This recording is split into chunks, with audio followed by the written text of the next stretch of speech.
Chapter 171. Let the Gith people feel the wrath of the goddess of liberty. With the help of the red light from the torches and lanterns, Danny rode the green dragon from an altitude of 800 meters and swooped down to the pyramid directly below, aiming at the center of the garden on the top floor. Almost at the same time, Blackie adjusted its position at an altitude of 22 kilometers. Well, in a normal state, the three dragons could also sense Danny's coordinates even if they were separated by a continent and an endless ocean. If it entered the dragon spirit, Blackie might... Well, Danny had never tested how accurate its perception was before. When they were 400 meters away from the pyramid, in Blackie's magnetic field induction, itself, Danny, and the Earth's core seemed to be connected into a line. In theory, this line ran through the center of the pyramid. So, Blackie suddenly loosened the iron drill on its claws. The wrath of the goddess of liberty, activate. The moment she felt the claws loosen, Danny knew that the positioning process had been completed. She patted Little Green's back lightly, drew an arc in the sky, and flew toward the sea outside the city. Well, she once watched a movie, Special Forces 2, Full Strike, where God's cane fell from the sky and only one destroyed a modern metropolis. It was much bigger than the new Gith. It was the first time Danny did this kind of thing, and she was a little scared. She was afraid that the shock wave like an atomic bomb would blow her away, so she planned to stay away. 30 heartbeats later, the sky was still the same. 60 heartbeats later, Danny was a little anxious. The dark night still did not see the fiery meteor she expected. 90, 120, is the height too low, the speed not enough, the friction not enough. Ouch, it's here. There was no clock, and it was unknown how long had passed. When Danny was impatient, a bright red finally appeared in the dark sky. In the dim, starry sky, the red meteor was so dazzling that Danny could see it with the naked eye. Ha ha! She laughed excitedly and almost stood up on Lil Green's back. Then, a red star suddenly split into two smaller but brighter meteors.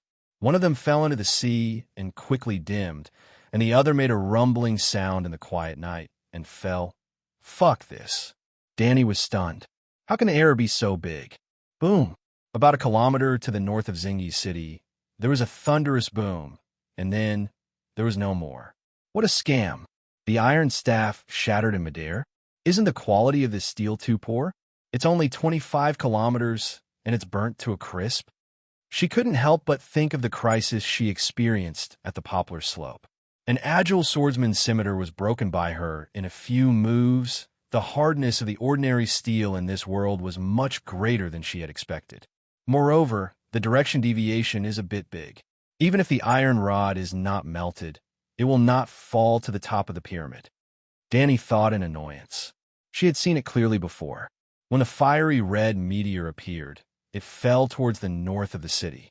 If the iron rod did not break, it would most likely fall near the city wall. The tail fins weren't handled properly? Was there a deviation in positioning? Or was it too high? But if it's not high enough, there won't be enough power. Danny was confused as she rode Green Feather towards the north. Yes, Megalosaurus had two flight modes. They could flap their wings hard and fly forward with all their might. Their speed could reach more than 300 kilometers per hour. Or they could learn from an eagle, spread their wings, and glide in the sky with the help of the air currents.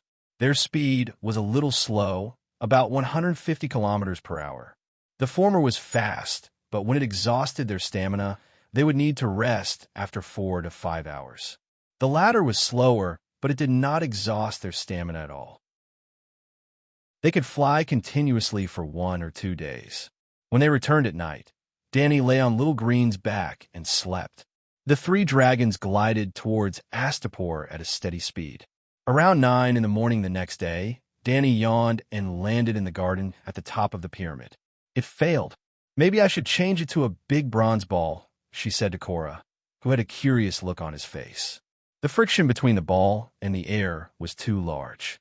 Its flying speed was definitely not as fast as the iron rod, but at least it would not scatter. Half a month later, the spies in New Gith, the wind-blowing group, sent a shocking message.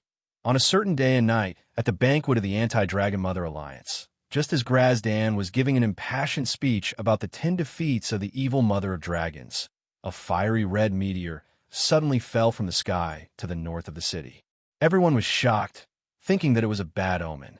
Grazdan was the only one who laughed and said, "The red sword piercing the north means that the dragon mother of the north will be in pain. This is a good omen."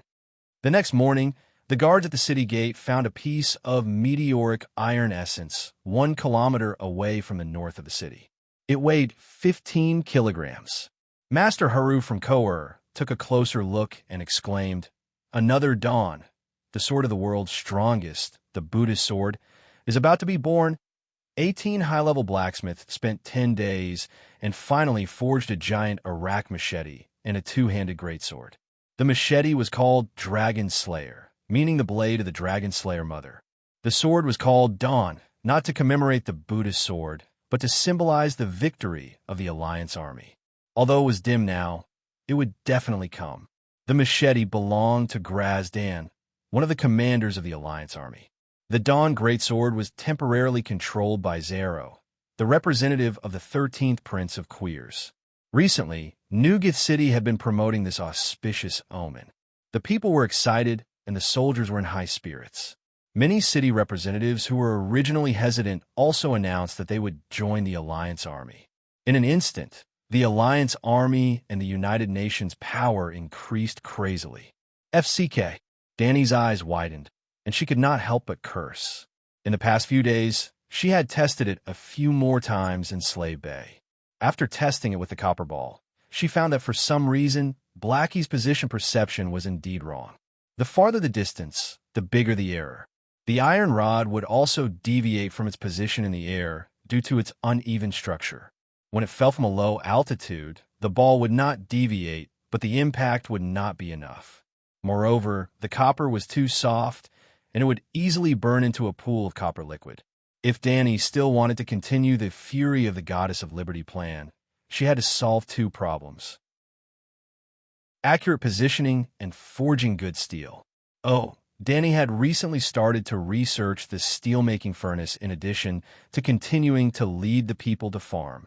The results could not be seen in a short period of time, but this world was not without awesome steelmaking technology. The arsenal left behind by Valeglia Kour. She needed to import a few master-level blacksmiths from Kour, the kind of awesome people who could reforge Valeglia's steel. Or she might as well take the path of pure violence and let the 4 dragons train their muscles crazily. If she could carry a 2-ton stone and fly to an altitude of 25,000 meters, Danny could also very pretentiously shout, "Meteor fall." She did as she thought. Danny posted a notice to recruit blacksmiths as she began to train the weight-bearing ability of the 4 dragons. This morning, as usual, when Danny was practicing her swordsmanship on the ridge of the field, the red-haired Lila hurried over from the city on a horse. Before she got off the horse, she anxiously shouted to Danny, "Your Majesty, it's bad." The Myrene messenger Crow brought news that Snow was assassinated last night. 2 of his knights were killed, and he himself was stabbed in the waist, I'm afraid. As she spoke, her voice became choked with sobs, and her emotions were so agitated that she almost fell off the back of the horse. "Calm down, he's not dead yet, right?" Danny casually stabbed the iron sword into the ground and walked over to support her. This was a premeditated assassination. The assassin saw that his intestines were flowing out and left. "Now he's hanging on the poppy milk, I'm afraid. John won't make it, boo-hoo." Lila threw herself into Danny's arms and cried, "Don't worry, I'll go to Myrene now." Danny comforted her as she motioned for Ji-Chi to take off her armor. "Your Majesty, even the commander of the Myrene garrison was assassinated. I'm afraid the situation is a bit." Barristan said worriedly. "You come with me," Danny said. "Well, I'll protect your Majesty," Whitebeard said solemnly. After a while, Big Black and Little Green landed on the ground. Whitebeard climbed onto Big Black's back. Danny rode the green dragon, and the 2 quickly flew in the direction of Yuan Kai. Well, Little Green and Little White were not allowed to be ridden by others alone. Danny could fly with them, but under Danny's command, anyone who was not malicious to Danny could ride Big Black. They could not be regarded as Big Black's knights because Big Black did not listen to them at all. In essence, it was still Dany who took them to ride Big Black. Dany changed into her gray full-body armor, and Barristan also changed into a white glazed knight's armor and a white cloak, the standard outfit of the Kingsguard. After fully armed, the two continued to rush to Meereen. In less than an hour, the two dragons arrived at Meereen, but they did not immediately go down. Instead, they first circled around the top of the Great Pyramid. When the horn sounded, several unsullied captains and Eyrie came to the top garden together. They waved to the two in the sky, and the two dragons landed on the turf. "I should prepare a pair of crystal goggles," Whitebeard said as he lifted his helmet and rubbed his watery eyes. "Take me to see Jon," Dany said directly to Eyrie. On the 32nd floor, in a spacious stone room, Dany saw Jon in a coma. The morning sun shone through the skylight on the knight's pale face. If it were not for the golden light between the wings of his nose that could see the fine dust moving with his breath, Dany would have thought that this was a lifeless corpse. She lifted the sheet covering him and unwrapped the white linen wrapped by the healer. A strong smell of blood mixed with the smell of strong liquor spread in the stone room.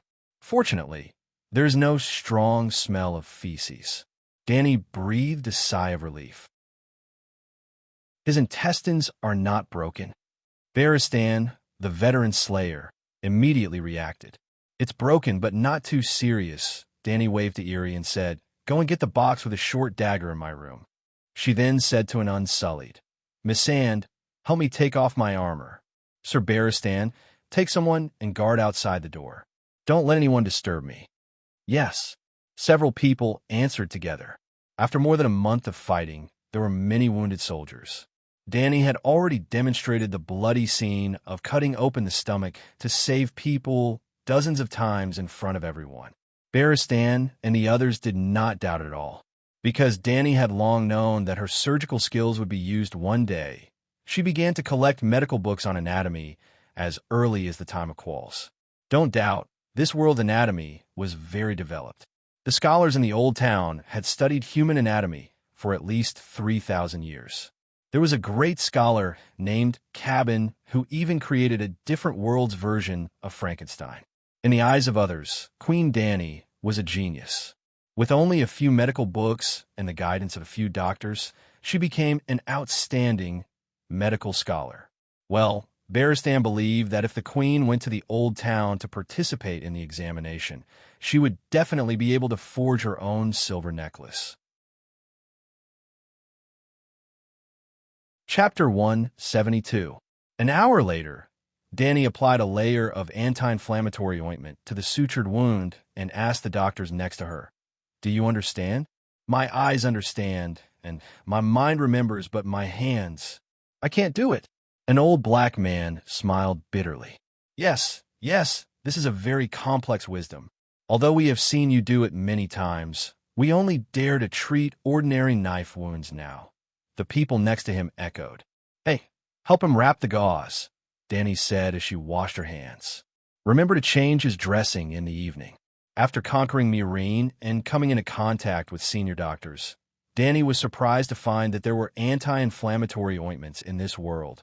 An ointment made of mustard seeds, nettles, and baker's yeast. Dany guessed that this ointment contained a small amount of penicillin, unpurified raw penicillin, like the mustard brine and tofu mold made in ancient times. "How is he?" Barristan asked with concern after Dany pushed the door open and left. "If nothing unexpected happens, he should be able to survive." Dany waved to Missandei's brother, Missandei, and called him to her side. As she walked to the upper palace, she asked, "Where is Clyne?" The Great Pyramid of Meereen was taken down by Dany in a surprise attack. After that, she lived here. When the butcher Clyde came to Meereen to become the acting governor, Dany still retained the ownership of the Great Pyramid, because no one dared to live in the room where the queen used to live. So, Dany followed Astapor's old example. The upper level of the pyramid belonged to her. The lower level was transformed into a yamen for handling disputes. The lower level was the government office, and the middle level was the material storage room. The Unsullied and the city guards could live below the queen's chamber. As the governor of Meereen, Klein should also have an office in this pyramid. Last night, after the news of the assassination of Commander Bolton, the Earl of Broken Shackles immediately asked the scholar to send you a letter. He took hundreds of soldiers to search for the assassin overnight and has not returned yet. Miss Sandy, I said. Danny nodded, satisfied with Klein's enthusiasm. What's the matter with John? He is the commander of the city guards and the bannermaster of the Red Dragon banner. Even if I leave the city guards infantry regiment in Yuan-Kai, he still has 4,000 cavalrymen and 5,000 newly joined militia. 500 unsullied remained in Mirene. They were mainly responsible for guarding the Queen's Great Pyramid and ensuring her safety when she came to Mirene. In addition to John's 9,000 infantrymen, Klein also had 500 cavalrymen and 500 gladiator infantry. Well, John's army belonged to Danny and was responsible for helping the Queen maintain the stability of Mirene. Cleon's 1,000-foot cavalry belonged to his private army. Because Cleon was a count with real power, he had a fief and the responsibility to help the Queen guard the border. It was impossible to do without an army. Of course, this does not include Gith prisoners of war and labor prisoners, who can also be transformed into soldiers when necessary. Missan's expression was awkward as he stammered. Last night, Sir and a few colleagues went to the Western District to look for prostitutes. They didn't bring many guards with them. John and Lila didn't. Alas, it seems that I didn't arrange it well. I have to find a chance to transfer Lila to Mirene. When Bruce Wayne and Lila Amber were in the Rose Regiment, they were the infantry squadron leaders, so after the reorganization of the city guards, they were still responsible for commanding the infantry. During the Northern Expedition, the cavalry commander John Bolton participated in the Mirene raid with Danny. After that, he stayed there, while the infantry of the Red Flag Army were stationed in Yuan-Kai. Your Majesty, the Count of the Shattered Shackles is here. Not long after returning to the top palace, the Unsullied who was guarding outside the door came in to report. Let him in. Klein had also changed into a knight's armor, gilded and polished. The sunlight from the skylight fell on his body, making him look like a golden man. On his left and right shoulders, there was a golden boar head ornament with long tusks. The golden boar's tusks were biting on a palm-sized golden ring, and the golden ring was fixed to a floor-length golden cloak. It looked extremely heavy, and as the butcher count strode, the cloak stuck to his back and did not float. The cloak was embroidered with black thread of a roaring giant holding an axe. Surrounded by circles of broken chains, this was the Count of the Shattered Shackles family emblem. Klein took off his helmet and tucked it under his armpit and came to the Queen's seat with the smell of blood.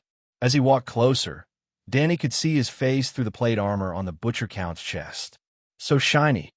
Aren't you afraid of death? The corner of her mouth twitched, and she complained in her heart. Even I don't dare to wear such a flashy golden armor. If I go to the battlefield, I'll be a huge third wheel, and I don't know if I can survive 2 episodes. But Danny didn't say anything. Not to mention the golden armor. Even if Klein had a diamond armor, the Queen had no right to interfere as long as his money came from a normal source. Well, Klein was indeed rich. Danny never mistreated her subordinates. After taking Slaver's Bay, almost all the high-ranking officers became rich. As the only count under the Dragon Queen, Klein was even richer than before. After saluting, Klein shouted in a loud voice, "Your Majesty, don't worry. I've already caught the sons of the Harpies and brought them to justice. No more, no less. I've caught them all. No more, no less." Danny facepalmed. Those guys bastards. Everyone has a disloyal heart. It's not wrong to catch a few more. The butcher gritted his teeth. Cough, cough, Klein. The code clearly states that under my rule, people have high and low statuses, but personal beliefs and races are equal, so don't say bastards again. It was absolutely impossible for everyone to have equal statuses, so she could only preach the equality of races and beliefs. Your Majesty, I won't say it in public. Klein shouted. Okay, tell me, what's going on? Some of the guys Freeman secretly formed an underground society called the Sons of the Harpies. The main purpose of this society is to oppose your great rule and restore the glory of the decaying slave empire. The members of the society call themselves the Sons of the Harpies and wear the mask of the Sons of the Harpies. They plan to do it in 3 steps. First, they secretly assassinate the new and famous freemen, making the name Sons of the Harpies, strengthen the society, and absorb more Sons of the Harpies. Then, they began to assassinate our soldiers, from the patrol soldiers to the basic officers, making Mirene jittery and weakening our strength little by little. I'll weaken them, and they'll finally show the flag of the Harpies, take down Mirene, and cut off my head. Klein gritted his teeth, and his fierce face twisted into an ugly, demon-like expression. Danny was a little shocked. Did a lot of people die? Why didn't I receive any news? She wondered. Alas, this is still the plan. Before they could do anything to the new freeman, they met the drunk Sir John. Klein waved his hand. How do you know so much? Did those people confess in just one morning?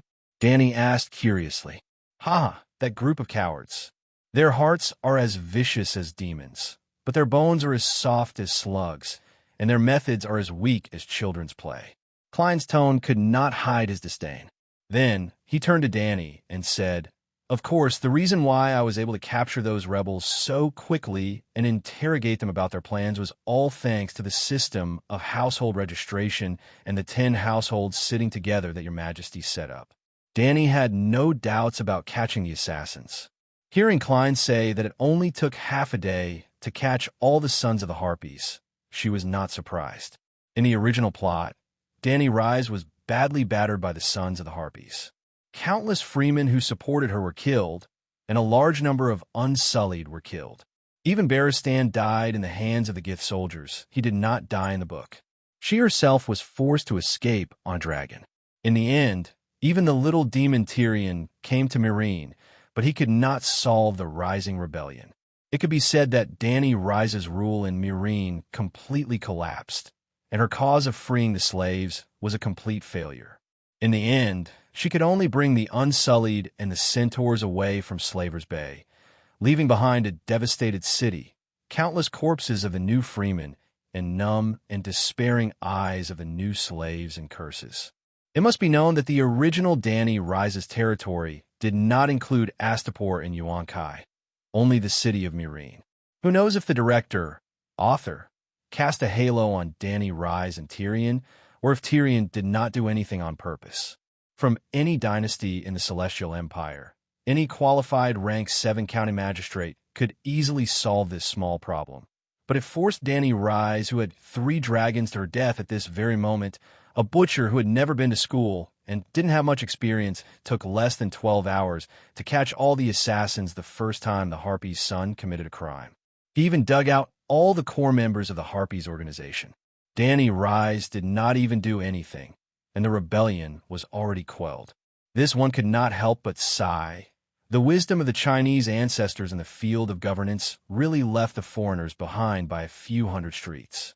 There were 2 very simple rules. Organize the people into households and register all the population and family relationships. If 10 households were to sit together, if one person broke the law, all 10 households nearby would be implicated. The Sons of the Harpies wearing masks? Hee, there were only a few dozen or even a few hundred households in the street where the crime happened. You could fool 1, 2, 10, 100 households, but could you fool everyone? The Gith people hated the Dragon Queen, but if the Gith people were united, determined, and fearless, Danny Rise would not have been able to take down Slaver's Bay. So, in order to not be implicated, and also because they could not stand the butcher's torture, someone must have confessed the identity of the Sons of the Harpies. What happened next was simple. Just like what the butcher said, the Gith people were extremely cruel to their slaves, but they themselves were cowardly slugs. Those who had the slightest bit of courage put on the yellow silk cloak, and all the yellow silk cloaks were defeated by Queen Danny Rise, captured and locked in the field camp outside the city. The rest were the cowards and the children of the rich. It was true that the butcher was uneducated, but he was not without ability, especially when it came to dealing with the Gith people. Clayan was an expert. In fact, the current Mirene was very similar to Xianyang when the 6 kingdoms were first united. Chapter 173. The 6 kings were one, and the 4 seas were one.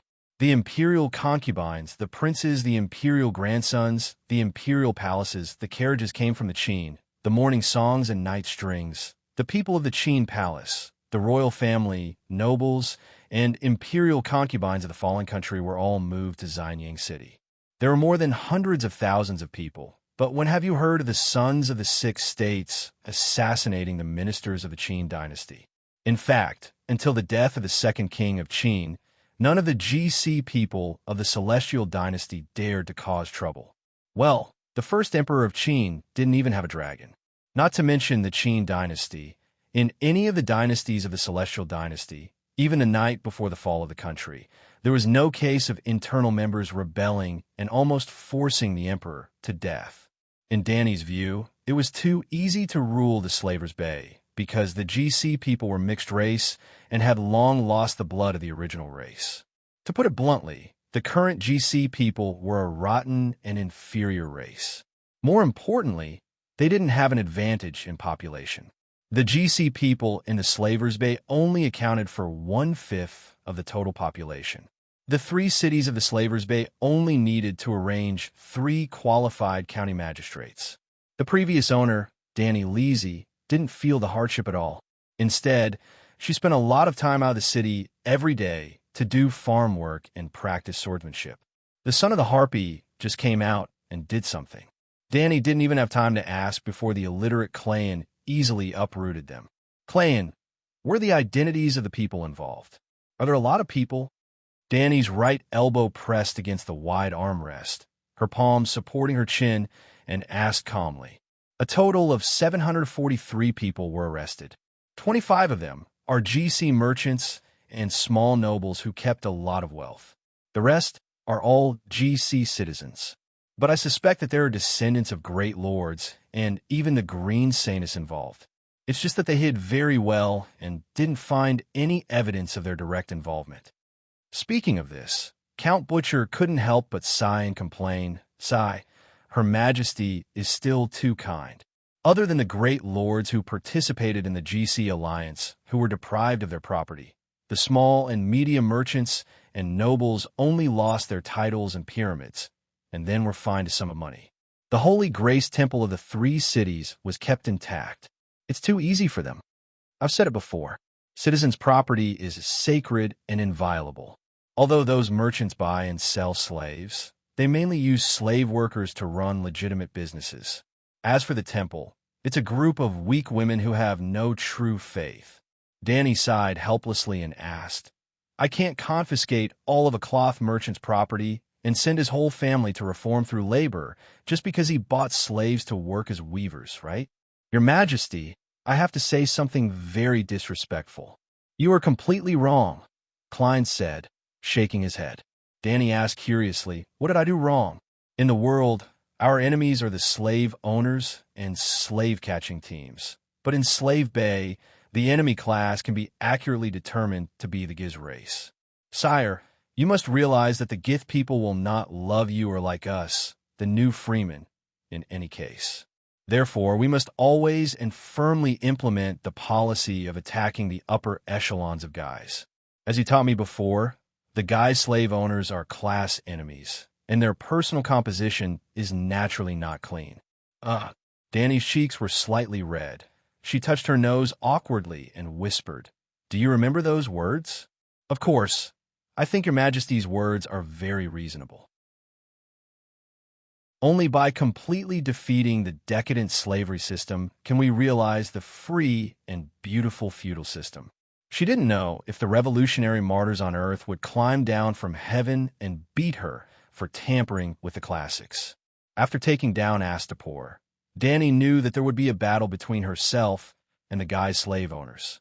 In order to equip her younger brother ideologically, she had gathered the generals and the army together several times and used, just a few words were replaced, anti-imperialism, feudalism with anti-slavery, and building a XXX beautiful society with building a peaceful, free, and advanced beautiful feudal society.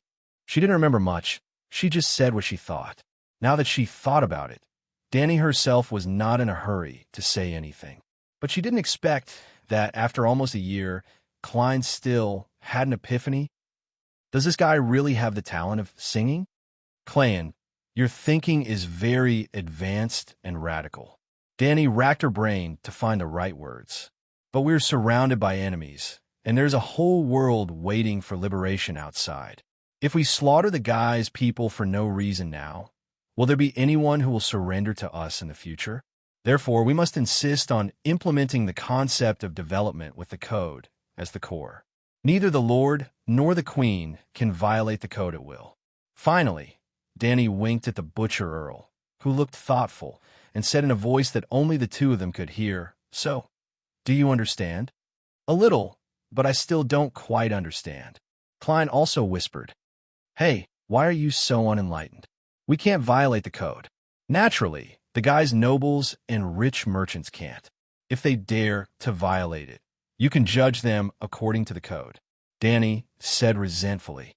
"But," Klein said blankly, "it's because I can't catch them that I can't arrest the people behind the scenes." "Hey, come closer." Danny waved to the butcher. "I'll tell you another story. It happened about 6,000 years ago, decades after the Undulls invaded the Westeros. Well, the ancestors of Lannister in the Western region were originally ancestors, and the people and nobles under his rule were also ancestors. But the Undulls' Iron Knights were too powerful. At that time, the king of Casterly Rock, Gerald Lannister III, lost several battles in a row and couldn't bear it. He crowned his son-in-law, the Undulls' Sir Joffrey Layton, as the next king of Casterly Rock. Thus, the war between the Western region and the Undulls ended. But after the Foreign War ended, the Civil War began again. How could the Undulls' king of Casterly Rock convince the vassals of the ancestors? Sir Butcher said thoughtfully, "It's a bit like the current situation at Slave Bay. The rotten guy's people are the ancestors, and the powerful us are the Undulls. The ancestors want to rebel against the Undulls' king." "That's right." Danny gave him an appreciative expression and continued. Later, a scholar from the West Arrow City of Learning happened to meet the king of Casterly Rock. Danny picked out some of the stories of Lyde Junction Scholar adapted them into stories that fit this world, and told them to Klein. Butcher Count listened with fascination, eager to give it a try. In the end, she clapped her hands regretfully and sighed. It's a pity that Scholar Lie's magnificent work, the Luo Weave Scripture, has been lost. Otherwise, oh, what a pity! Earl Butcher shouted with a regretful expression. Danny nodded and sighed. The matter of Scholar Lie helping King Casterly Rock quell the rebellion of the ancestors' descendants has gradually been forgotten by time. There is no more Scholar Lie in the world. Klein couldn't help but say excitedly, "Your Majesty, I'm willing to be your Scholar Lie." "Very good, but don't worry." Danny raised her hand to appease him and lowered her voice. "You know about the alliance. We can't be passive and have to find allies. So, after a while, I will leave Slaver's Bay and ride a dragon to the Western continent for a state visit. Bravo's about half a month, maybe a month. So, do you understand?" Danny gave him a look. "I don't understand," Earl Butcher said blankly. "Alas." Danny rubbed her face in annoyance. Why didn't these foreigners have any eyesight at all? They didn't even know how to share the Queen's worries. This subject was too unqualified. She asked woodenly, "What don't you understand?" "I understand looking for allies, but..."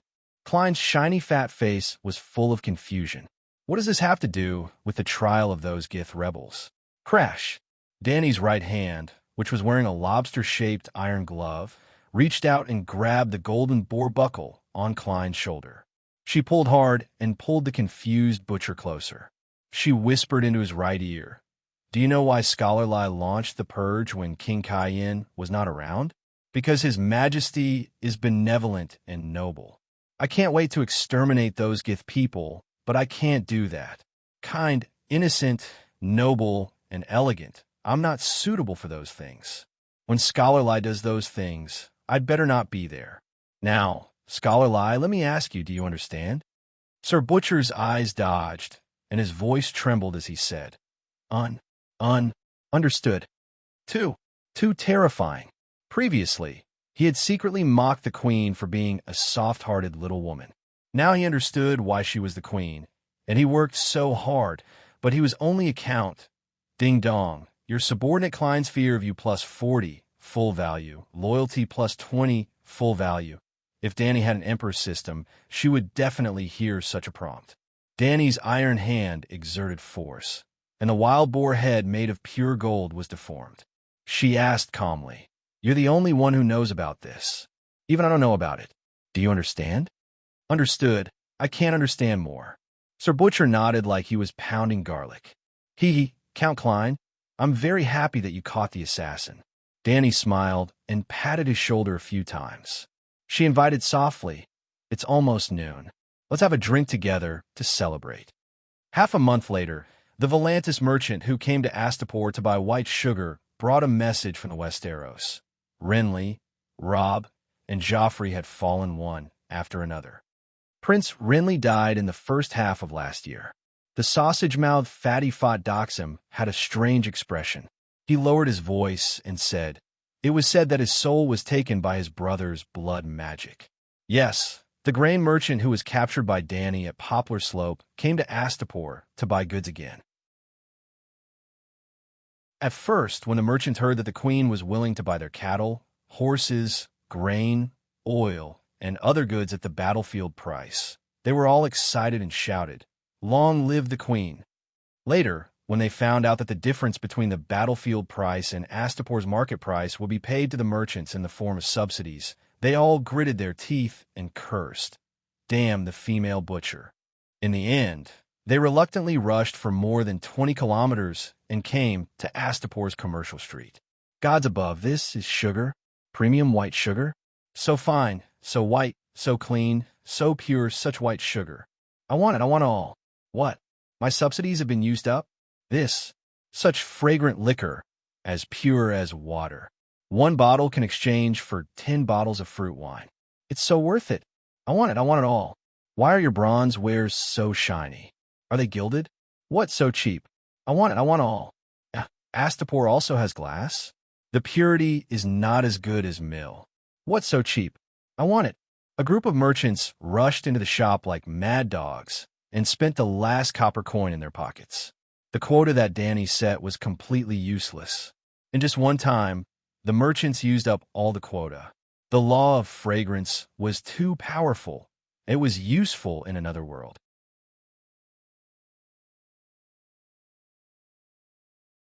Chapter 174.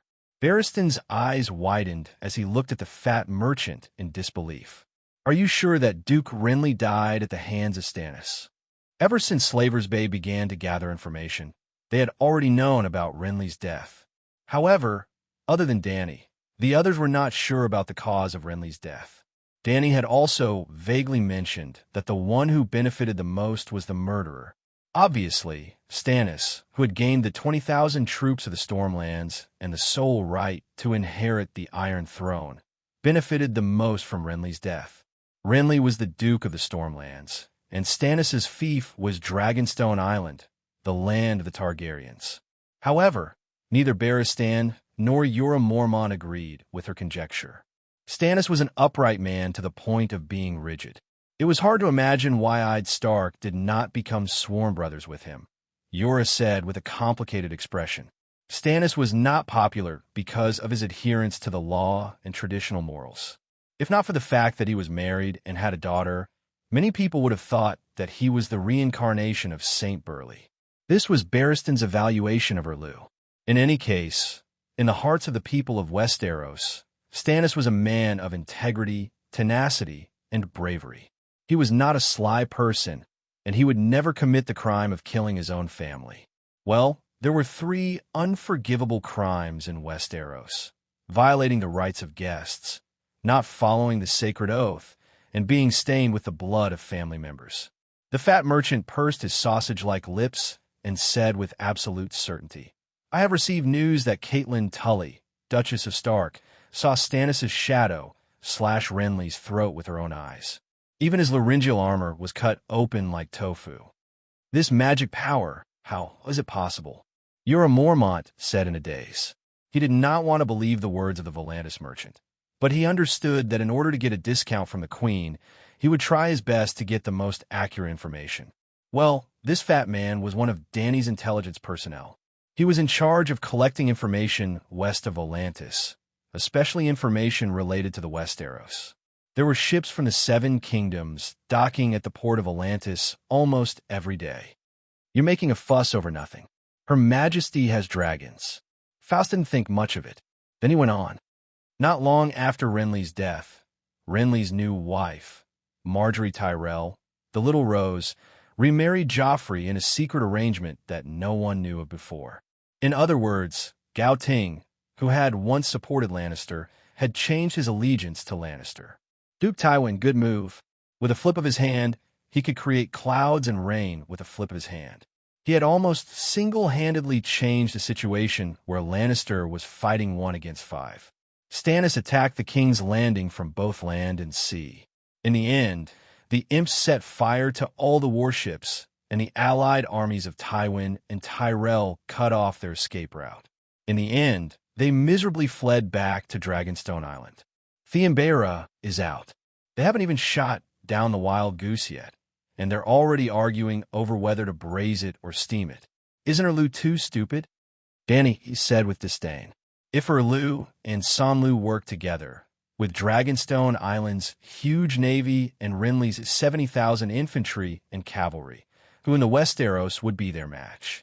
If they took down the Iron Throne, no matter who became the king, they would still be the victors. But Erlu was an idiot. They didn't even deal with Lannister before they started fighting among themselves. Cora and Barristan had previously insisted that Stannis was one of the top 3 generals of the Seven Kingdoms. Oh, Duke Tywin, who had been beaten to a pulp by the rookie Robb on the battlefield, was also one of the top 3 generals. According to Barristan's obscure disclosure, Barristan Thermy was naturally the top general. Then Stannis was second, Tywin was third, Rando Tarly was fourth, and Blind Tully, Blackfish, was fifth. Well, Robert didn't count. He was recognized as the top general, not a general who commanded an army. Hearing the disdain in Danny's words, Barristan frowned and retorted, "How many people can remain calm when faced with the temptation of the Iron Throne?" "All right, that makes sense." Danny reluctantly agreed with him and nodded to Fatty Faust. "Continue." "Stannis is out, and the only one left is Robb Stark." Fatso Faust shook his head in disdain. "He's an idiot. Because of a woman, he broke his engagement with Marquis Fry and caused the death of his entire family. That's Snow, the bastard of the Northern Territory." Barristan frowned as he thought about that name.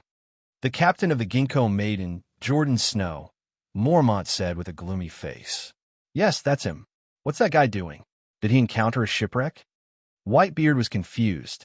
Mormont looked at Fatty and asked, "How many people died in the Northern Territory, nobles?" "You know?" Faust asked in surprise. "Is it Marquis Fry of River Delta? He killed Robb Stark at the banquet." Whitebeard asked. Faust was even more surprised, but he did not ask any more questions and said directly, "Yes, the young master broke the engagement, but he was unwilling to give up the power of the Fry family. So he asked his uncle to marry a daughter of the Fry family for him." Although Fry agreed, he had already secretly colluded with Roose Bolton and Tywin.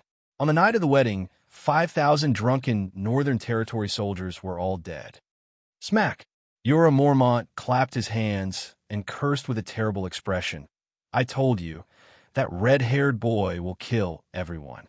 And that old leech Lou Bolton, he even did something like killing a lord. Does he have any sense of honor?" Danny stared blankly at the knight who had lost his honor.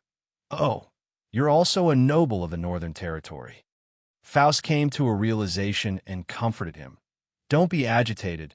Lannister didn't have a good ending either. Just after the rebellion of the 3 kings was quelled, King Joffrey was poisoned to death at the wedding banquet." Jorah Mormont's eyes widened and said in disbelief, "What about the Kingsguard? The king's food is checked by special personnel, right?" He was also a Kingsguard. Although Barristan looked down on him a little, he did his best to teach him the skills to protect the royal family. It's said that the king's uncle, the little devil Tyrion, poisoned the wedding banquet. No one was on guard, Fat Faust said.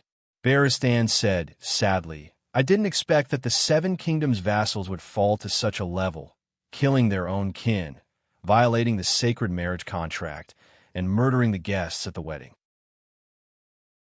Morality is lost, etiquette is broken, music is broken. He could not help but look at Danny, his melancholy blue eyes flashing with anticipation.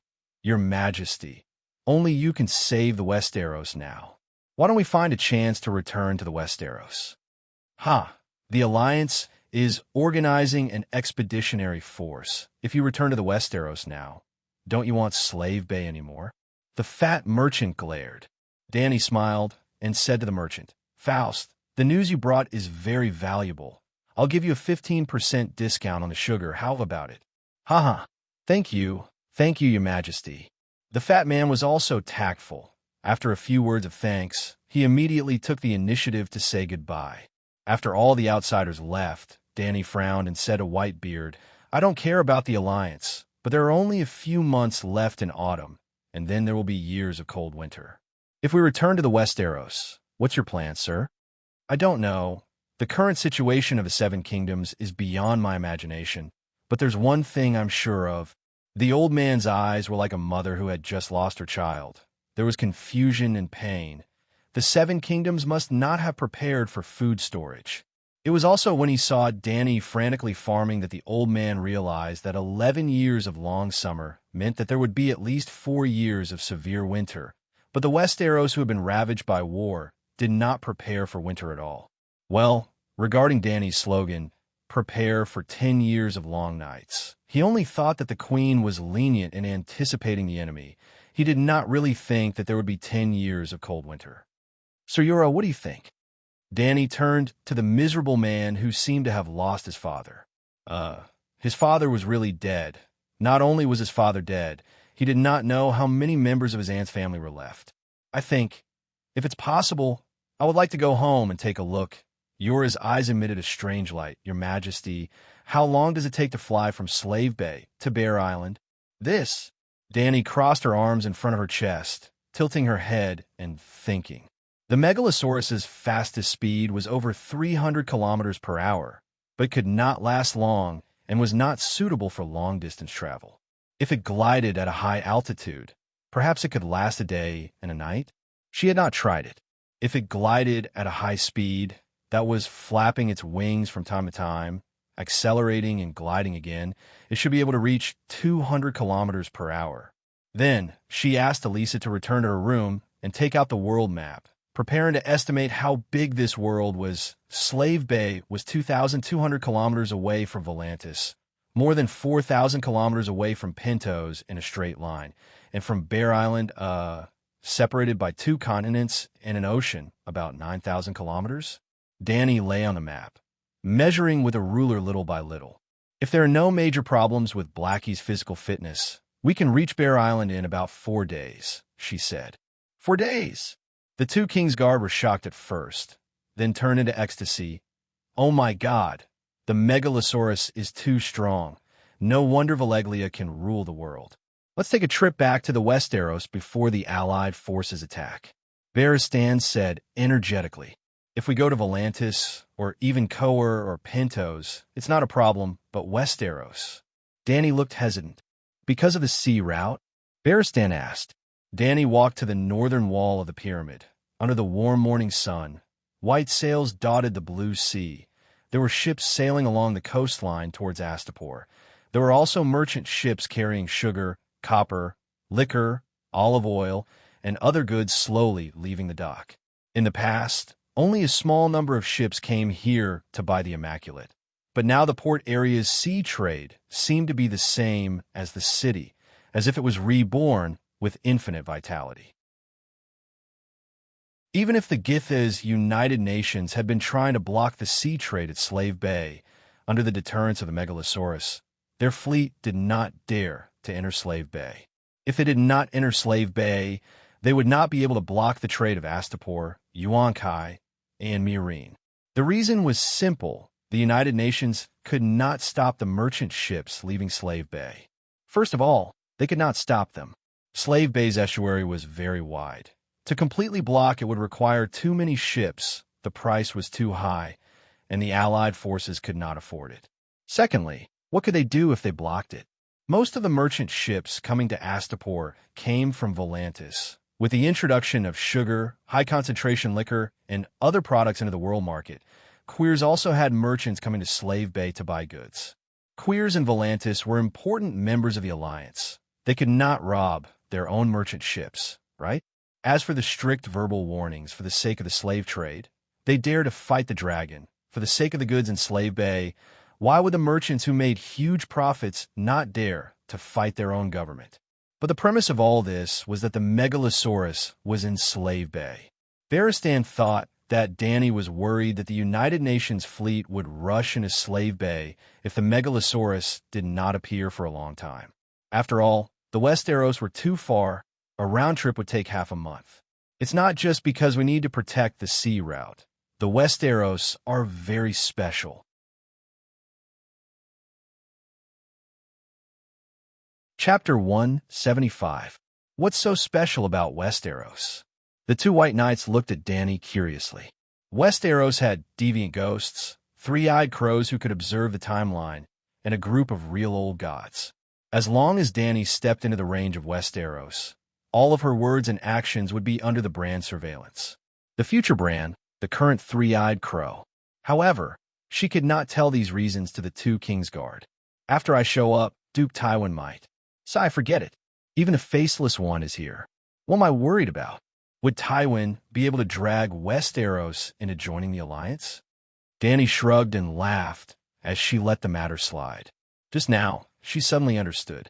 The news of the deviant ghost's appearance would spread to Slavers' Base sooner or later. When that time came, how could she stop the two white knights from returning home? In other words, would she always avoid the deviant ghosts in Westeros? Impossible. Which one of you is going to the Westeros? Dany asked with a smile. Me. The two of them looked at each other. Barristan spoke first. Sir Mormont, with your reputation in the Seven Kingdoms, don't you have any self-awareness?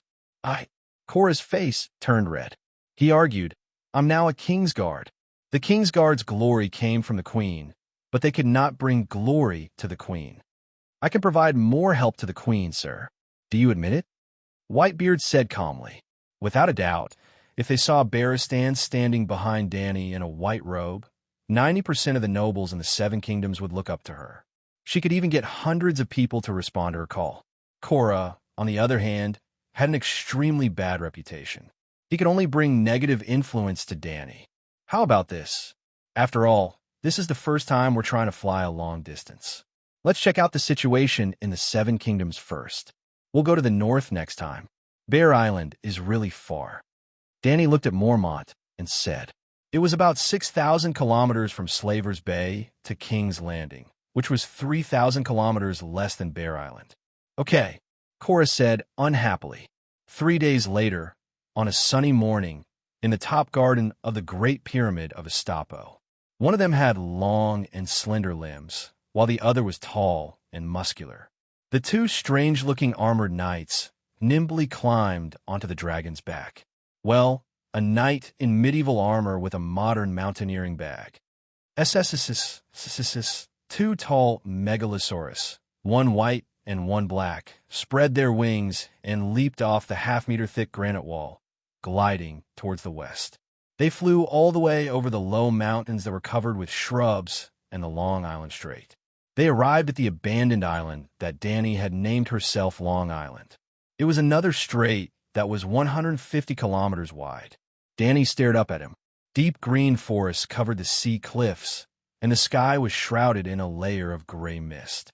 Once the garden of the summer sea, the land of the long summer. The Megalosaurus glided at a speed of 200 kilometers per hour and arrived at the land of long summer in less than 3 hours. They set off at 7 o'clock in the morning, and it was about 10 o'clock now. It was the time when the sun was warm and white clouds were passing by in the blue sky. Under the golden sunlight, the sea was sparkling with golden light. But the land in front of them seemed to be in another world. It was like a brightly colored island landscape photo was divided into two from the middle. The east side was a black and white photo that added a hazy effect, while the west side was a high-grade, beautifying effect. Dany could not help but ask Little White to stop, and Dahe also slowed down and slowly approached. The land of long summer is so strange. Varistan lifted the woolen scarf on his helmet and shouted to Danny, "Your Majesty, do you want to take a detour through the Dothraki Sea?" The detour was thousands of kilometers longer. "I'll try to cross it," Danny shouted and rode the white dragon into the sky. The sky was getting brighter and brighter, and the sun was dazzling. The cotton candy-like clouds above her head were scattered by her. Little Green rose 7,000 meters and reached a height of 10,000 meters. The sky in front was still shrouded in a thin layer of gray mist. What's going on? How can the haze be so high? Danny was confused. This world is so unscientific. She cursed and drove Little White to start descending. After more than half an hour, Danny saw Dahe gliding in circles on the sea again. We can't fly over it. The air would become thinner if they went up a little higher. Danny and the dragon could bear it. The oxygen content in the fire was less, but Varistan could not. If the old man fell off the dragon's back halfway due to lack of oxygen, then he would be the most useless Imperial Guard in history. Varistan saw that Danny did not want to take a detour, so he shouted, "I'll go in and have a look." Danny thought for a moment and let Dahe rush into the hazy gray mist with Whitebeard on its back.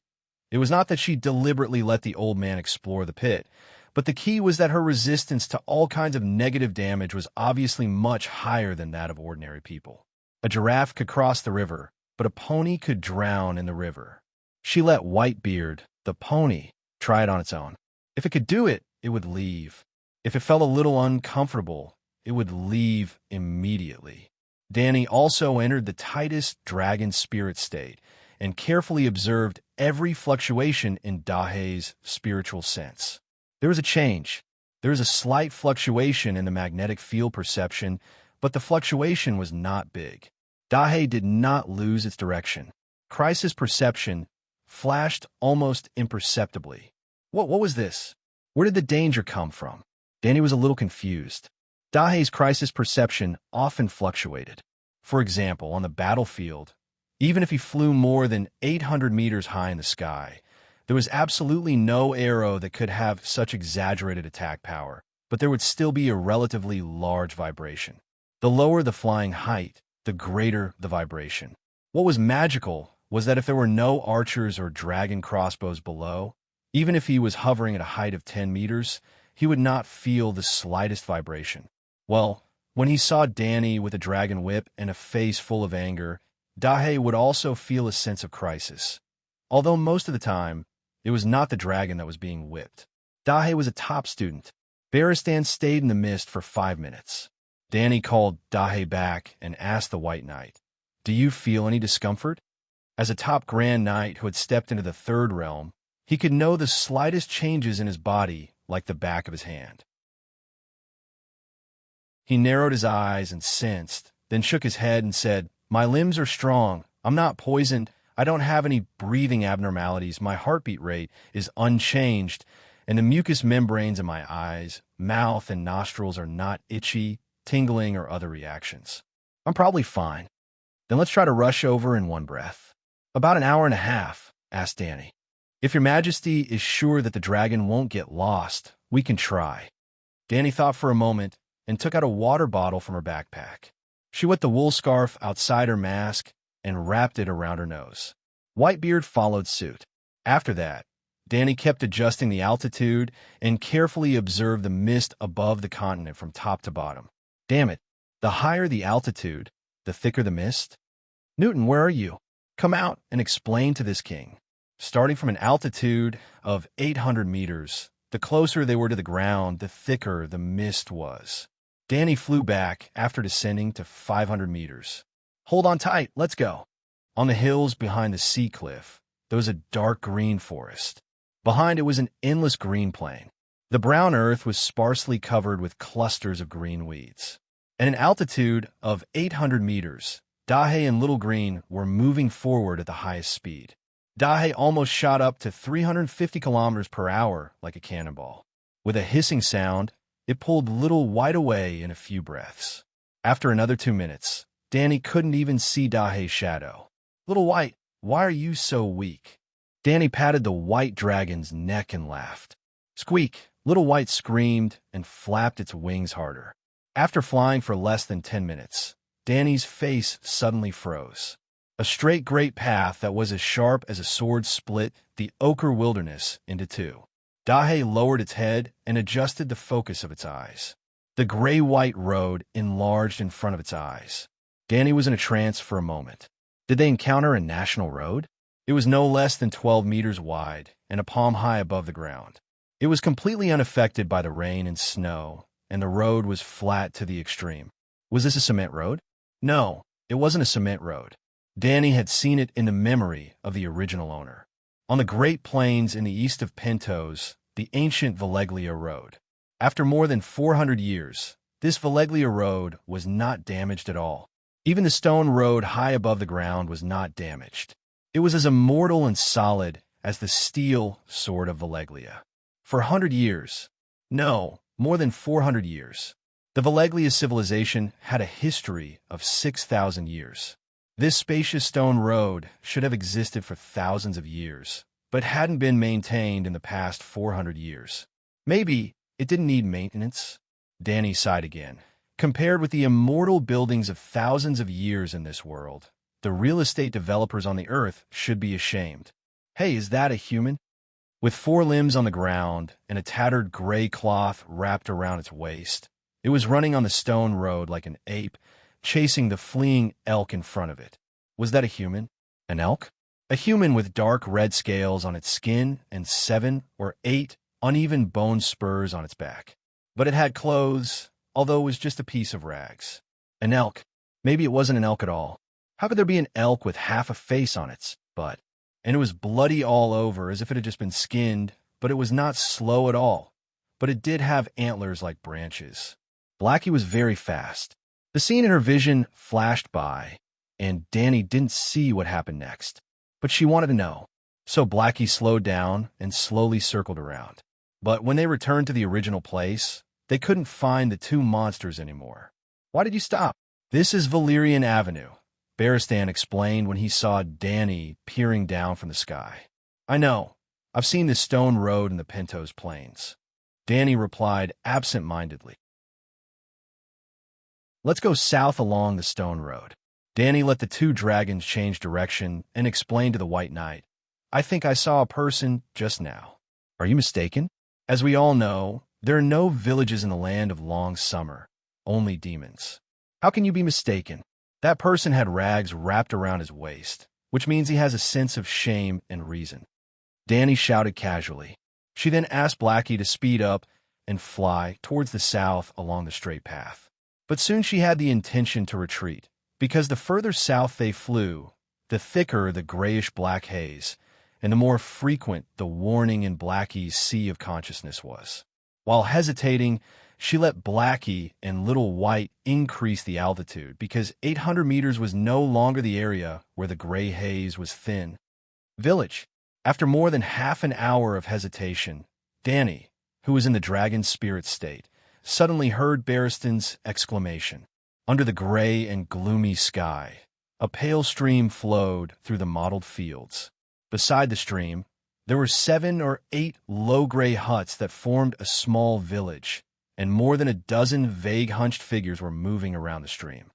There really are people. Baristan was shocked. Obviously, only humans could build wooden huts. At the same time, Dahe began to change its direction. It left the straight stone path and flew toward the southeast. They were indeed humans. Some people were fishing by the stream, some were washing something, some were drying clothes in the open space, some were carrying prey back from outside the village, although the village was small, it was full of vitality. But when Blackie adjusted the focus to let Danny see the faces of the people in the village, she was so scared that her tone changed. Go, leave this place immediately.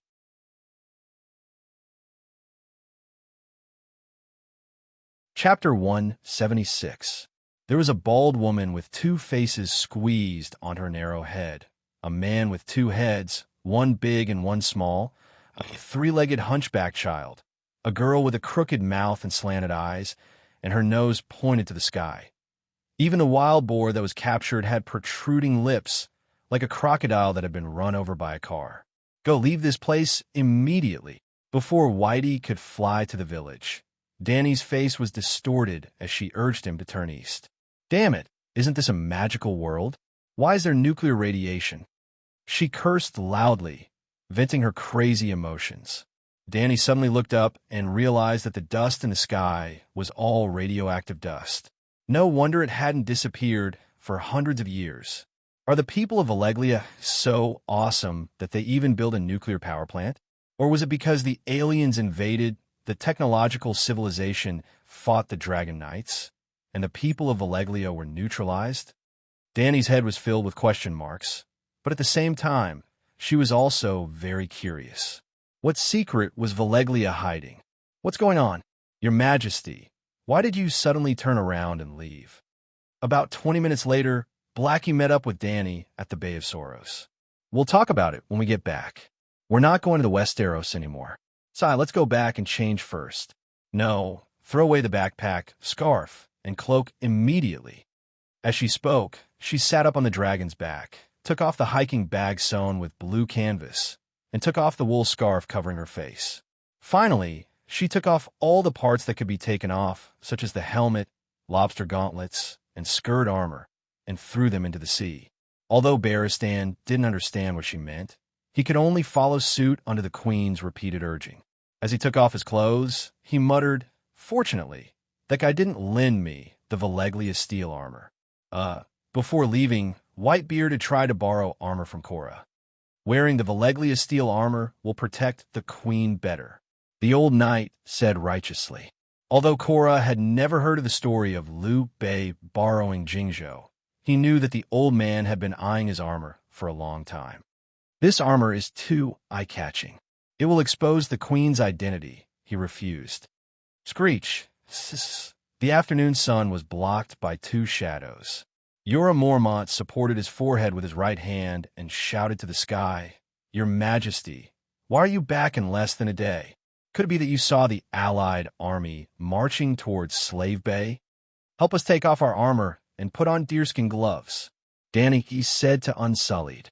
After Dahe carried the cloth bag with the armor and gloves to the North Sea, Danny looked at Little White again. Although she did not find any obvious dust, she still said to Ellie, "Tell Quayo's Megalosaurus guards to wait for me at the dock. Well, prepare cotton jackets, gloves, boots, masks, and hats for them." After that, she rode on Little Green and brought Little White and Big Black to the beach.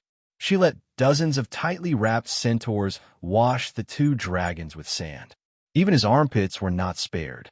It was not until the red sun set in the west that she returned to the Great Pyramid with the three dragons. "What's going on?" Barristan and Mormont asked in confusion. Danny's expression became very strange. There was surprise, fear, and a little relief, but more than that, she was at a loss and did not know what to do. "The land of long summer is cursed." She exhaled and said slowly. After calming down, Danny began to doubt her previous speculation. Aliens versus otherworld magicians? It was too ridiculous. As for nuclear power plants, nuclear pollution could not have spread so far. The Fukushima nuclear accident was only 60,000 square kilometers. The entire land of long summer must be more than 1,000,000 square kilometers. How many Fukushima were there? And it had been 400 years. The wind should have blown the dust away. Hey, Slave Bay and Volantis are just next to the land of long summer. Why is it not affected at all? Danny had another question in her mind. If it was really nuclear radiation, the dust should have spread in all directions. But only the land of long summer was cursed. Away from the coast, even the Bay of Sorrows, which was a few hundred meters away, was not affected at all. Everyone knows that Valeglia is cursed. Not a single blade of grass grows there, and there are no livestock, the fat eunuch Beworth mumbled. But we did see someone, probably in the direction of Orlos, Barristan said with a frown. Beworth widened his eyes and said in disbelief, "Is there really someone in Orlos?" Although the land of long summer, where Valeglia was located, was 600 kilometers wide and 1,500 kilometers long, it was still considered a peninsula on the summer sea. There were a few active volcanoes near the center of the peninsula. Together with the volcanoes surrounding the capital of Valeglia in the south, they formed the 14 fire peaks. During the Great Cataclysm, the 14 volcanoes erupted at the same time.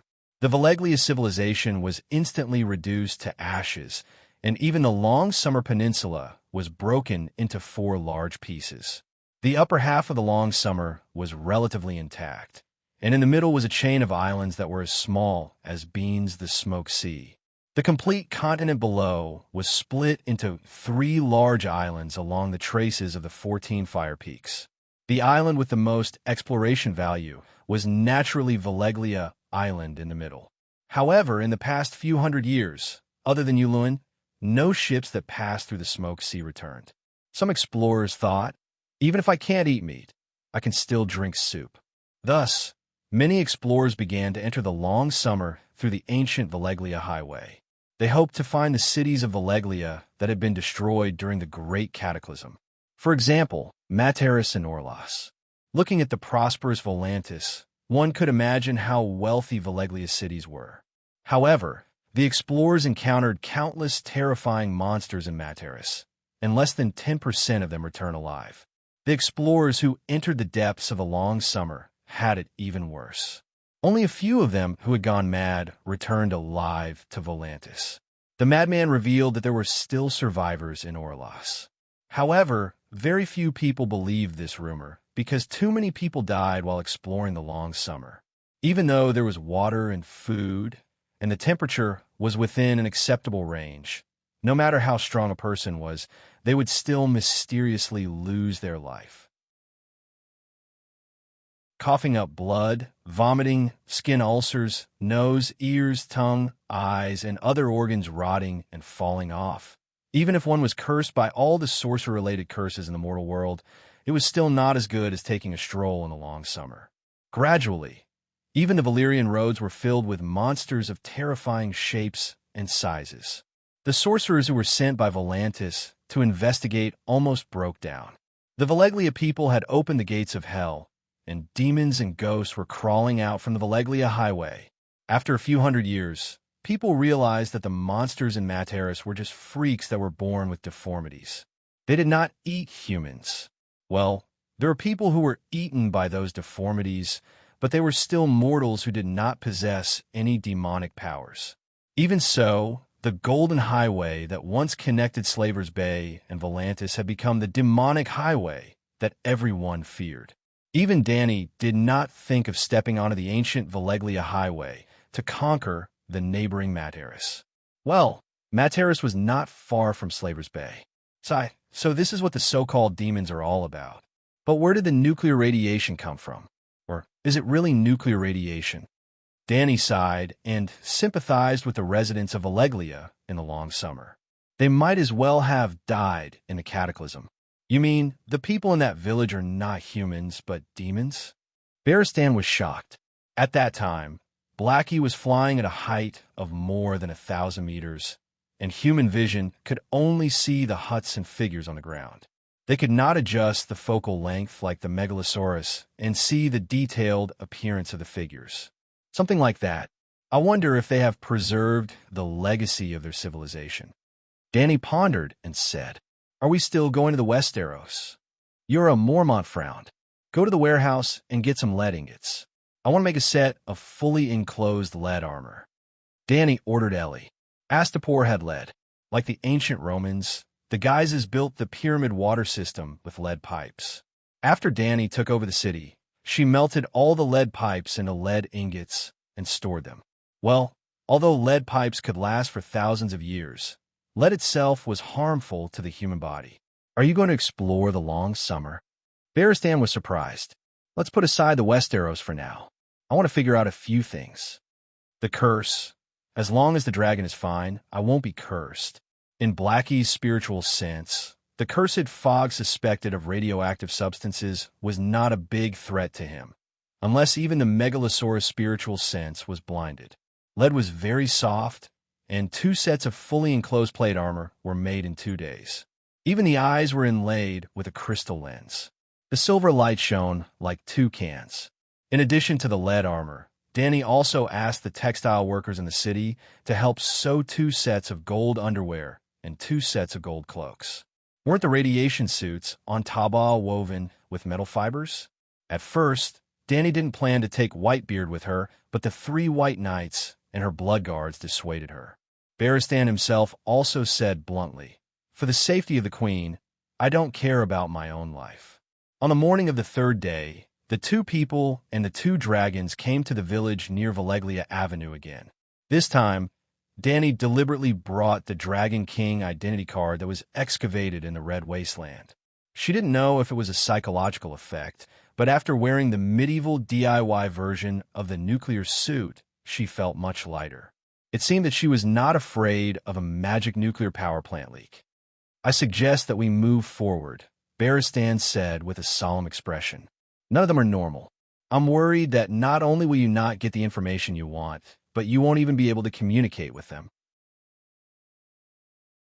He had a pair of binoculars around his neck, and he could see the people and houses on the ground at a height of 1,000 meters. None of them looked human. Danny thought about it and agreed with him. As long as the population was large, there would always be 2 mutants that were not cursed. The village was too small, and the population base was not enough to give birth to mutants. So, the 2 dragons continued south along Valeglia Avenue. Half an hour later, she breathed a sigh of relief. The previous village was not an exception. Along the way, she found more than a dozen scattered Changsha demons and 3 slightly larger villages. Finally, after flying for almost an hour, a small town made up of more than 200 families appeared by the stone road. Even the bright sun could not penetrate the thick haze. Under the pale afternoon sky, a dark lake lay quietly 5 kilometers east of Valeglia Avenue. Between the Black Lake and the gray stone road, hundreds of mud brick thatch huts that formed the word Hui were neatly arranged. More importantly, in the center of Hui City, there was a 4-meter-high, circular red clay platform. On it, there was a stone sculpture of Valeglia's Dragon King. The carving was simple, but it could be seen that it was a Valeglia man riding a dragon. It was obvious that the people here were intelligent and could communicate. "Sir, I'll go down and fly around first," Danny shouted to Whitebeard and patted Whitey. Screech, the coarse roar of a megalosaurus, sounded above the town. The strong wind caused by the flapping of its wings made the thatched roofs rustle, and light red dust rose from the red clay streets. The demons walking on the streets stopped what they were doing and looked up at the sky. They were so shocked that they opened their deformed and ugly mouths. As if a pause button had been pressed, the town below was imprinted into an old black and white photo. Dragon. An old man with a hardwood staff broke the silence with the advanced Valeglia language. "Dragon King, our Lord Balerion has appeared. The Dragon King has broken a curse." If a pencil drawing was drawn for each person, then the old man's portrait would be forcefully wiped between his nose and mouth with an eraser. "Dragon King, Dragon King." Hundreds of demons walked out of the mud huts like ghosts and joined the crowd on the street. They knelt on the ground and shouted loudly for the Dragon King. So obedient, Danny had a plan in mind. She called Blackie, and the 2 dragons circled and landed on the mud square in the center of the town.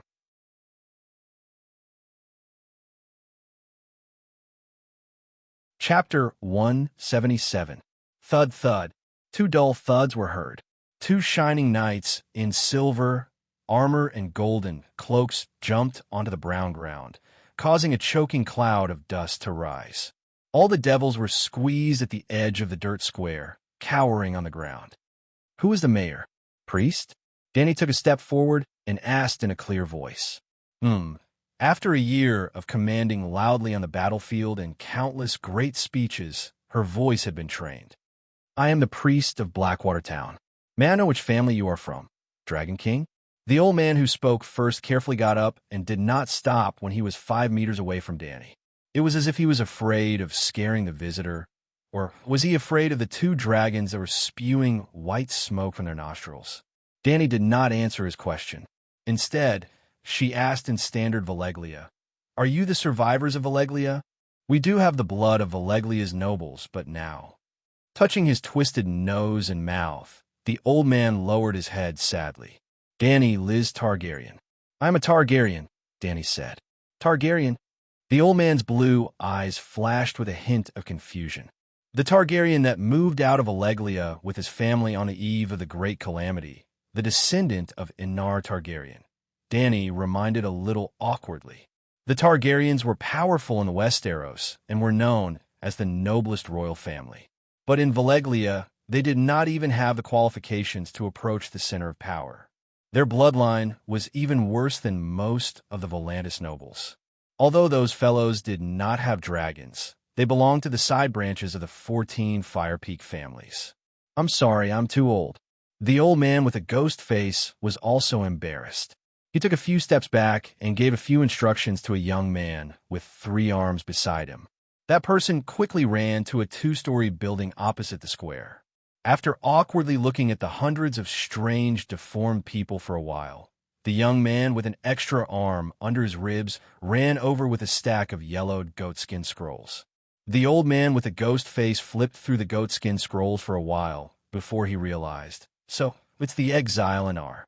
Dany, the ancestor, didn't exile herself to avoid the trial of the court. Dream Lady Dany predicted the destruction of Valeglia in her dream. Obviously, she was right. She said, "That's true." The old shaman put away the scroll and sighed. Valeglia was destroyed in the cataclysm, and only Targaryen has survived to this day. What a pity, what a pity. What's a pity? Dany asked curiously.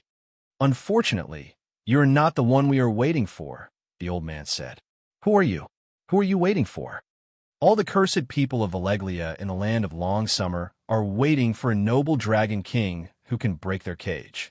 Dany did not like to hear this. She was not noble enough? And do you think there are many dragons in the world? Why can't I? What's a cage? I remember that you can freely enter and exit the land of eternal summer. Ghost-face old man observed her expression and explained, Lord Dragon King, this old man did not mean to insult you. In fact, as a dragon king, even in the era of Valeglia, you are one of the most respected people. But the bloodline of the Targaryen family is not pure enough, not noble enough. Sigh, I don't know how to explain it. Why don't you go to Orlas and look for the High Priestess? She will be happy to see you and your dragon. She will also tell you about the cage. Orlas still exists. Barristan asked for the first time. Ghost-face old man looked at the majestic black dragon behind him and asked, Lord Dragon King, are you also from the Targaryen family? Before White Knight could say anything, Dany said ambiguously, he is my family's knight. Sigh, you Targaryens are really prosperous. The old man sighed with a complicated expression and explained, Orlas was very close to the first peak, but he was lucky enough to survive. In the past few hundred years, you have seen how we are. It was all caused by the curse. In order to break the curse, the High Priestess thought of a method. Based on the degree of the curse on the newborn babies, the Targaryens would be scattered to different places outside the city. At this point, he waved at a woman with 2 heads behind him. Lord, after the woman walked out of the crowd, Dany realized that she was carrying a baby. The old man removed the brown animal skin covering the baby, revealing a fat white boy who was kicking his legs. No, it was a girl. The middle one was not a chirp, but a flesh-colored tail. The lesser the degree of the curse, the closer they will be to Orlas in the future. A smile appeared on the old man's horribly ugly face. Little Na, only has a small tail, so she can live in Orlas. Her child might be able to break free from the curse. Dany fell into deep thought. She now understood where the demons came from. They were the most deformed freaks that were chased out of the villages. What is the state of Materis? They can still communicate freely with the outside world, but Orlas is very isolated. Materis? I'm not sure. Dany then asked a few more questions related to the Great Calamity. The High Priestess stuttered as she flipped through the sheepskin scrolls. Most of the time, she would simply say, I don't know. Dany was somewhat disappointed to find that this old man's knowledge was so shallow. She left behind 10 cans of white sugar and 2 bags of eastern spices and left with the old man, thanking her profusely. The straight stone path between Orlos and Materis was too obvious. Materis was to the north, while Orlos was to the south. Even a blind person would not get lost. After passing through 4 or 5 villages, a dark city suddenly appeared on the plains. The towering, sky-reaching tower stood out among the other stone buildings. It belonged to Valeglia's Dragon King, and the Megalosaurus could directly land on the top platform of the sky-reaching tower. Just like Valeglia, Orlos had no city walls. The black stone towers, warehouses, streets, gardens, plazas, and so on were spread out in all directions. It was full of vitality and domineering aura. There were still some remnants of the domineering aura, but not much vitality. Most of the buildings in the city, which was more than 10 kilometers in diameter, were in ruins. The streets were in a mess, and the corners were filled with rocks, feces, and bones of unknown animals. The walls of the tall towers were peeling and ugly. The fountains, which had once provided the citizens with cool air during the hot summer days, had dried up. The spouts were rusty, and the pipes were blocked with mud. The lively city gardens had lost all color, leaving only grayish-green weeds. Occasionally, there would be goats with missing noses, ears, or an extra nostril or head chewing on the grass. A few gray-clothed freaks drove an ox cart past the city hall. The wheels of the cart creaked, echoing hollowly in the plaza that was more than 50,000 square meters wide. This was a ghost city that had been buried for 400 years, although the citizens in the city had very little abnormalities. Greet the people of Orlos. Hiss, a dragon's roar that was as rough as glass rang out from the center of the city. From time to time, small dragon flames would spurt out of its nostrils. A dragon? Megalosaurus. It's really a megalosaurus. A megalosaurus is here. The Dragon King is here. In less than 10 minutes, the city below was already, it wasn't exactly bustling. Compared to the enormous city of Orlos, there were far too few citizens on the streets, balconies, plazas, and rooftops. Danny even suspected that there weren't 5,000 people here. Bam, bam, bam, bam. About 15 minutes later, 14 tallow torches as thick as an arm lit up at the top of the 150-meter-tall sky tower. This was a signal, an invitation to welcome the arrival of the Dragon King. Danny even saw a few black-cloaked figures standing in the center of the rooftop. Behind their black silk cloaks, there was a picture of 14 fiery peaks embroidered with golden thread. A group of dragons was flying above the fiery peaks. "Let's go and meet that high priest," she called out and brought the 2 dragons down. Whoosh, whoosh, whoosh. 2 dragons, one white and one black, flapped their wings, creating a strong wind that caused the cloaked figure's clothes to flutter. "Welcome, your majesty's Dragon King." A clear and melodious female voice came from the cloaked figure in the middle. This was a young girl. Thump, thump. Iron boots landed on the ground with a dull thud. Danny took off her barrel-shaped helmet, revealing a head of silver blonde hair and an exquisite face with violet eyes. She really is a Valeglia Dragon King. Everyone in Orlos thought at the same time. "I'm a descendant of Inar Targaryen," Danny Rise. Danny then pointed at the tall iron kin behind her. "He's my guardian knight, Barristan. So you're a Westeros princess." The girl took off her hood, revealing a beautiful face that wasn't inferior to Danny's. Even the dim sky seemed to brighten up. "I'm a city lord of Orlos, and also the high priest, Jenny Bellerus." Her silvery hair was draped over her shoulders, and a dragon-shaped red crystal hairpin secured her long bangs behind her head, revealing her full and smooth forehead. This girl seemed to be flawless. Danny looked at the girl with admiration, then smiled and bowed. "I didn't expect the high priest to be a Bellerus. My apologies."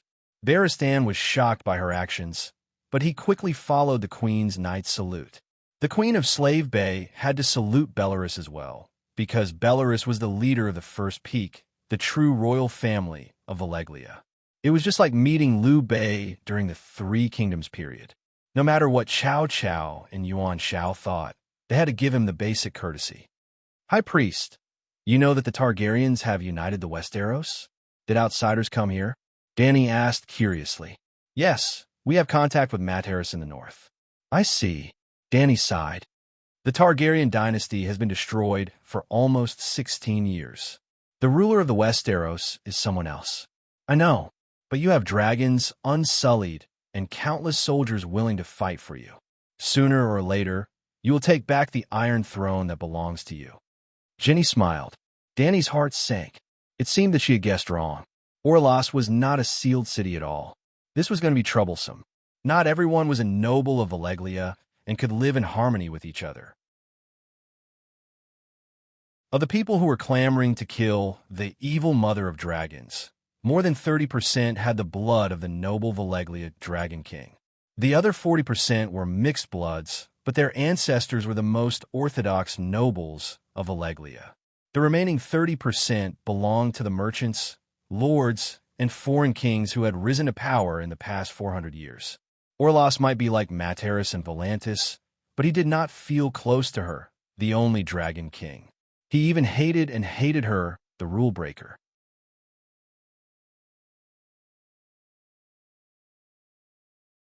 Chapter 178. The atmosphere became heavy due to Dany's change in mood. High Priestess Ginny seemed to be wise beyond her age.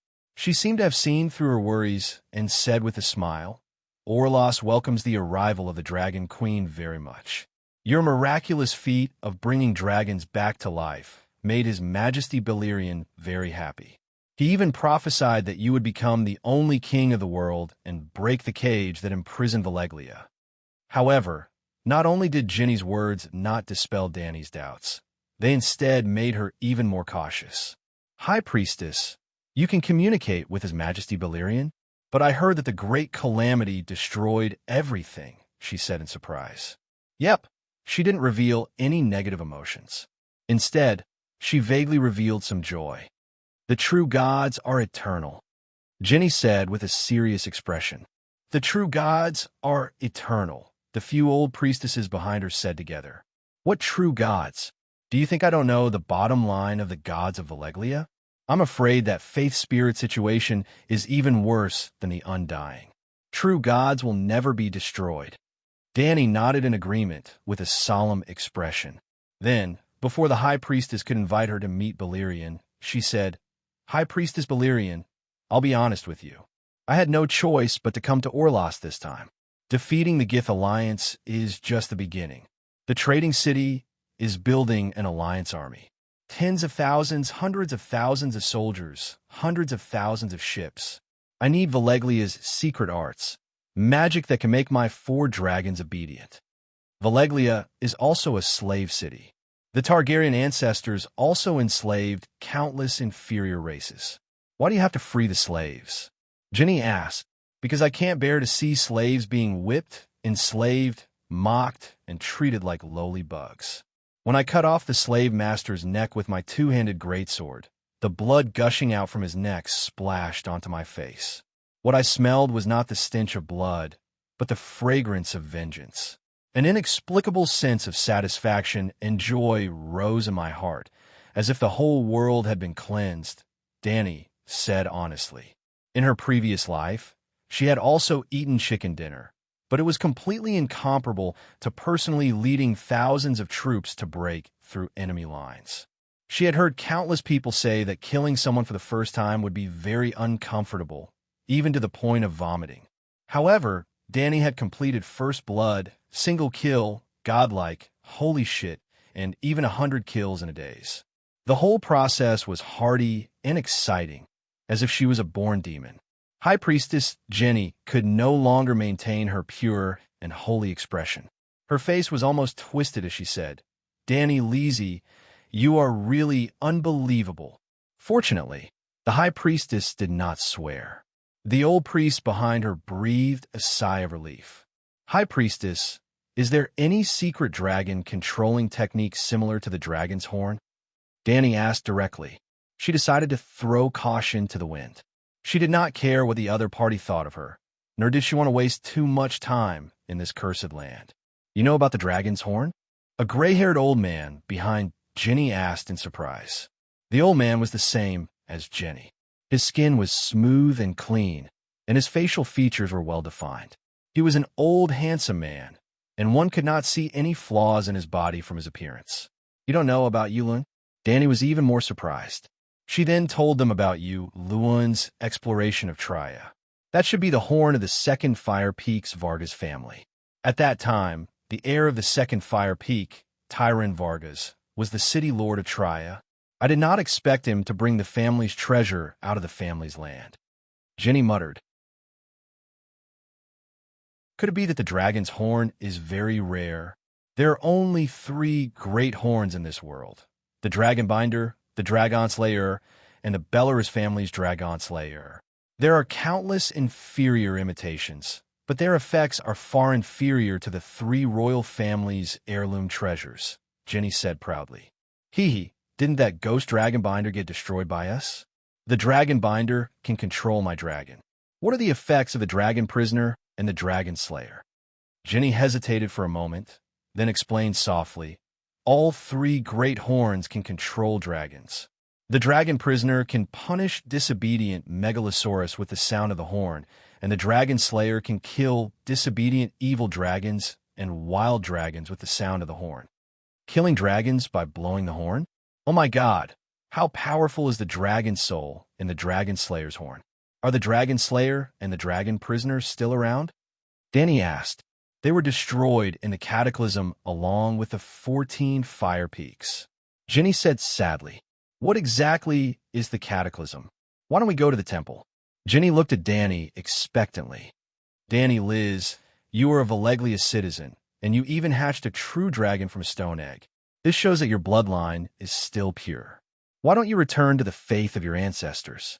His Majesty Balerion has real power, and it is far more real than the 7 gods.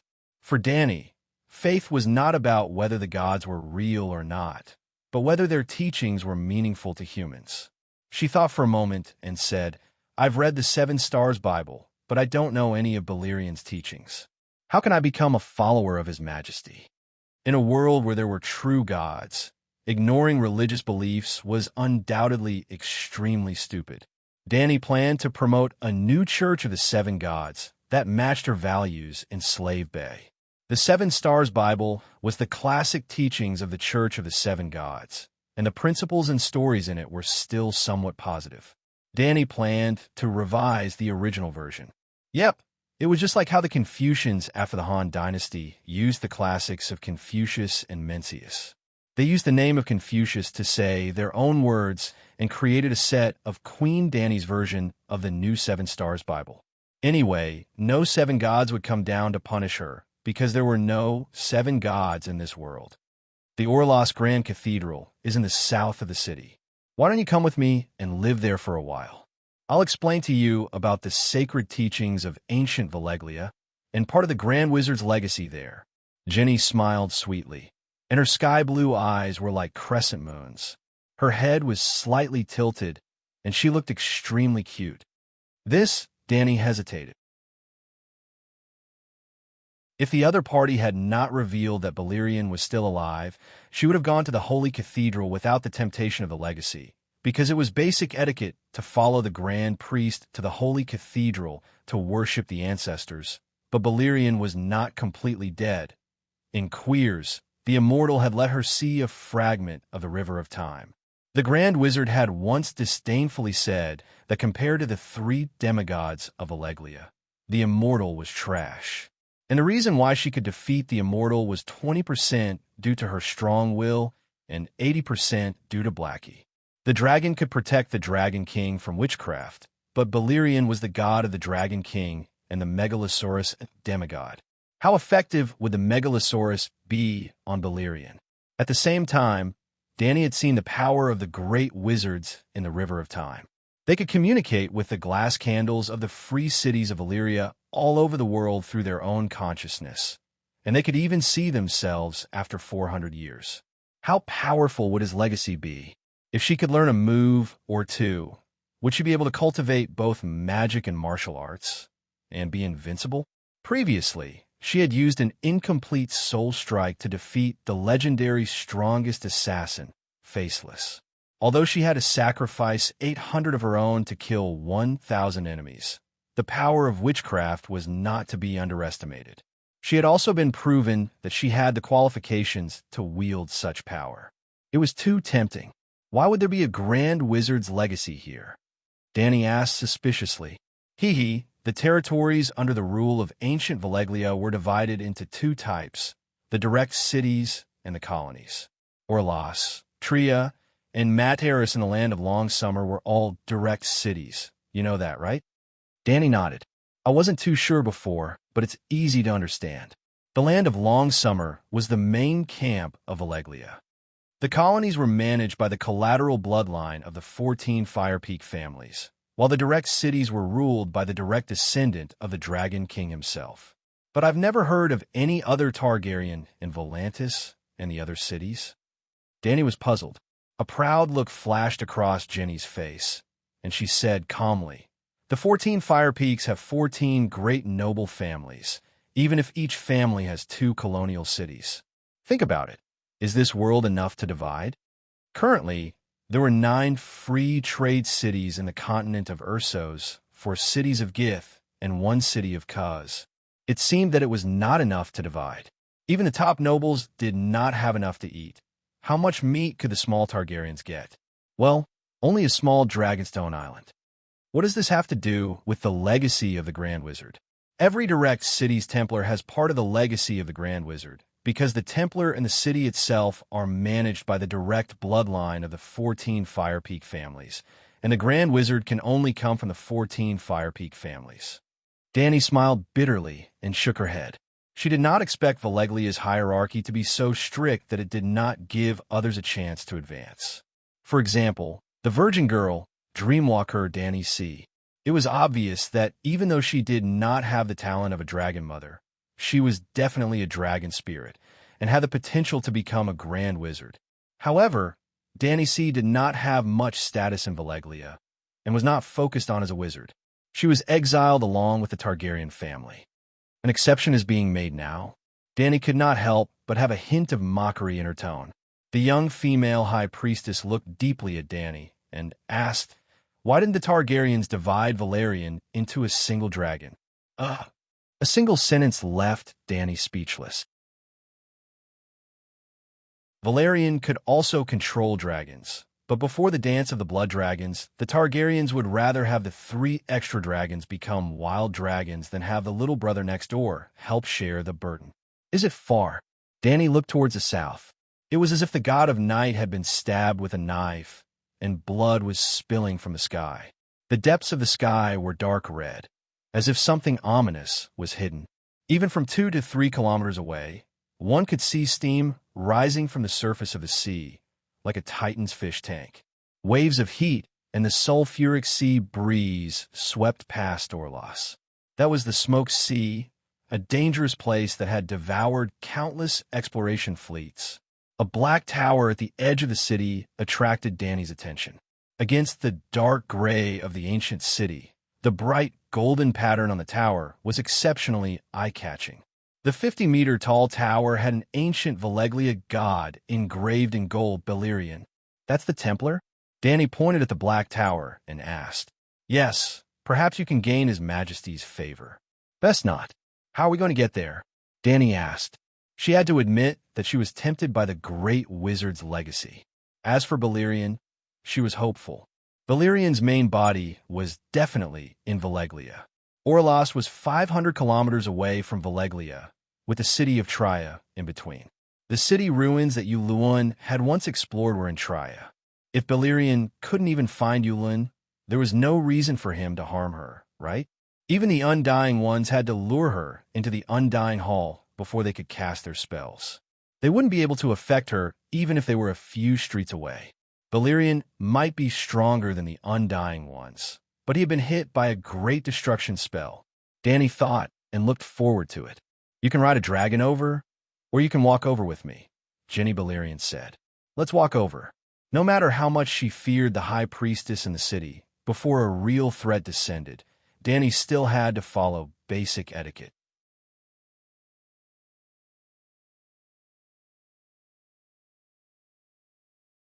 Chapter 179.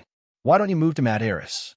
Danny asked Jenny, whose eyes were shining as she looked at the gorgeous silk as she moved the white sugar, spices, silk, mirror lace, and other valuables down from the dragon's back. Since she knew that she was going to deal with the demons of long summer, Danny, of course, brought a large number of practical gifts. The environment here is indeed worse, but it is also closer to the old capital in the south. Closer to Belarus? It seemed that the power of the god of faith was limited by distance. Danny called the two dragons to fly into the sky, and she followed the high priestess to the spiral staircase of the Tower of Babel. The dark gray walls were decorated with old murals, banners, oiled swords, and pale bee skulls. The carpet on the floor was very thick, like stepping on a cotton ball. Although it was not embroidered with exquisite patterns, it was very clean. The wooden furniture in the hall was also very new, with a layer of oily luster. However, the bronze bars that fixed the oak door had a thick layer of green rust, which could not hide the traces of time. Along the way, Danny did not see a single guard except for a few gray-clothed maids with crooked eyes and crooked mouths, who put down their work and knelt down to greet her. Walking down the Tower of Babel, Jenny looked back at the tall model tower behind her and said sadly to Danny, "Once, this was almost the center of the world, the glory of civilization. As long as it is a praise that can be created by humans, it can be found here. I heard a few times prophecies and breaking the cage. It seems to be about removing the curse and returning to the glory of ancient Valeglia?" Danny asked. Jenny was shocked and said piously as if she was preaching, "His Majesty Balerion once saw the future and left us a prophecy.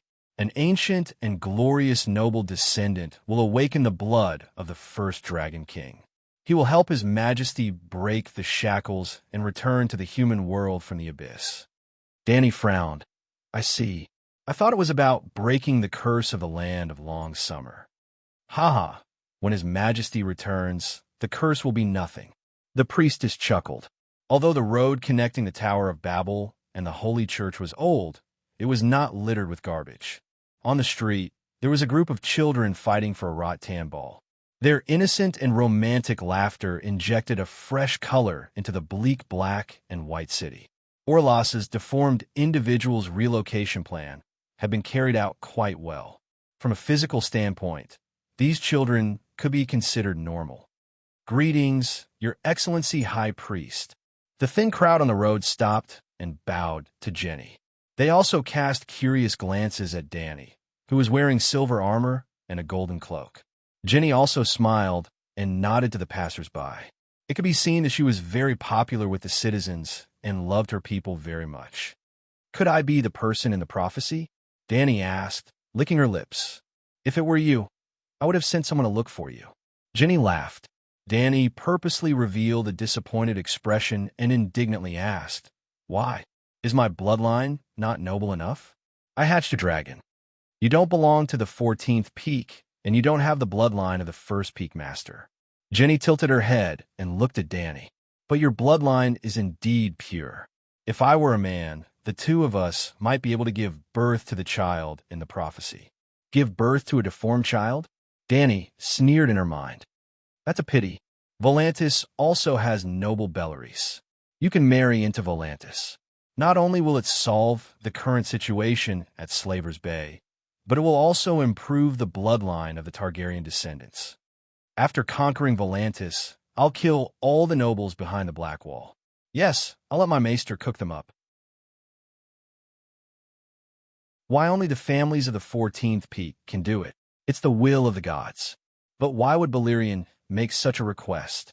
What are the characteristics of the first Dragon King's bloodline? Danny asked again. Only the true gods know. After getting closer, Danny realized that the Holy Church had almost collapsed into the sea. Half of its foundation was on land, while the other half was suspended above the sea. The tall black stone tower was tilted 30 degrees toward the sea. It was 10 times more exaggerated than the Leaning Tower of Pisa. It didn't even collapse. The quality of the buildings in the other world was really good. Danny could only sigh in amazement. Like the Tower of Babel and Valeglia Avenue, The Holy Church's black tower was also a one-piece structure. It was as if cement had been poured directly into a mold. The thick walls of the tower gave people a strong sense of security. Heavens, with such a tilt, there's not a single crack on the wall. How did you do it? Baristan, who had been silent all this time, was shocked. I wonder if the High Priestess can teach me the building techniques of Alleglia? Danny looked at Jenny with a yearning look. I don't know how to. The High Priestess shook her head. The blond old man beside her explained. Just like the forging method of Alleglia's steel, the enchantment technique of the Undying Stone is also closely guarded in the clan's treasury. But I remember that the Targaryens have the technique of forging lesser Undying Stones. Dragonstone Island is strong enough. The old priestess looked at Danny in confusion. Undying Stone, Dragonstone Island. Danny thought for a moment and shook her head. It's been lost for hundreds of years. Splash, whoosh, whoosh, whoosh. The dark red seawater below the cliff rose into a 10-meter-tall wave. The boiling water with white smoke washed the tilting tower wet. It was as if the lid of a steam boiler was suddenly lifted. A visible white wave of air blew Danny's silver hair all over the sky. Knight, are you okay? Danny looked at the white knight beside her worriedly. The seawater was boiling, and the water vapor coming at them was estimated to be 40 to 50 degrees Celsius.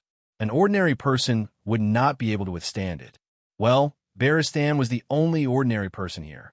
Everyone in Valleglia had the talent of being able to withstand high temperatures. Bam, bam, bam. The old knight patted the crystal lens in the eye-hole of his helmet and said loudly, "Other than the water vapor blurring my vision, everything else is fine. Let's go in," Jenny said. Danny looked at the red sky and smiled bitterly. "Do you have night here? It seems like the sun is setting." Looking up, they could not see the stars, the sun, and the moon. There was a layer of gloomy, dark red light in the sky, which looked like a large piece of blood clot. It was like a thick layer of blood-stained cotton was pressed on the surface of the sea, pressing on everyone's heart. Looking down, they could see a bright red flickering in the depths of the dark sea. It was like a light bulb was lit in the water. The surface of the water was bubbling, bringing with it a pungent, sulfuric smell from hell. A string of small flames rose from the charred reef in the water, but were immediately extinguished by the incoming tide. As the tide receded, sizzling sounds came from the reef, and white smoke rose into the air. With a sizzling sound, the dim red flame once again appeared on the reef, dancing in a flirtatious manner. Fuck! There's an active volcano below. Danny's heart was pounding in her chest with fright. There's a volcano under the sea, she shouted to Jenny. Jenny looked down at the sea and said calmly, "Yes, it's an active volcano. It's right beside us below the Holy Church." Danny's voice was a little distorted. Her face must have been distorted too. "Yes." Jenny's expression was still calm. The old priestesses behind her also had an expression that said, "Why are you making such a fuss? Aren't you afraid? If the volcano erupts, Orlos will be finished." Danny shouted in a low voice. "Valleglia is afraid of volcanoes?" "Ha!" Hearing the arrogance and contempt in Jenny's voice, Danny said indignantly, "Wasn't Valleglia destroyed by a volcanic eruption?" Jenny stopped, turned around, and looked at Danny seriously. "Do you really think so? We've controlled the 14 fire peaks and the hundreds of volcanoes nearby for 6,000 years. Even small accidents rarely happen because every inch of land under the volcanoes is under the surveillance of the Wizard Council." "You mean there's a mastermind behind the great calamity?" Danny was shocked. "I don't know. Even so, you don't have the ability to control volcanoes like the great wizard of Alleglia, right? You'll understand in a moment." Jenny smiled mysteriously and pushed open the 3-meter-tall white wooden door. Baristan touched the wooden door and exclaimed in shock, "Weirwood!" The priestess nodded and said, "It's said that weirwood contains the power of the old gods and is one of the best magical materials. It's also often used to make furniture and can last for 10,000 years. There's weirwood in Ursos too?" Danny asked curiously. "It should be extinct by now, but Before we humans appeared, the children of the forest and the giants had already existed for several million years. Perhaps they once lived on this continent as well. Perhaps back then, the entire world was filled with weirwood. Creak! The heavy weirwood door opened, and the bright black light made Danny squint slightly. A long, twisted obsidian candle was placed in the middle of the stone hall. A blinding black flame burned at the top of the candle.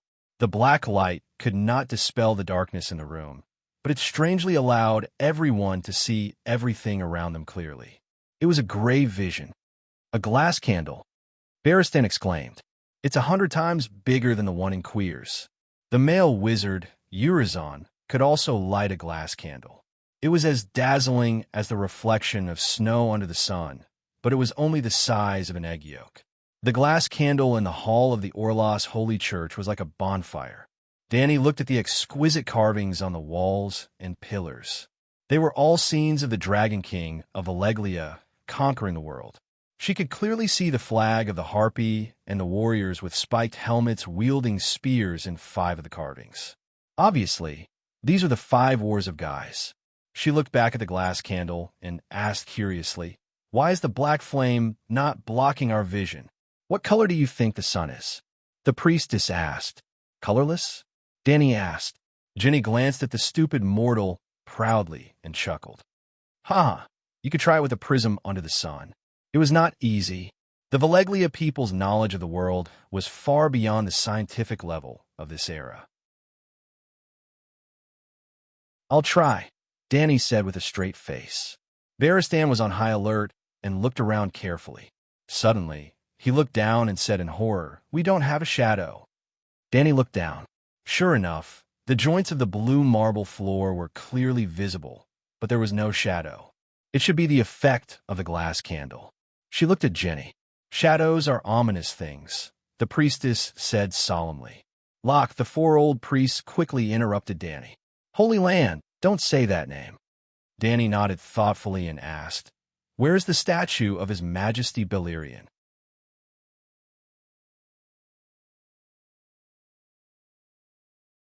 Chapter 180. The barrel-shaped hall was divided into 4 directions with 4 stone pillars. Behind each pillar was a small wooden door. In the middle was a half-meter-high, low round table with a 2-meter-high twisted black crystal inserted in the center. Nothing.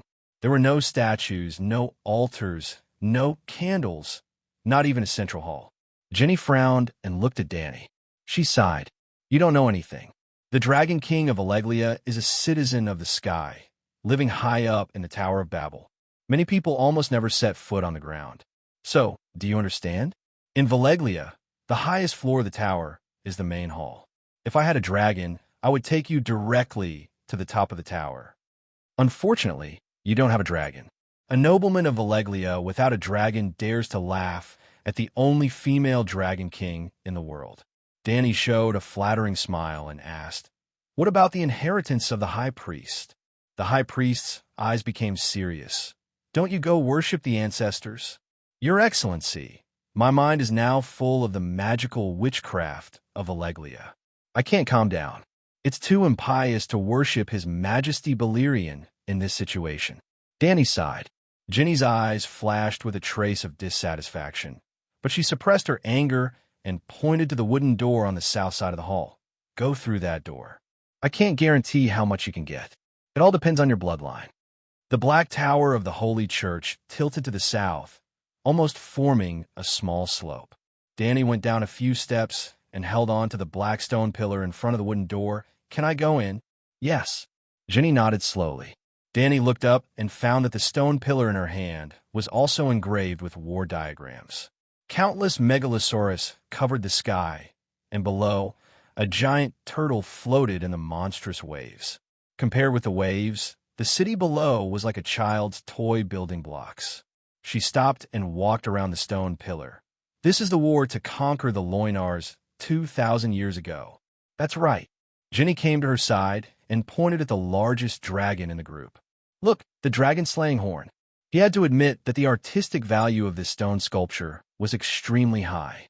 Not only did it vividly portray the tragic atmosphere of the battlefield, Even the details were done to perfection. They could also clearly see the horn hanging from the waist of the tiny dragon king on the dragon's back. The megalosaurus was only the size of a palm, and the dragon king riding the megalosaurus was as thin as a man's fingernail. The curved horn was only the length of the dragon king's forearm. This kind of technology, the dragon slayer horn is so small? Danny asked in confusion. That dragon binder is taller than me. Could it be that Dragon Slayer isn't made of dragon horns? I'm not sure. Perhaps the size of the dragon horn is not the deciding factor. Nonsense. The older the dragon, the bigger its body. The dragon horn would naturally grow along with it, and the soul pressure of the Megalosaurus King would also be stronger. Danny couldn't help but look down on Jenny. She didn't even know that there was a dragon's soul sealed in the dragon horn. There was a wooden door behind the pillar that seemed to be made of ebony wood. There was a familiar symbol on the door that Danny was a little familiar with, a white spiral vortex. What symbol is this? The foundation of witchcraft, the image of the lake of souls. Danny's little face wrinkled. Can you be more specific? I don't know anything about witchcraft. Thump, thump, thump. Jenny Belarus stomped her feet. Before building a house, the foundation must be laid. The strength of the foundation determines the height of the tower. Look at this black tower. Half of its body is suspended in the air and tilted towards the sea at such a large angle, but it is still stable. The process of extraordinaire sorcerer's cultivation is like building a house. We must first lay a solid foundation, the basic meditation technique.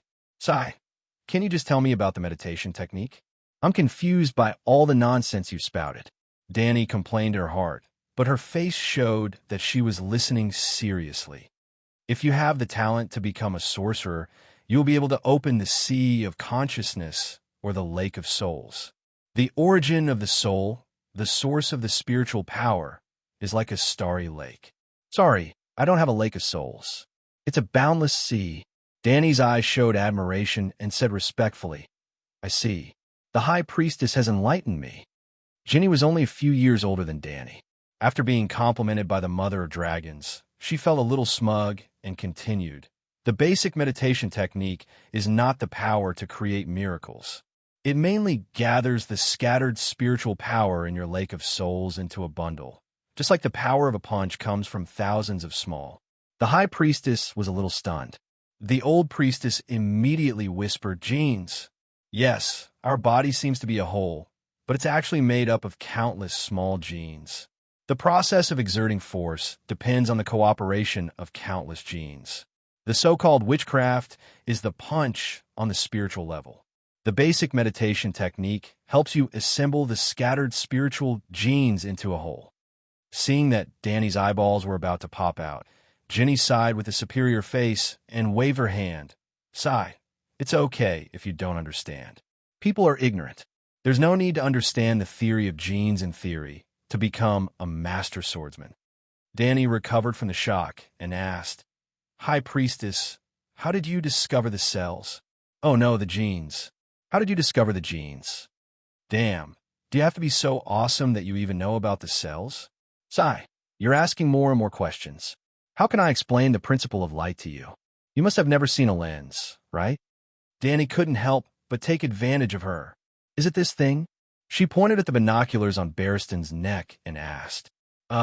Jenny Belarus's arrogant face froze.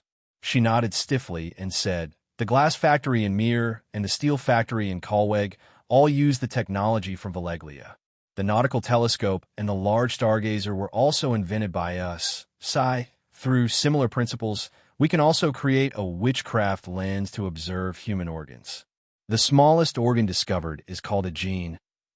So it's the witchcraft lens. Barristan was shocked. You know about the witchcraft lens? Danny looked at him curiously. Barristan said slowly, The City of Knowledge has been doing human experiments and has always wanted to create the legendary witchcraft lens. For this reason, the professors of the City of Knowledge have repeatedly advised King Eris, hoping that the king will increase investment in the City of Knowledge and reduce the import tariff of the Mir lens. They need a lot of glass and lenses. The city of knowledge in the land of the setting sun? That group of undulls is just imitating our wizard council. An old priestess said contemptuously. Barristan's face turned red, but he could not refute. Danny's eyes were blurred. She murmured, how glorious was the Valeglia civilization in the past. I also want to know. The young female high priestess smiled bitterly. Quickly go in. After learning to meditate, a wizard rune will be constructed in the Lake of Souls. This is the symbol. She touched the white vortex on the sandalwood door and urged. Behind the door was a dark stone room of 20 square meters. A dark red halo shone in from the 3-meter-high skylight. A slender, twisted obsidian could be vaguely seen on the empty green stone slab. Just a glass candle? Danny looked back at the priestess. A glass candle is the best conductor of mysterious elements. 80% of witchcraft can be performed with a glass candle. What about the blue magic ball on the wizard tower? Danny was puzzled. Jenny was surprised. You know about the magic ball? My second brother Viserys told me that the great wizard can control the whole world through a magic ball as big as a house.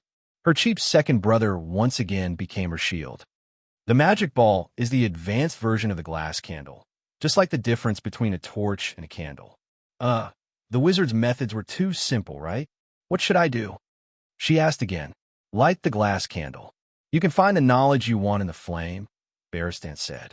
Barristan said strangely. The night before the assistant scholar of the City of Knowledge swears to become a scholar, they must keep watch in the cellar with only one obsidian candle. If they can light the candle, they can leave the cellar in advance. It is said that no one has ever lit a candle before. Grand Scholar Pycelle said that this is to warn the new scholars that even if a person is full of knowledge, he is not omnipotent. The personal strength of an organization's leader determines the upper limit of the organization's ability. Grand Scholar Pycelle must be a stupid pig. A silver-haired old priestess sneered. Why do you say that? White Knight was puzzled. Because the 4 glass candles in the City of Knowledge all came from Valeglia. It was a reward for 50 years of service from a scholar 1,000 years ago for low-level basic meditation techniques. Our ancestors paid such a high price to obtain the truth from us, but the younger generation treated it as a joke. How laughable! The old priestess sneered.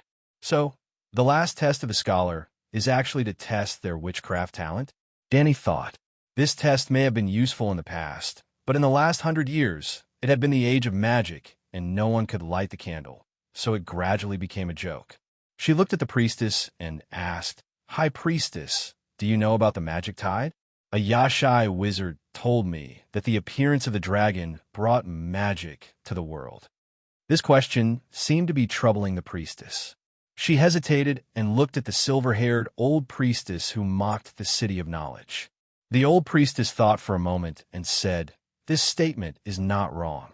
The dragon represents the limit of the world's power, and the huge gap between the dragon and the mortals is the active range of the mysterious people.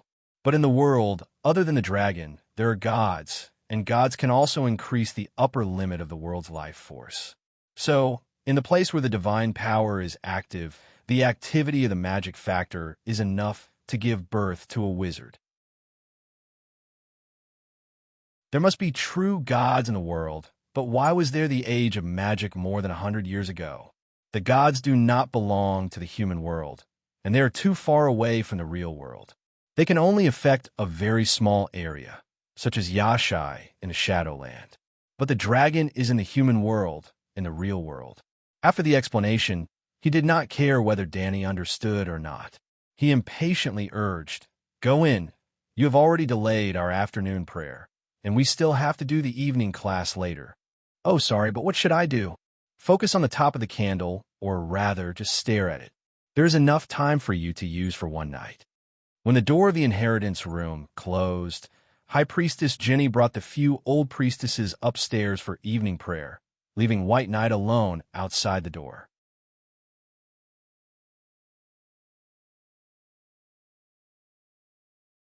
Chapter 181. Staring at the candle? You might as well give me a magic crystal ball and let me touch it. Danny muttered as she walked slowly to the 2-meter-tall obsidian candle. She touched it. It was cold like glass, and there was no reaction at all. She widened her eyes and looked up carefully from the base. It was like a branch of an old plum tree that was twisted buzz. In an instant, the room was filled with white light that was as bright as falling snow. Shit, didn't you say you want to look at it all night? This thought only appeared in her mind for a moment. In the next moment, the flame spun in front of her eyes, just like the spiral pattern outside the door. Danny felt that her body was gradually being elongated, becoming a thin line, falling into a pure white world with snowflakes dancing in the air. Her consciousness entered a mysterious and mystical realm. Barristan, who was outside the door, was stunned. As soon as the door was closed, the white light that was like a sharp sword pierced through the gap of the door, as if the door to heaven had been opened. Is it His Majesty? Why is it so fast? He found it unbelievable that the black light around him was wriggling like a living thing. It was wriggling and shrinking under the pressure of the white sword aura. The big candle that was burning with black light in the hall was forced to take a step back by the small candle in the room. What made Barristan even more confused was that even with the white light surrounding him, there was still no shadow under him. His Majesty, are you all right? He asked softly through the door. The response was swoosh. The white light that was as bright as snow instantly turned into a yellow light that shone like pure gold. The midday sun rose in the room. Then it was as red as charcoal. Those who did not know would think that the room was on fire. Then the darkness of the void even absorbed the black light in the hall. Barristan, who was standing outside the door, had his vision blurred for a while. Then it was a deep blue like the sea, a tender green like a fragrant ball, hibiscus purple, apple green. Other than the black and white, red, orange, yellow, green, blue, and purple colors rotated one by one. Just as the light dimmed, the sound of hurried running came from the stairs opposite. Why is it so fast? The silver-haired old priest asked anxiously. I don't know. Barristan said doubtfully as he quietly pressed his left hand on the scimitar's hilt on the left side of his waist. How did you know? He asked. A bright beam of light shot out from the sky and extended for a few kilometers. Anyone who looks to the south will be able to see it, Jenny said with a serious expression. Barristan understood. Even the tiny gap in the door could not block the light in the room. The skylight inside must also be shooting the light at an angle towards the sea. But wasn't it a little too exaggerated to spread a few kilometers? What terrifying magic power! The silver-haired old man's blue eyes were filled with unconcealable shock and bewilderment. But she's just a newbie. How is that possible? Perhaps Her Majesty is the mother of dragons. The White Knight spread his legs and used his tall body to block the wooden door behind him. The high priest shook his head and said, That's not right. Not to mention that she's just a dragon spirit. Even if there really was a dragon god in this world, he wouldn't be able to stimulate the 9-colored light. Dragon spirit? What is it? Barristan asked curiously. Jenny's eyes flickered as she stared at the old knight, who looked like an iron can. She asked loudly, The inheritance room is specially prepared for the peak masters of the 14th peak. Only the direct descendants of the highest bloodline can activate the 9-colored candle. What did she do? Didn't you say it was based on the purity of the bloodline? The old knight said angrily. I lied to her. According to Targaryen's position in Valeglia, he can only stimulate the 3-colored candle at most. Plus, she was so fast. She must have... Creak! The wooden door opened. In less than 5 minutes, Danny walked out. You? A few priests pointed at Danny with trembling fingers. Their faces changed drastically. It's the perfect inheritance. Danny still looked the same. Her long silver hair, small heart-shaped face, but her purple eyes were shining brightly. In the center of her pupils, 9 tails of different colors spread out, forming a spiral vortex. Sorry, I'm not used to it. Danny patted her head. When she opened her eyes again, the abnormality in her pupils disappeared. How did you get the perfect inheritance? Jenny asked with a pale face. I don't know. Maybe it's because your talent is too high? This has nothing to do with talent. Only the peak masters of the 14 Fire Peak have the chance to activate the perfect inheritance. Fortunately, she had brought the identity card with her. Feeling the slightly warm Dragon King identity card in her chest, Dani felt lucky. She did not expect Valeglia to be so rigid. During the process of absorbing the inheritance, Dani was in a daze. She was only subconsciously following the changes in the flame and building the framework of the basic meditation runes in her mind. When the inheritance was completed, a message suddenly came from the candle. First Peak Master, congratulations on obtaining the qualification to be a great wizard candidate. When she woke up, she immediately felt her chest burning. She pulled out the silver chain to take a look. The volcano pattern on the black iron token seemed to have come alive. The mouth of the volcano was slowly spewing out golden red light. Then, above her spiral-shaped sea of consciousness, strands of golden red lava rolled down, forming strange runes and fusing with the vortex below. Finally, the illusory vortex condensed into a solid form. Dani had an inexplicable realization at that moment. The meditation technique from before was incomplete. Now, with the first Peak Master's identity card, the meditation runes were completed. The memory only lasted for a moment. Dani pushed away Barristan, who was in front of her, and smiled flatteringly. High Priestess, I only got the basic meditation technique. Do you have any more witchcraft to teach me? You. High Priestess Jenny was stunned. Her bright blue eyes were suddenly dyed black. Even the whites of her eyes could not be seen. Then, a dark red spark ignited in the center of her black, crystal-like pupils. An ancient and majestic aura spread out from her young body. A gust of wind blew in the hall. The black flame on the central candle rose 3 feet high. The flame danced into the shape of a ferocious dragon. The dragon opened its mouth and roared silently at Dani. The High Priestess exuded a decaying and holy aura at the same time. The two auras mixed into a frenzied, spiritual wave. Barristan's face was aghast. Just by looking at Jenny, his mind was seized by a nightmarish fear, and his limbs couldn't move at all. This is God's descent, Dani screamed. Ah! The silver-haired old priestess was shocked at first. Then, her face was filled with fanaticism. Welcome, your majesty. The other 3 old men immediately knelt and shouted. Welcome, our Lord Balerion. Jenny was indifferent at first, but when her dark eyes glanced at Dani, her face immediately changed. She screamed, This is impossible. The old and hoarse male voice mixed with the crisp and melodious voice of a young girl. Dani and Barristan had goosebumps. Impossible. The prophecy can't be on a lowly slave, but Dani did not have the mood to chat with the other party. She entered the dragon's spirit state. The whirlpool in her sea of consciousness spun rapidly. She launched a spirit attack. Go like the roar of a megalosaurus. A substantial arc-shaped airwave spread out from Dani's open mouth. Barristan shuddered violently, as if he was awakened from a dream. He suddenly recovered from his muddle-headedness. But the people on the opposite side seemed to have been hit head-on. 2 old priestesses floated back 3 steps. Their eyes rolled back, and they fainted before they landed. The other 2 priestesses did not faint. They were pushed back 2 steps by the airwave. They held their heads and wailed, dragon, dragon, true dragon dong. Balerion, who descended on Jenny, took half a step back. He said with a strange yin and yang duet voice, How dare you? A mere young dragon dare to be presumptuous in front of me. Gudong, gudong. Jenny's flat belly suddenly swelled up like a pregnant woman. Her belly was like a washing machine at the highest gear, making a strange water flow whirling sound. You go first, your majesty, I will stop him. Barristan pulled out his curved sword and was about to rush forward to make the first move. Oh, the old knight was indeed experienced.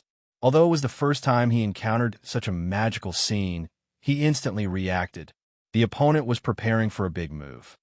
Are you stupid? There are still 2 dragons outside. Dani pulled him and shouted. But without waiting for him to speak, Dani dragged him and quickly ran in the direction of the gray door.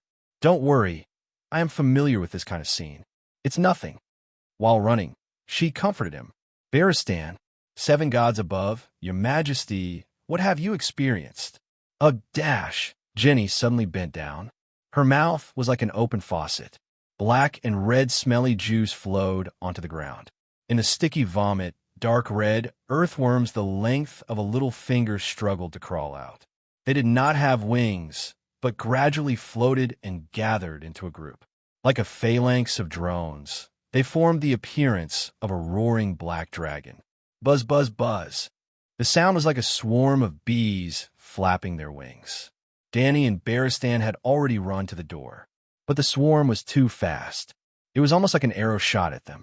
The next moment, they were about to. Danny pushed the white knight to the left and shouted in the form of a dragon spirit, "Blackie, save me."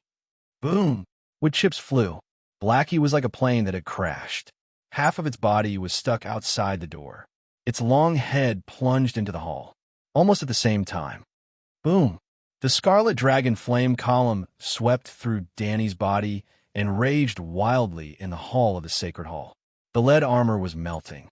The 4 old priests were instantly ignited. Jenny's face was twisted in the flame and melted. Squeak, squeak, squeak. The earthworm that had already flown to Danny's side was instantly dispersed and lost its ability to fly. It fell to the ground and struggled in the dragon flames. Surprisingly, it did not die.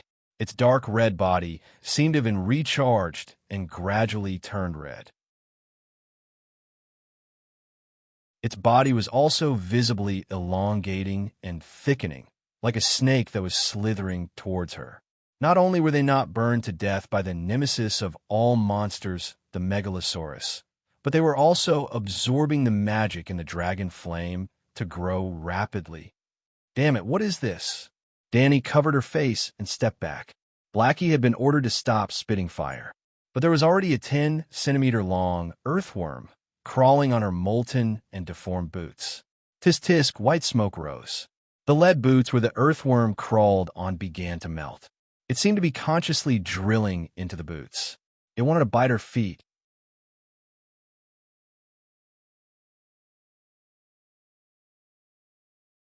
Chapter 182. Was this strange monster an earthworm or a leech? Why did it want to get into her body? In the state of the dragon spirit, Danny felt a fatal danger in Blackie's sea of consciousness. Therefore, she struggled and kicked her legs, trying to kick the earthworm away. But it was like a dog clinging to a goddess. It stuck to her feet and couldn't be shaken off. Swoosh! A black light flashed and a piece of the boot was cut off. The bright red earthworm was cut in two and fell to the ground, motionless and dead. It was Baristan. When he was pushed away by Danny, he took the opportunity to cover his head with his golden cloak to avoid the high temperature. When the dragon flame stopped, the old knight immediately flipped over and stood up.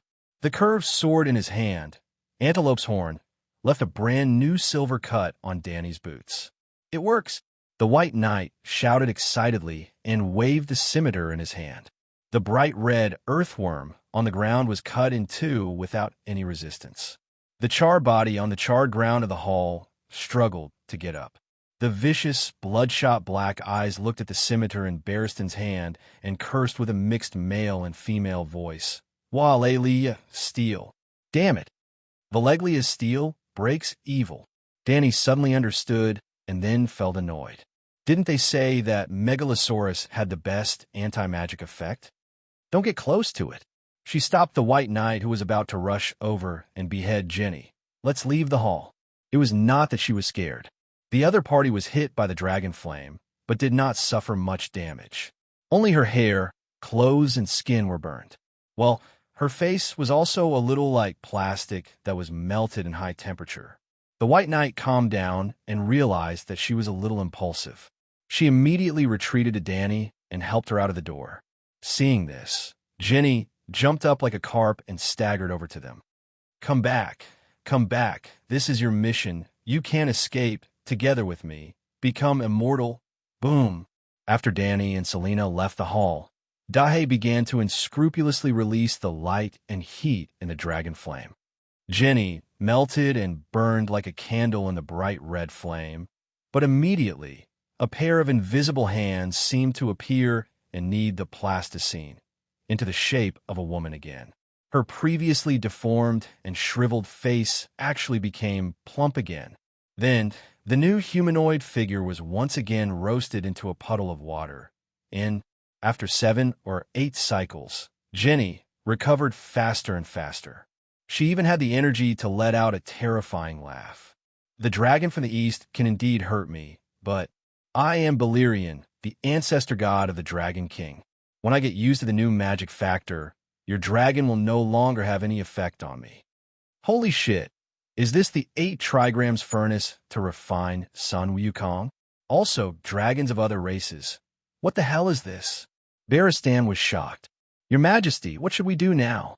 He turned his gaze to Danny, whose face was covered with blisters. Well, a certain queen had previously said in an experienced tone, I'm familiar with this kind of situation. It's a piece of cake. Danny looked around blankly and saw Little White, who was doing nothing. Her eyes lit up and she shouted, Dahe, step back, Little White, you spray. Hiss boom. Little White immediately lowered its head and joined the ranks of roasting human flesh. Danny found that under Little White's dragon flame, Jenny recovered to her previous state. The dragon egg came from Asia, and her 4 dragons were not the descendants of the Megalosaurus of Valeglia. But what did this mean? Weren't all the dragons in the world the same? Obviously, Jenny used her body to test the fire, proving that the dragons in Valeglia and the dragons in the outside world were 2 different species. The magic factor was different. What's this magic factor thing? All the above thoughts were completed in an instant. After Little White joined and Dahe left the hall, Danny immediately launched the only witchcraft she knew, Soul Strike. In the dragon's spirit state, Dahe's dragon soul entered Danny's spiritual sea. The human and dragon souls merged into one and turned into a dark arrow. At this time, in Danny's vision, Jenny was no longer a human, but a monster formed by black fog with a man's head and a black dragon's body. The arrow hit the monster's forehead, and the black shadow with a human head and a dragon's body let out a silent howl.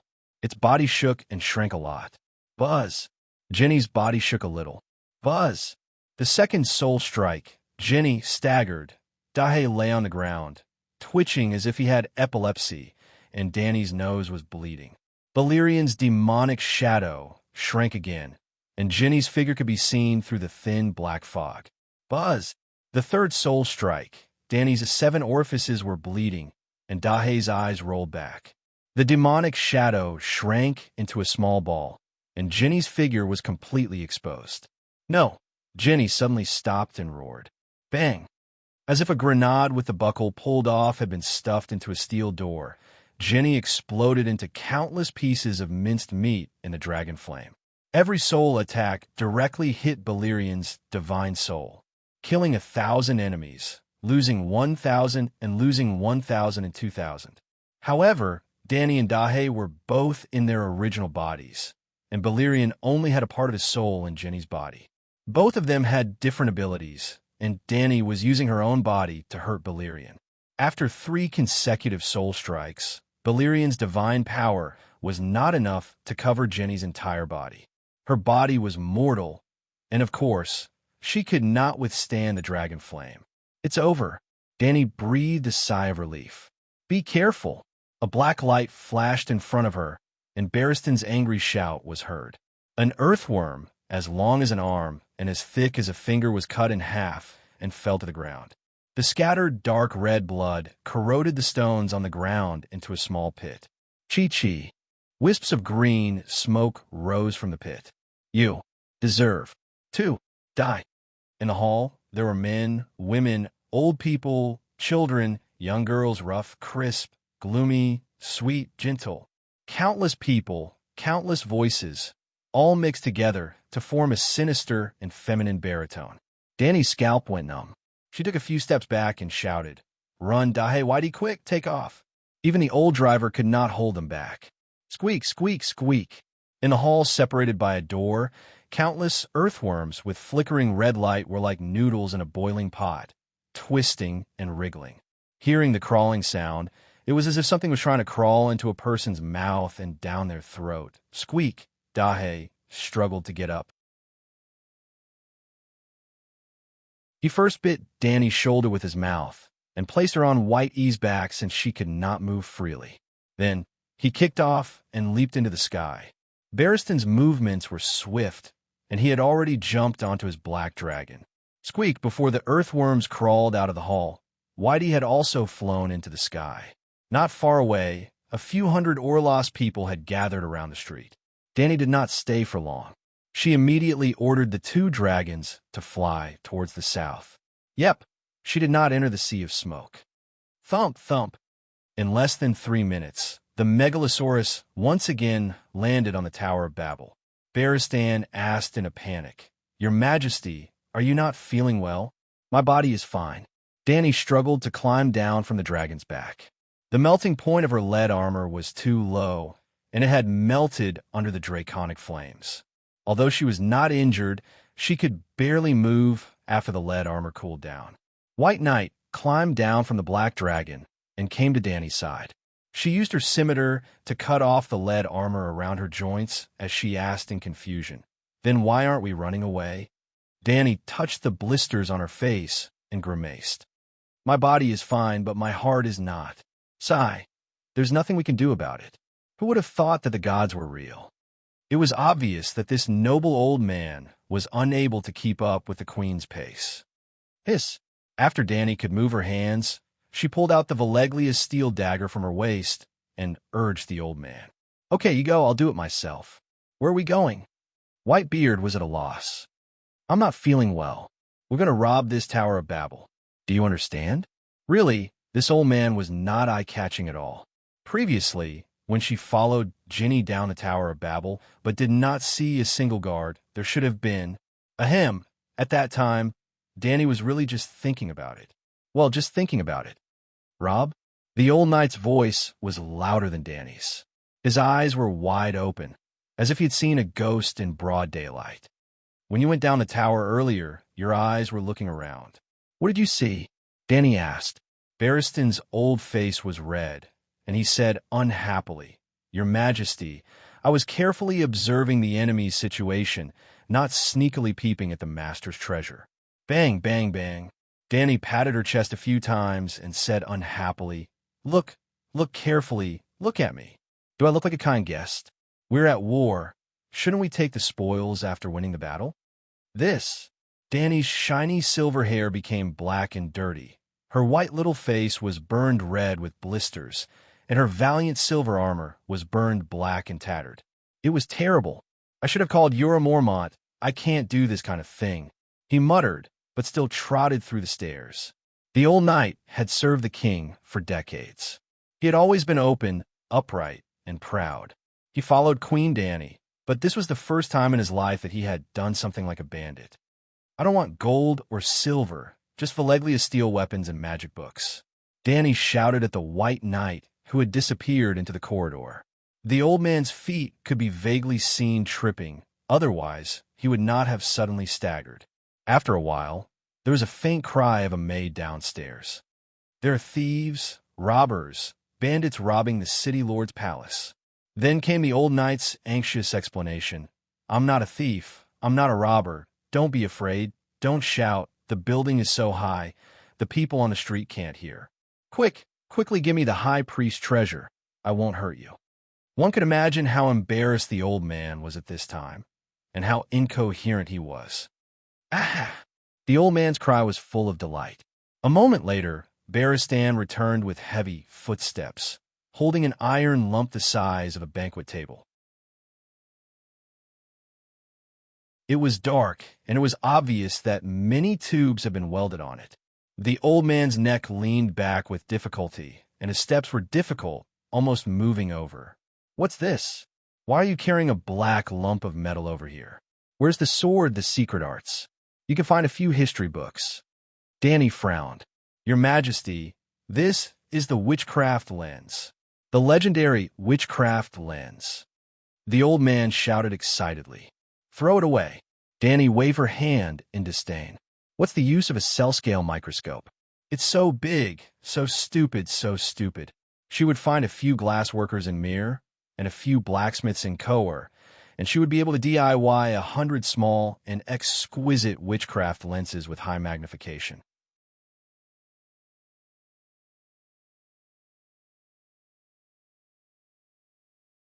Chapter 183. Your Majesty, this is the witchcraft lens. It might be the only witchcraft lens in the world. The old man reminded, even if you don't use it for yourself, you can bring it back to the City of Knowledge. The scholars will definitely be grateful to you. They spent 5 million gold royals in 40 years and still couldn't make the witchcraft lens. Sigh, it's so big. How much space does it take? I'd rather have books. And what's the use of the City of Knowledge's gratitude? A bunch of dregs who don't even know how to make a microscope. Your Majesty, didn't you notice? The old man shook the metal lump in his hand. There's not a trace of rust. It's made of Alleglia steel. What? Danny widened her eyes and said excitedly, Oh my God, how many swords can be made from melting it? The White Knight's mouth twitched. What kind of waste was this? Put it down, I'll pack it. You go back and continue. Before you come up later, remember to bring me a rope. The old man put down the witchcraft lens with a straight face, turned around, and went downstairs with a straight face. Danny stopped cutting the lead and walked over happily to size up the metal lump. The witchcraft lens was placed on the ground. It was as high as her neck, dull, smoky black, and cold to the touch, almost the same as the metal lump. Even the joint did not have a trace of rust. It was most likely really made of Alleglia steel. She picked it up and tested its weight. It looked light from the outside. It looked big, but it didn't weigh more than 100 pounds. That's right. The microscope was made up of several groups of hollow lens tubes. The inside was definitely not a solid piece of porcelain. The structure is so complicated. Danny was shocked to find that there were more than 80 lens tubes. The whole metal lump was made up of lens tubes of various sizes. There were also some parts that she did not know the purpose of. It was so complicated that she could not understand it at all. She did not even know how to use it. What are the people of Alleglia doing? It's clearly a simple combination of eyepiece and objective lens. Why are they making it so complicated? Useless trash. I'll melt you when I get back. Your Majesty, we have to hurry. A maid has sneaked out. She will definitely inform the guards. Barristan staggered again. He wrapped a large bag of items with a purple brocade curtain printed with golden patterns. There was a rope as thick as a finger hanging around his neck. Clang! It fell to the ground, revealing the leather scabbard of a long sword, a bulging shield, a 14-inch wide book, and a few fist-sized beads. Are you done? Danny asked. I found a library with at least 1,000 books. I couldn't take all of them, so I only picked some books whose names I didn't know. White Knight took out a plain linen bedsheet and wrapped it around the witch lens before carrying it on her back. You don't understand? You speak Alleglia? Danny lifted the curtain package and found that it weighed 100 to 200 pounds. It was too big, so she tied the package with a rope and made it look like a gift bag. There was a buckle at the end, so that little White could reach in and lift the big gift bag. I know the title of the book, but I don't know what it means. I think that as long as it's a book that I don't understand, it's most likely related to magic, he said. Are you sure Alleglia has all the weapons? Danny asked. A two-handed sword and a shield. That's enough. The Tower of Babel was specially prepared for Megalosaurus to take off and land. They jumped down from the edge of the platform, and the two dragons glided into the sky with the heavy Alleglia treasures. They quickly left the noisy cursing on the ground far behind. Fortunately, they picked a good time. It was already late at night, about 8 or 9 o'clock at night. The Orlos people who didn't have any entertainment activities were sleeping. Otherwise, Danny and the others wouldn't be so relaxed. After flying northeast for an hour and a half, they finally heard the sound of waves. It was as if a veil had been lifted, and the starry night sky suddenly appeared above their heads. They had left the land of long summer. Wow, what an exciting day. Danny laughed out loud. The two dragons were also tired after a day without eating. They were a little tired, so they used first gear flight mode and slowly glided towards Astapor. The sound of the wind was soft, and at an altitude of more than 1,000 meters, they could hear shouting more than 10 meters away. Sigh. Today's experience has made me. Barristan also breathed a sigh of relief. He lifted his helmet and asked hesitantly, "Are those really the gods of Valeglia? I always thought. It's not that I don't believe in the gods, but I never thought that I would be able to face them one day." Jazz, what do you think gods are? I've always believed in the 7 gods, the 7 spiritual sustenance, and the 7 wooden carvings. Now, I'm a little confused. Barristan smiled bitterly. Haha, you were good before. It's the right way to believe. After a pause, Danny explained, I met the first god in Queers. Immortal? White Knight exclaimed. Yes, immortal. Gods can be divided into 3 types. The first is the old gods, the nature gods, and the innate gods. Yes, they can also be called the spirits of nature. As for the specifics, I've never seen them, so I can't tell. But one thing is certain, they're all true gods. Only true gods are immortal. The second type is people who want to become gods. Jazz, look at me, and then look at the ordinary girl. You'll understand. Everyone is different. Although she was blowing her own trumpet, Barristan agreed with what she said. An ordinary girl could hatch a dragon? Could she not burn it? Could she make a dragon so obedient? Could she defeat 2 gods in a row? Could she light up a glass candle in an instant? Talented people can sense and enlighten supernatural powers from their own lives. For example, wizards, priests of gods, mages, and so on. If a wizard has enough talent, knowledge, and ambition, he can enter a strange state between a mortal and a true god. In that state, they can absorb power from outside their body. The spiritual power in nature, the magic power in the tidal sea, and especially the power of faith and faith of humans. At that time, they could be called demigods or spirits of faith. So, the immortal and Belarus are just spirits of faith. Barristan felt more relaxed. You've also noticed that Balerion, who descended on Jenny, is not invincible. In fact, if there were 3 Grand Knights who were as skilled in the sword as you, and charged fearlessly, there's an 80% chance that you could kill that bastard. You should let me try. Barristan smiled. Ha! Danny also laughed. She knew that the old man was just trying to liven up the atmosphere, and did not regret losing the title of God Slayer. 3 Grand Knights with Valeglia's steel sword charged over. There must be 1 or 2 who would fill the hole, exhausting the opponent's witchcraft and creating a chance for the last one to kill. The third type of god is the doctrine god created by humans. There are so many churches in the world, it's impossible for every church to have a god active behind them. The old man hesitated and asked, Then the Church of the 7 Gods? I'm not sure. These theories were summed up after meeting 2 demigods. Then, why did that Balerion attack you? Even if you obtain the inheritance of the Grand Wizard, Valeglia is gone. What's the point of following the previous rules? The old man did not understand. Sigh. I didn't understand at first, but then, after Jenny's body exploded, every fireworm made a different sound. Did you notice? Yes. The old man nodded and said with a bitter smile, To be honest, I was scared. It was too strange. I guess the souls of the owners of those sounds were all devoured by Balerion. Or rather, Balerion is the amalgamation of the ancestors of the 14 Fire Peaks. Immortals are like that too. They all want to devour my life and soul.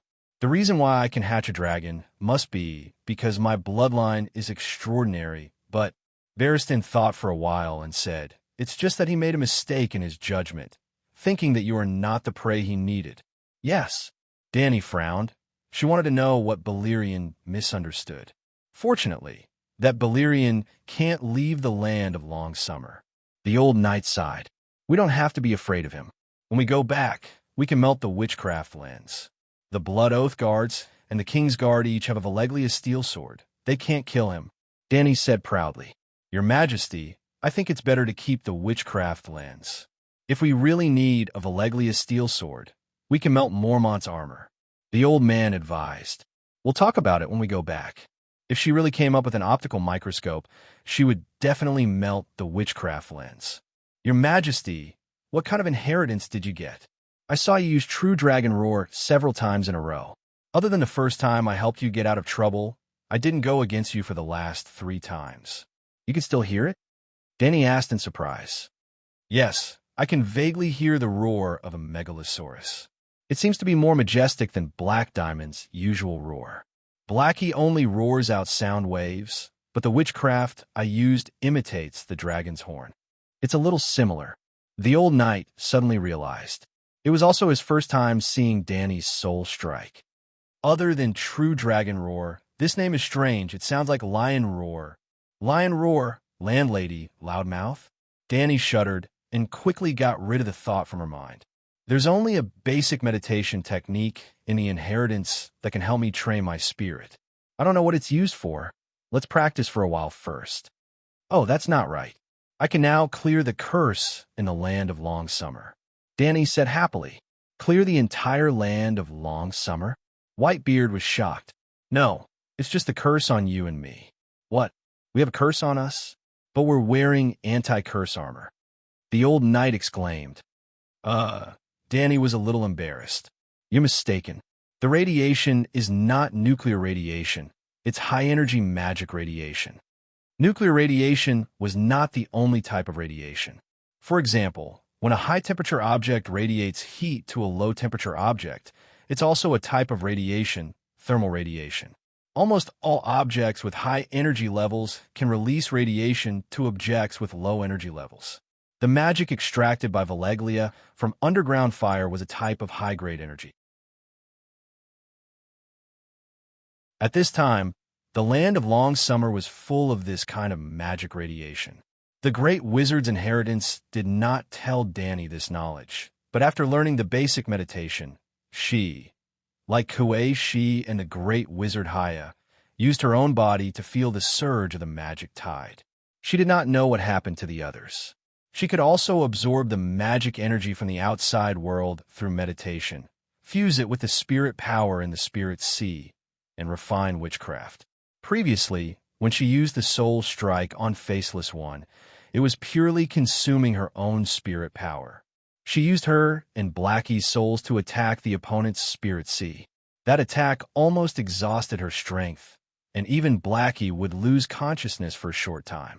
After learning the basic meditation technique, the soul strike consumed her witchcraft, and she only felt a little tired after using it 4 times in a row.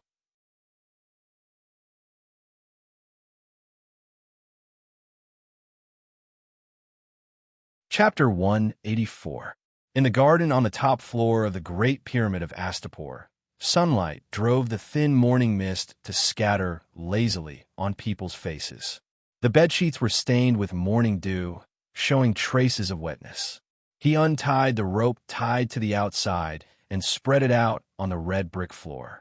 Swords, shields, books, crystal balls, and other miscellaneous items scattered all over the floor. Bam! Varistan untied the curtain bag and carefully placed the huge witchcraft lens on the coffee table beside him. Your Majesty, Sir Sammy already has a scimitar. This 2-handed sword is a perfect match for me. Yora Mormont hugged the 2-handed sword with a dark purple lizard skin scabbard tightly, wishing that he could immediately hang it on his waist. In your dreams, the old knight snatched the sword back from his hand and sneered. The scimitar was lent to me by Ago to protect your Majesty. Now that I have Tunri, the scimitar naturally has to be returned to Ago. Yes, the sword he found from Orlos was called Tunri. Valeglia's words were engraved on the golden sword guard. The 2 white knights had never thought of giving Tunri to Danny because the sword was too long. The blade was 3 meters long, and the hilt was a golden dragon that was 30 centimeters long. The dragon opened its mouth and spat out the blade. Its upper and lower jaws were used as guard. Its wings and legs were retracted, but it did not affect its grip. Its tail was tied with colorful tassels. It was a very beautiful sword. This sword is too flashy. It will attract unnecessary attention, Yura advised. It's fine. Just find a blacksmith to blacken the color. The old knight said as he took off the Iraq scimitar from his waist and hung Tunri on it. Together with his tall and burly body, the sword was just the right length. The shield is Grey Worm's. Barristan interrupted him. You use a two-handed sword. Do you have a third hand to hold a shield? If it was a small round shield, it could be hung on the arm, but this curved shield could only be used with a short sword and a spear. In other words, Valeglia had imitated the shield style of the Guji's army. Grey Worm already has a Valeglia steel short sword, Yura muttered. Why don't we melt it to make a sword? What books did you look for? Gene Overview, The Secret of Color, an analysis of the principle of optics, geometry, the magic of numbers. Danny held up a stack of books and said to the old knight in frustration, These things are useless to me. Really? Isn't it better to always compare poems and stories? Whitebeard said awkwardly, Forget it. It's useless to me, but it's a priceless treasure to this world. Danny sighed. Where are the magic crystal balls? The old knight pointed at the red, purple, and colorless crystals and asked, Are they helpful to you? Crystal of high purity. It's a very good bedside ornament. Whitebeard blushed and couldn't help but think of the place where he found the crystal ball Jenny's bedroom. He thought that it was a tool that the high priestess used to cultivate her magic every day. After all, in the stories, it was often said that the witch used a crystal ball to divine the future. Sigh, the normal glass candles used by wizards are not known to people. Those third-rate writers who write wizard stories have done a lot of harm. The old knight sighed. After a day and a night in the land of long summer, Danny was very tired when she returned to Astapor. She only drank a bowl of mutton stewed with turnip soup, washed up, and went to bed. The red sun slowly fell into the sea in the west, and the world was red. The red light shone through the skylight onto the wall covered with beige wallpaper, adding a warm and peaceful atmosphere to the quiet stone room. Suddenly, Danny, who was sleeping soundly, frowned as if she was enduring some uncomfortable pain.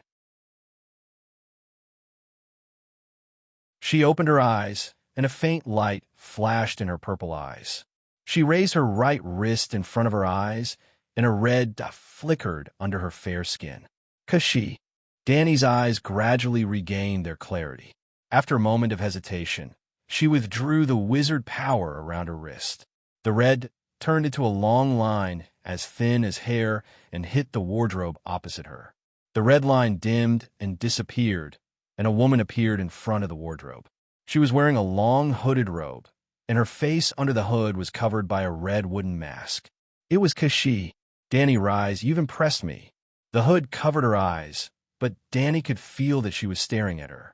Danny put down her wrist and sighed. I just found out that I was marked by witchcraft. Come to think of it, you've only touched me once. The last time we met in the streets of Queers, you laid 2 fingers, as if by accident, upon my right wrist. Chapter 48 of the book. At that time, I felt a strange tingling sensation and thought it was an illusion. I remember you promised that you would never hurt me. So, it's just a coordinate. Using a glass candle to find someone without a coordinate is like looking for a gold coin in the sea. It's too difficult. Now that you've mastered the mysterious power, you should understand my difficulties. She said lightly. To be honest, I don't understand because I don't know how to use a glass candle, and I don't have one. Kashi, I can feel a condensed power in your body. It's powerful, vast, and awe-inspiring, Wizard Ashaya said slowly. I just learned a set of basic meditation techniques in Orlos yesterday. I don't know a single spell now. Danny said honestly. Danny was furious when she found out that Kashi had secretly left a coordinate on her body. When she obtained the first trace of witchcraft yesterday, she felt that something was wrong with her body. She wasn't sure at first, but now that Kashi had changed into a living person right in front of her, she calmed down. Kashi's methods were so powerful that if she really wanted to attack her, she would have died long ago. When she thought of this, she didn't hate Kashi as much. Of course, she still had to be vigilant. Orlos, Kashi thought for a moment and said in shock, You really are bold to enter the land of summer. Why can't I go? Kashi took a deep breath and said seriously, Do you remember the prophecy I told you before? If you want to go north, you have to go south. If you want to reach the west, You have to go east. Danny was stunned. When you said, don't go west, did you mean the land of summer west of Slaver's Bay? I thought it was the Westeros in the west. I don't know. Kashi's words almost made Danny vomit blood. As if she could see her displeasure through the blisters on her face, the Asha shaman continued. I can give you the prophecy, but I can't help you decipher the content of the prophecy. However, I can be sure of one thing. The land of summer west of Slaver's Bay, the free cities, and the Westeros are all ominous places for you. Danny was deep in thought. She understood Kashi's prophecy a little. Just like the previous sentence, if you want to go north, you have to go south. If she didn't go south and went to the Dothraki Sea in the north instead, she probably wouldn't end well. If she went to the Dothraki Sea before taking control of Slaver's Bay, she would probably, on the other hand, if she really took control of Marine, Yuan-Kai, and Astapor, she would have the capital to go north and take down the Dothraki Sea. If she wanted to go north, she had to go south. As for if she wanted to go west, she had to go east. The original Danny Rise didn't go east. Instead, she went back to the Westeros and died a horrible death. What can the east give me? She asked. The truth. Just like in Queers, Danny got the same answer. In other words, going east isn't the goal. It's to get the truth. So I have the capital to go west. Danny asked. This? Because she was stumped. This girl doesn't play by the rules. If the prophecy says you have to go east, then you should go. Why do you keep thinking about cheating? Because she finally said, don't expect me to tell you what the truth is. I don't know either. I know. After holding in for a while, the prophet asked the person being prophesied, what is the truth? Isn't it obvious? I have enemies in the land of summer. I have enemies in the free cities. I have enemies in the Westeros. If I enter these places without my guard up, I will be in danger. She could understand it this way. Maybe it really could be, what kind of enemy did you meet in Orlos? Because she asked. The god of Valeglia, Bellerus. He has the same name as the Black Dragon of Targaryen, Danny said. So he's not dead. Because she muttered. That bastard dared to attack me. I'll kill him sooner or later, Danny said proudly. She then laughed and said, it's everyone's responsibility to kill evil gods. How about you give me some secret witchcraft? Bellerus is the god of Valeglia. He's your god. Danny said such outrageous words so casually. The Wizard of Ashaya was shocked. Have you forgotten? Targaryen has been a believer of the 7 gods for 300 years. I don't have any witchcraft to teach you.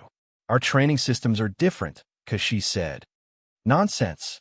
Danny raised her wrist and sneered. You think I was sleeping? I'm trying to decipher your magic coordinate runes. I've already learned 30% of it. In a few days, I'll be able to leave coordinates for others. When she was awake, she would combine with the dragon's soul to become a dragon spirit. When she was asleep, she would enter Blackie's soul realm and become a dragon dream. As long as Blackie was also resting, Danny would enter the dragon dream state when she was asleep. In that state, she could better observe the nature of her soul. It seemed that the coordinates were imprinted on her right wrist, but the real location was her wrist in the soul state. In other words, even if Danny cut off her right hand, Kashi would still be able to locate her. Therefore, the dragon dream state was very useful for studying the mysterious runes. As Kashi said, her training system was different from Danny's. None of the coordinate runes were in Valeglia's 108 alphabet. However, she found that she did not need to know the meaning of the runes. She could use her witchcraft to draw out the exact same runes with witchcraft effects. Are you sure? Because she did not hide her shock. Why would I lie? A perfect inheritance. You've received the full meditation technique of the great wizard Valeglia, Kashi said with certainty. You're right. Danny was confused. What's so special about it? Valeglia ruled the world. Did you know that? Everyone in the world knows. Kashi sighed and said faintly, if you rule the world, will you plunder the world's gold, silver, knowledge, slaves, and treasures?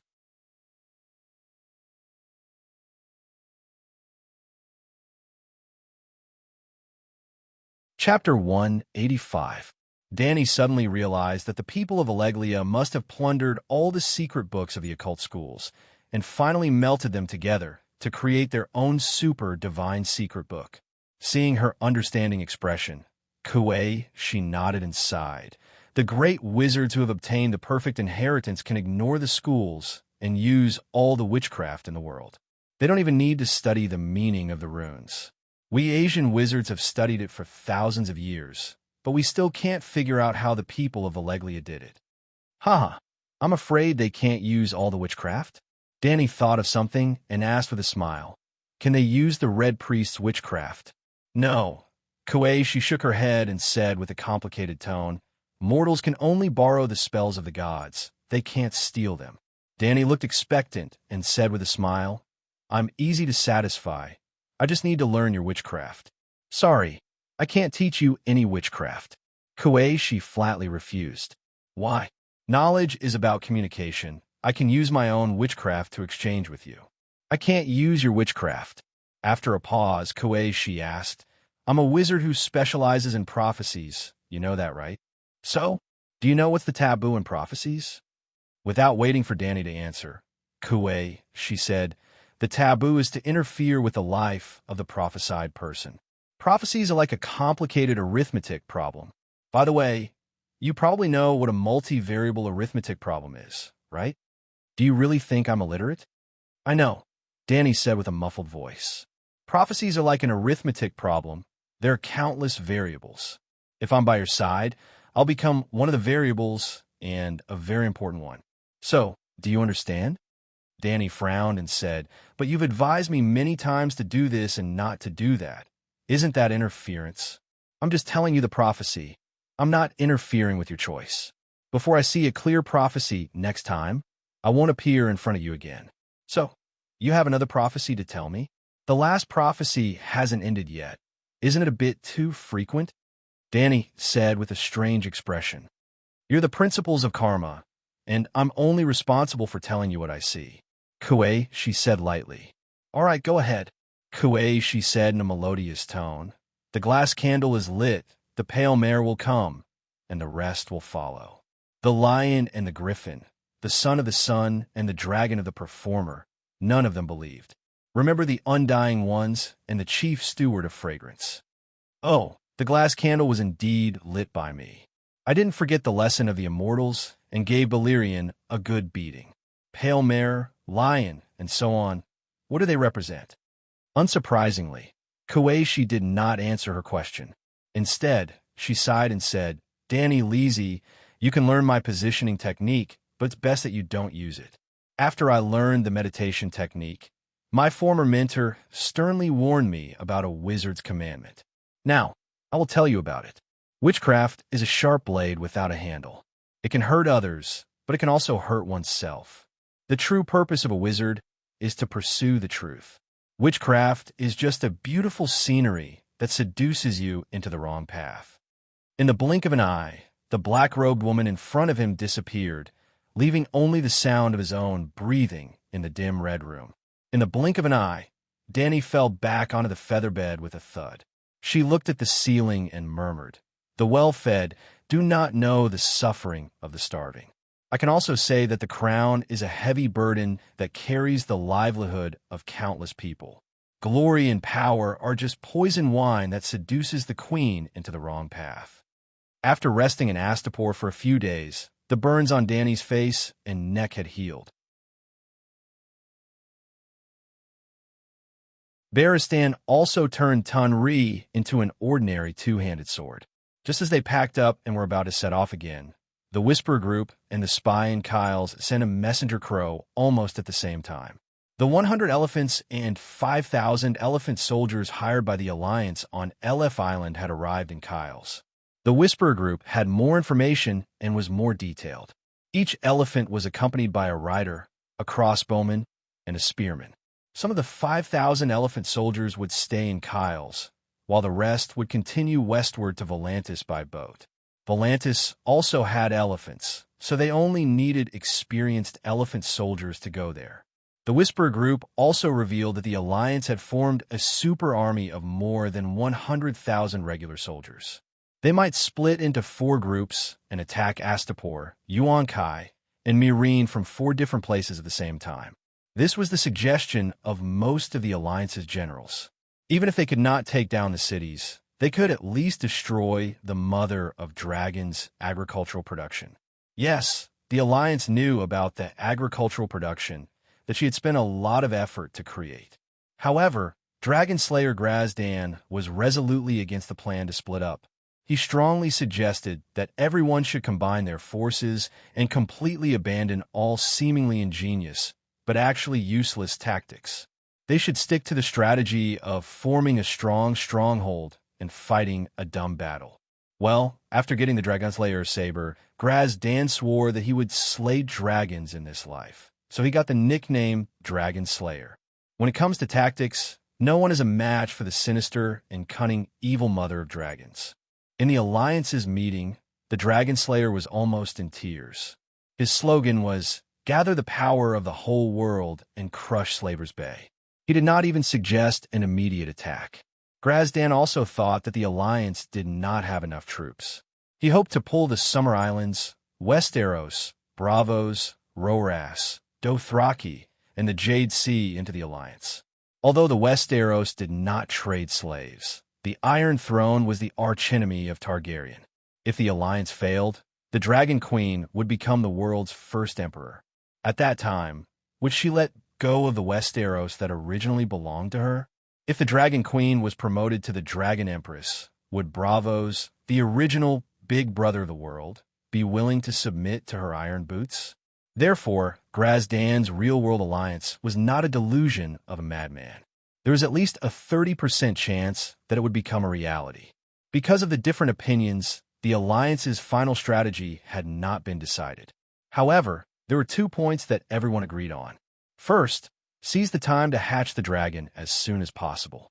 Second, crowdfund to hire the Faceless and try to kill the culprit. The wind-blowing group sent a long spy report of thousands of words. At the end, it was deliberately written in red and marked in bold. Be careful of the Faceless. This reminded Dany that she still had a faceless captive. That night, she came to the Great Pyramid of Astapor. Who sent you to kill me? She asked. The 10-square-meter cramped stone room was thick with iron panels and oak doors, like the coffin lid of a sarcophagus, suffocating.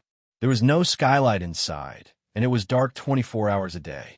Every morning and evening, except for the jailers who brought in water and black bread from a small compartment under the door, there were no outsiders, not even sound from the outside. There was a half-meter-wide, low wooden bed in the corner of the room, emitting a choking stench of feces and urine. The edge of the small wooden bucket was stained with brown dirt. Under the dark red light of the torch, the white maggots that freely crawled in and out were very conspicuous. The prisoner was unkempt, wearing a strange gray linen gown. She hugged her knees and curled up in the corner of the wooden bed. Her head was buried in her knees, and she did not respond to Dany's words. "Hey, why don't you talk?" Dany endured the stench, stepped forward, and slapped her hard on the back of the head. The unexpected sting made the Reese woman raise her head. Her pale and thin face was a little dirty, and her only left eye was dim like charcoal ash that had been burned overnight. "I don't know anything," the assassin said in a hoarse voice. Dany stepped back a few steps, covered her nose with a silk handkerchief, and said in a muffled voice, "You know the training method of the Faceless, right?" "Oh, well, I'll tell you, the first point of the Faceless training is to never be afraid of the dark, never be afraid of loneliness. Your small cell is hell for mortals, but for me, it's like home. The second point of the Faceless training is to never reveal the secrets of the Faceless to anyone. The third point of the Faceless training is that all mortals have to die. The Faceless must open their hearts and welcome the arrival of death." The Reese assassin looked at Dany mockingly and asked, "There's a fourth, fifth, countless training points. Do you still want to hear them?" Dany raised her hands and helplessly said, "I admit defeat. I surrender. You win. You Faceless are awesome." Doria's tragic death made Danny hate her to the bone. That day, she threw this faceless to the whip king of Astapor Hattar. In addition to the extraordinary level of the whip, Hatter's job was actually an interrogator, specializing in helping the slave owners punish disobedient slaves. When Danny took Mirene, captured Yuan Kai, and returned to Astapor, Hattar came dejectedly to ask for forgiveness, because he did not make the assassin yield even after using all means. In desperation, Danny had to use the world's #1 torture, a small darkroom. After more than 3 months of confinement, the assassin was just thin and spiritless, but there was no sign of collapse. Danny was prepared to continue to accompany her, but the news from the wind-blowing group made her vigilant. This Reese assassin was not hired by the Gith people, and Danny had known for a long time. After taking Mirene, would she interrogate those virtuous and great lords? The Gith people had just decided to hire an assassin, and the crowd-funded funds were still piled up in the Great Pyramid of Mirene.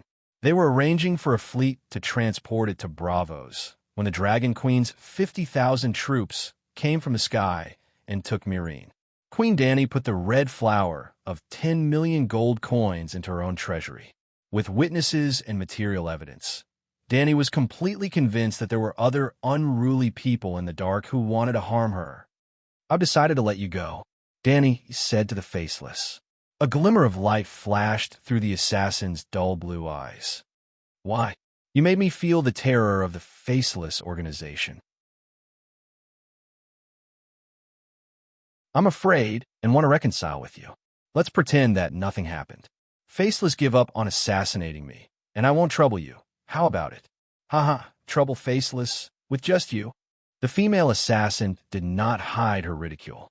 "I am the mother of dragons, the queen of Slave Bay and the 7 kingdoms," Danny said lightly. "The Faceless have existed since the time of Alleglia. The Dragon King not only has dragons, but also the entire world. Don't think I don't know the history of the Faceless. You have a long history, but at that time, you were just slaves of Alleglia. You don't know anything." The assassin sneered. "I think you don't understand the situation. You're just a messenger. The one negotiating with me is the leader of the Faceless. It's up to him to decide whether to accept my conditions. Moreover, I will state my conditions. Even if you have different opinions, you can still bargain. All right, I'll help you pass the message." That night, the Reese assassin changed his clothes and left without eating.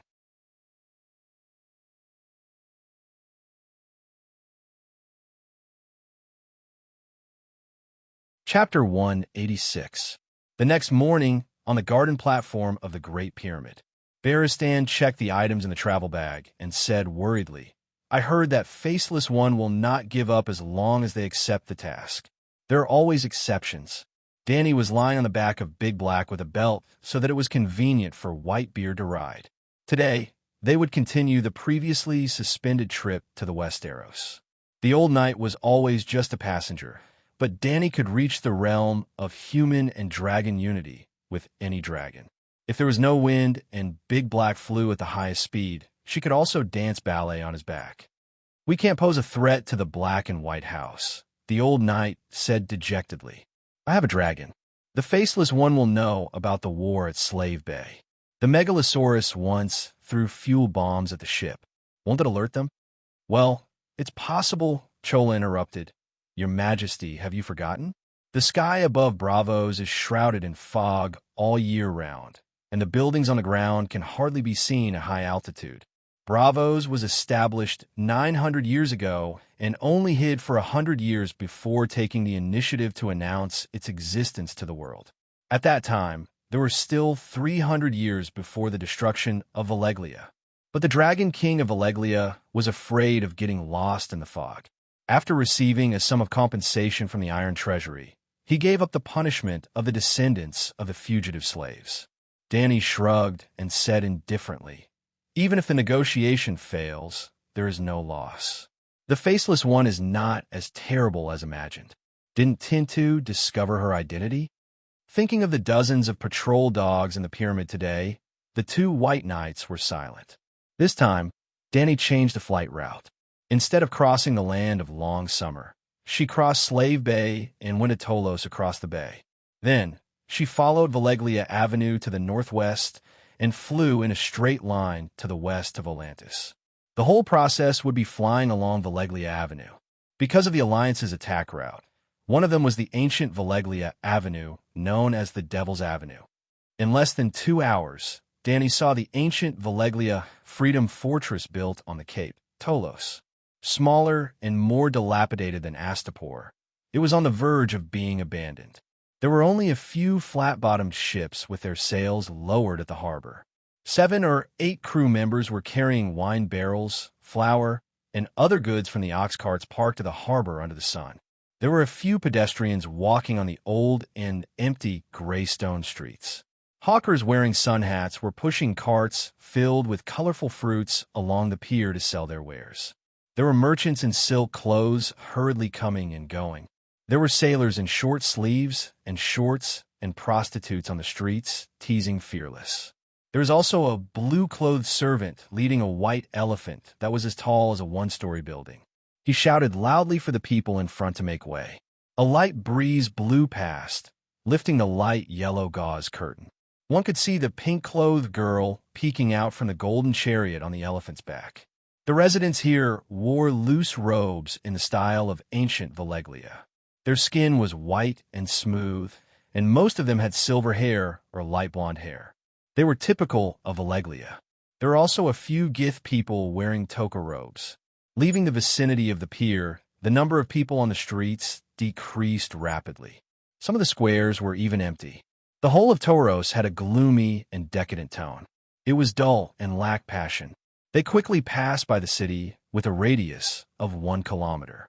There were manors in the suburbs, forests full of red apples, green vineyards, golden wheat fields, and sporadic vegetable fields. Even more land was barren.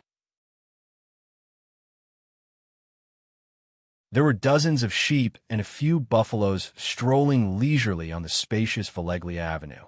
The total population of Tauros is less than 50,000. Their attitude is not a concern. Danny smiled. They are indeed not a threat to us. However, they can become an outpost for the Alliance army. They can even be a base camp for the army. Barristan said, "Ha ha, that's great." Danny laughed. "If the Alliance army shows signs of moving towards Tauros, I will take down this city first and place the battlefield outside of my territory." Of course, Tauros had slaves too. However, Slave Bay was 700 to 800 kilometers wide. Even if they took it down, it would only be an enclave. It would be a burden for Danny. After 2 or 3 years, the results of the battle with Yuan Kai and Mirene would be completely digested. The next target would be Tauros.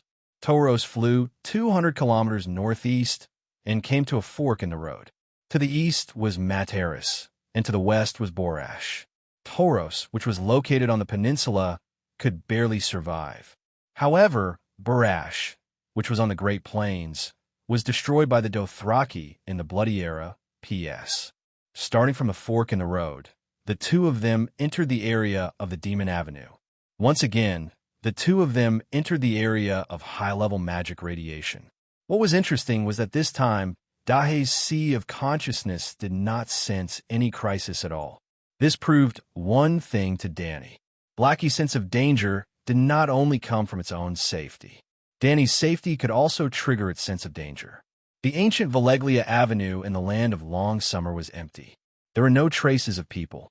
However, on the stone road to Materis, there were a few caravans. There were dozens of people, more than 100 horses, and 30 to 40 ox carts. The caravan stretched for 400 to 500 meters. Through Blackie's vision, Danny saw 4 two-headed monsters, 8 dwarves, and countless deformed creatures with crooked noses and missing eyes. She guessed that the caravan belonged to Materis. After 100 kilometers of gray-green wastelands, a boundless black sea suddenly appeared on the ground. It was the inland sea of the land of Long Summer, the Sea of Sighs. Materis was located in the northernmost part of the Sea of Sighs. It was a black stone city with a radius of 5 kilometers. There were sky-piercing towers, sorcerer towers, Black Tower of the Holy Church, spacious streets, tall civilian towers, a plaza with a fountain, and a garden at the top. Like Orlos, this city under the jurisdiction of Valeglia did not have a city wall. That was not right either. The devils of Materis had built a new red brick city wall. The red bricks made of red clay and the red walls made of red bricks did not match the black-themed city. Sigh, why are there so many people? Danny was disappointed. Also, the sky-piercing tower in the center of the city is heavily guarded.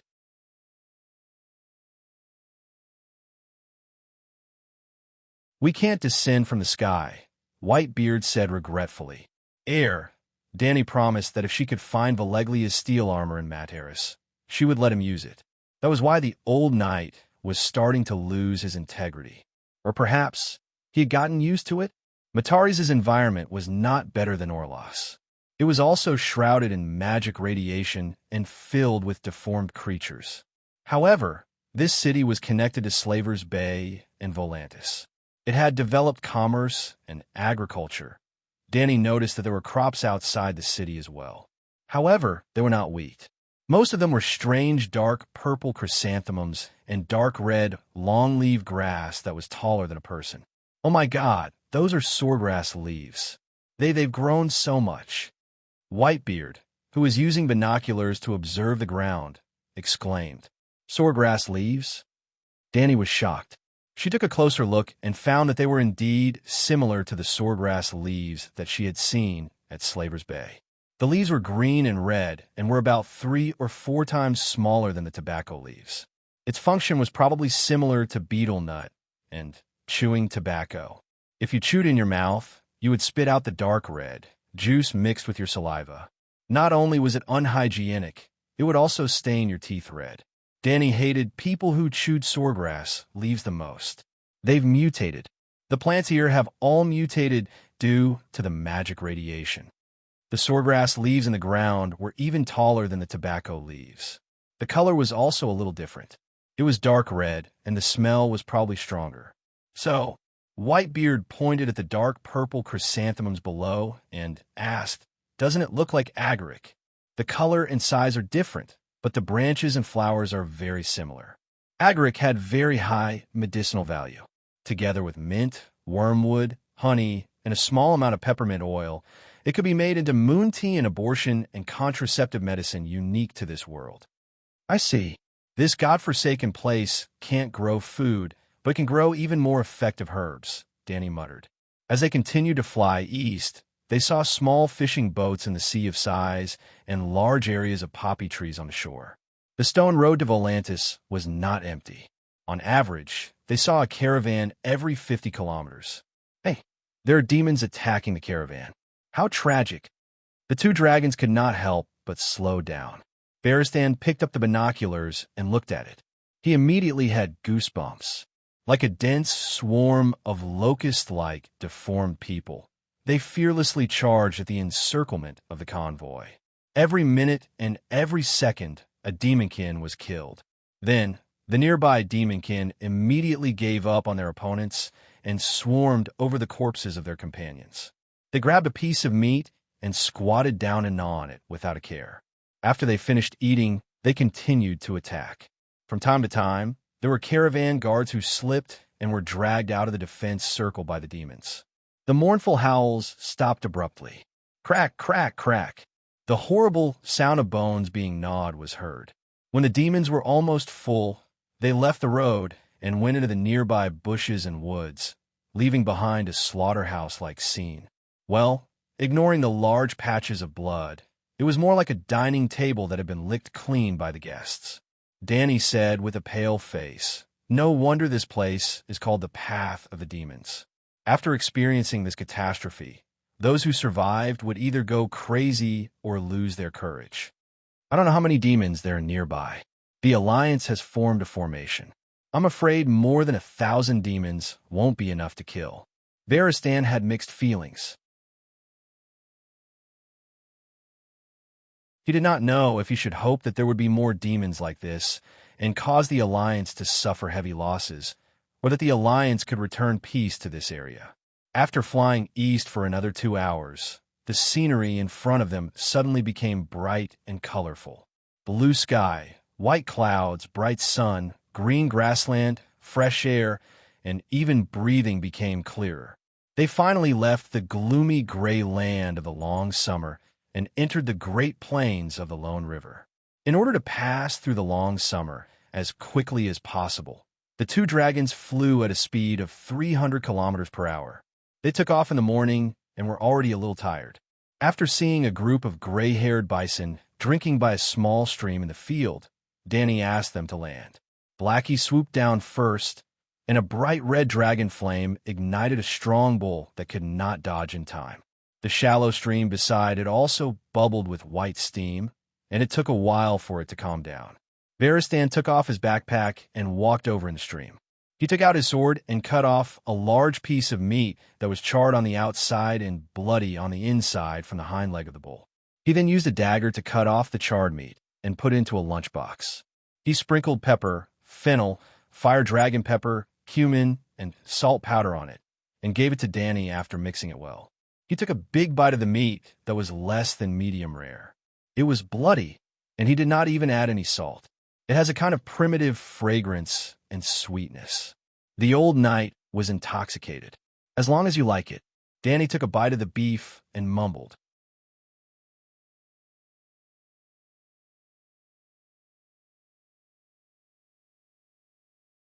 Chapter 187.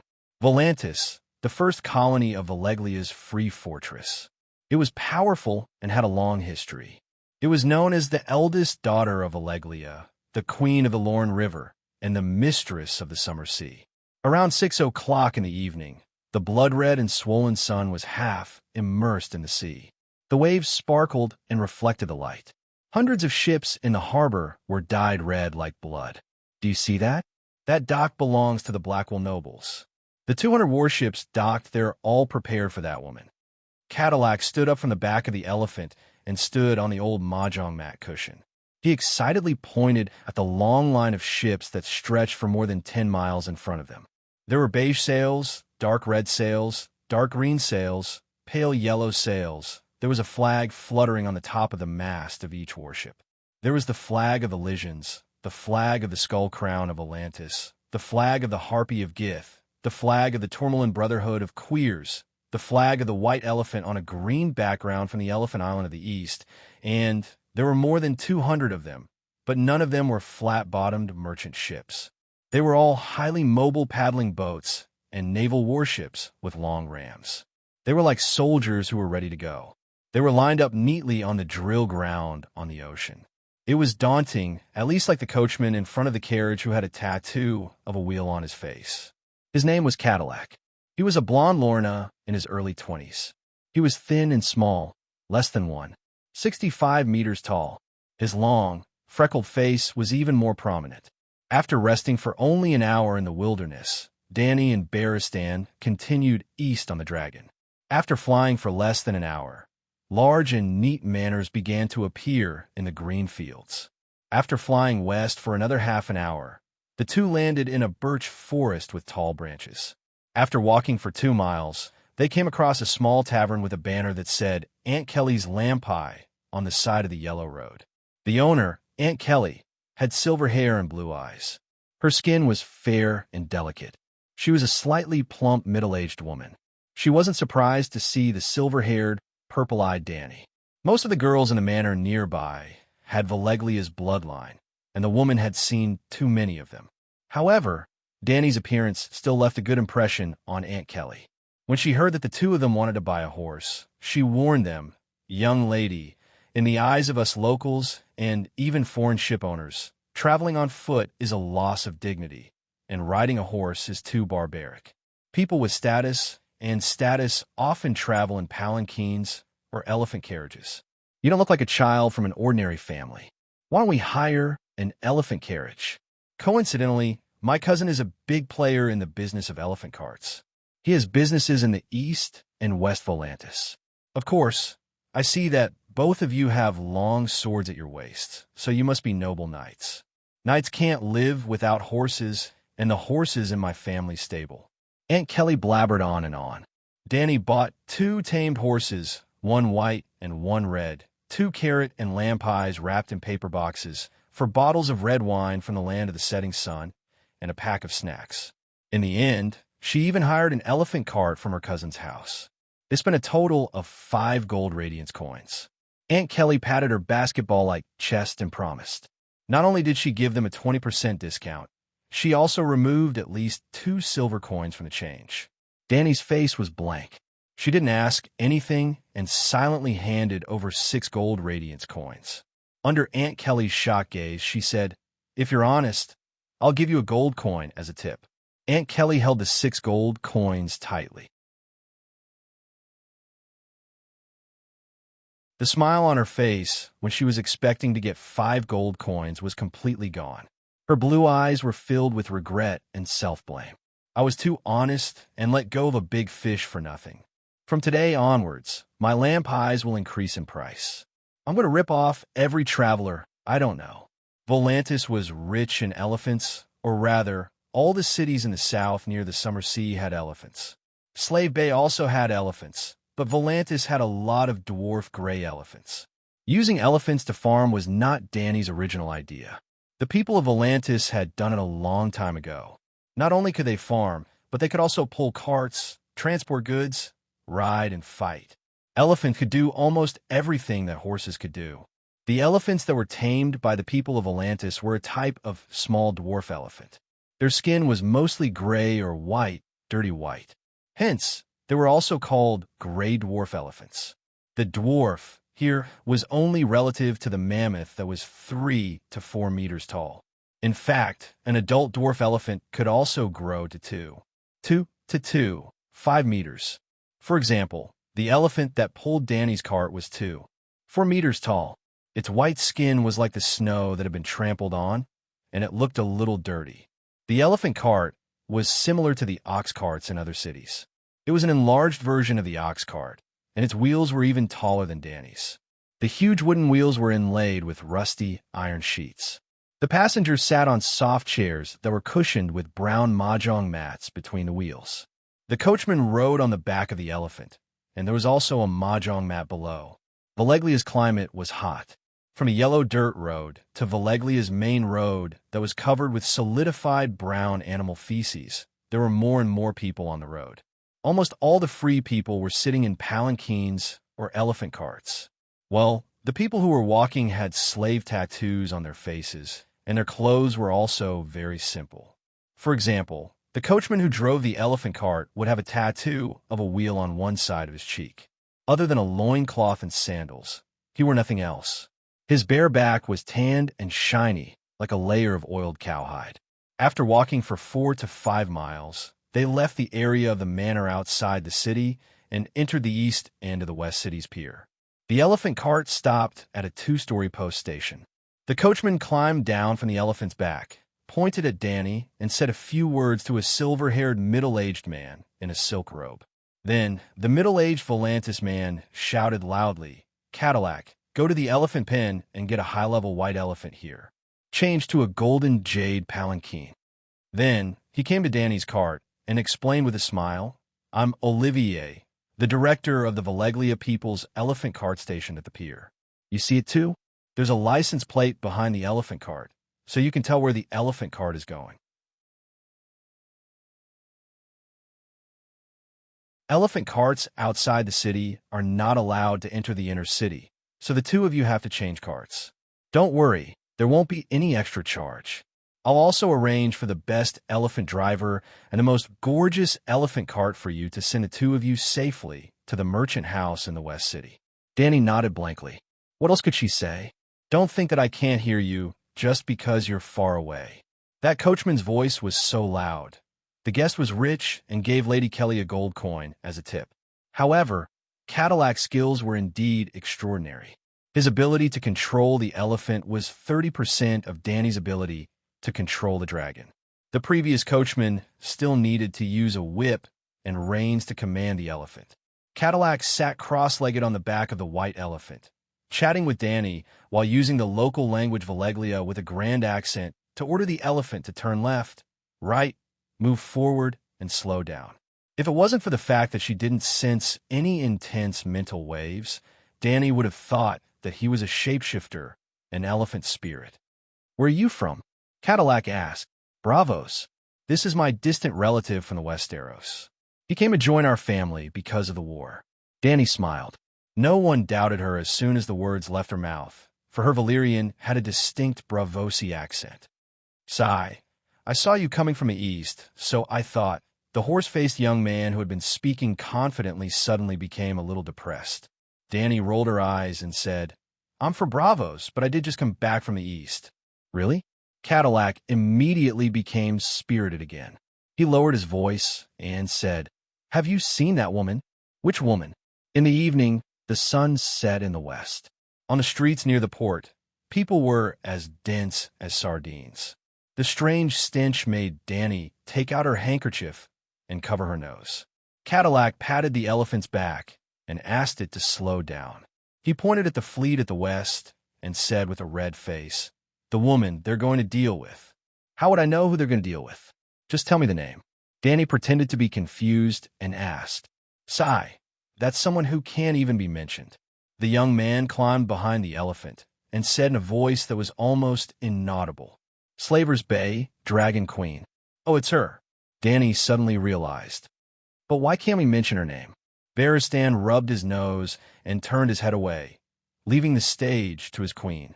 It's not that we can't mention her, but Cadillac pointed at the wheel tattoo on his right cheek, the mark that represented the coachman's identity as a slave. He said, I can't say it. We can't say it. Our master is afraid of hearing that name from us, so we can only use that woman to replace her. Even so, we can't say it in front of the local nobles. Sigh, guest, you won't tell my master, will you? The young man's long horse face was a little twisted, and there was a hint of fear in his grass-green eyes. No, of course not. I'm for Braavos. Have you forgotten? Dany said with a wink. There were no slaves in Braavos, and they had been raising the banner of anti-slavery. That's true. The freckled man breathed a sigh of relief. Dany asked curiously, This place is almost 3,000 kilometers away from Slaver's Bay. Why is it so harsh? Sigh, in the beginning, when the news of Astapor came, everyone could still talk about her. But since 4 months ago, she swept through the guy's alliance. He turned around on the elephant's back and looked around. He found that the streets were full of people, and his face showed hesitation. There are a lot of elephant carts nearby. No one is paying attention to us. Dany said, Sigh, I can't say any more. He sighed bitterly. But in the end, he climbed onto the white elephant's butt and whispered, 2 months ago, the woman brought by the sea merchants defeated the guy's alliance at Slaver's Bay, and the whole of Volantis was in an uproar. A few days later, inside the Black Wall, Lord Kahita woke up in the middle of the night and found the butcher at home sharpening a knife under the roof. I don't know the truth, but early the next morning, the butcher's family was beheaded, smeared with tar, and hung on a spear by the Black Wall. The passers-by on the street below could see it when they looked up. So, do you understand? Regardless of whether Dany understood or not, the blonde slave jumped up and stood high on the elephant's back. He pointed to the deep sea in the south and said loudly, Guest, you don't have to believe it. We Volantis know that even if you sink all the hundreds of islands and Braavos into the harbor, ships can still enter and leave freely. This is the widest and deepest harbor in the world. Yes, we Volantis have the world's first harbor. The passers-by nearby echoed. The Volantis people who stared at him and Dany in confusion also showed a look of realization. This is a smart lad. This is the kind of person we need to abolish the title. Dany thought with a smile.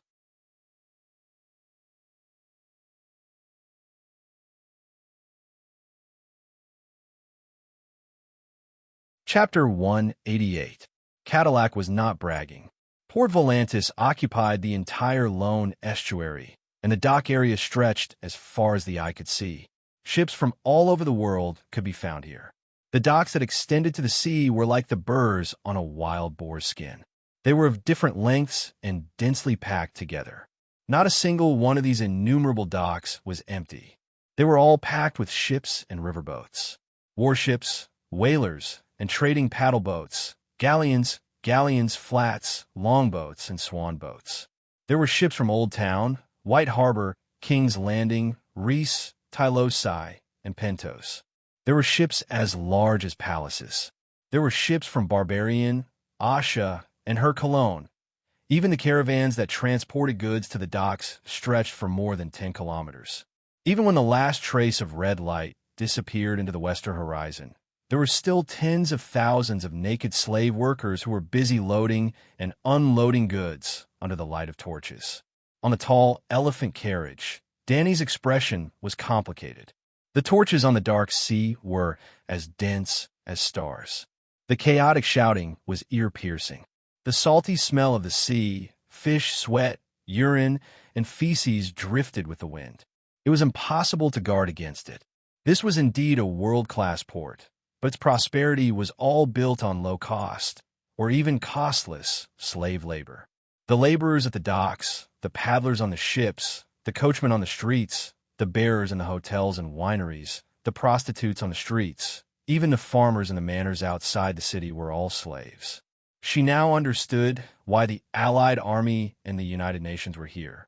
Without slaves, the cost of food, clothing, housing, and transportation for the trading city-states would instantly increase by 10 times. Thus, the prosperous maritime trade of this world could not continue. Not only was Danny destroying slavery, but she was also killing sea trade. If she achieved her goal, the entire world's trade would be cut in half. Other than the increase in the cost of maritime trade, the market would collapse. Under Danny's rule, the people would no longer need foreign goods due to the self-sufficiency of the small farming economy, just like the ancient Celestial Empire. The reason why it was difficult for the great Celestial Empire to develop maritime trade was that the dynasties rarely needed foreign goods. Even if the Southern Song dynasty lost a large part of its northern territory and had to rely on maritime trade to survive, the Song people also imported less and exported more. If there were many immortal islands in the sea, each immortal island would have different amounts of life-prolonging medicines. Yes, it could only prolong one's life, but not immortality. It was likely that before the Song dynasty, the Celestial Emperor had already been crowned as the leader of the earth. Unless there's something that can replace slaves and provide the merchants with the same cheap labor. Danny smiled bitterly and shook her head. As a modern person, how could she not know what was cheaper than slaves? Machines. Danny covered her nose with a handkerchief and asked the knight beside her in a low voice, "How many years has it been since the City of Knowledge was founded?" The old man frowned and thought for a moment before shaking his head. "I'm not sure. Some ancestors said that they came to the Westeros 10,000 years ago, but some scholars believe that the Westeros only had a history of 2,000 years. Your Majesty can go to the Old Town and recruit a few scholars.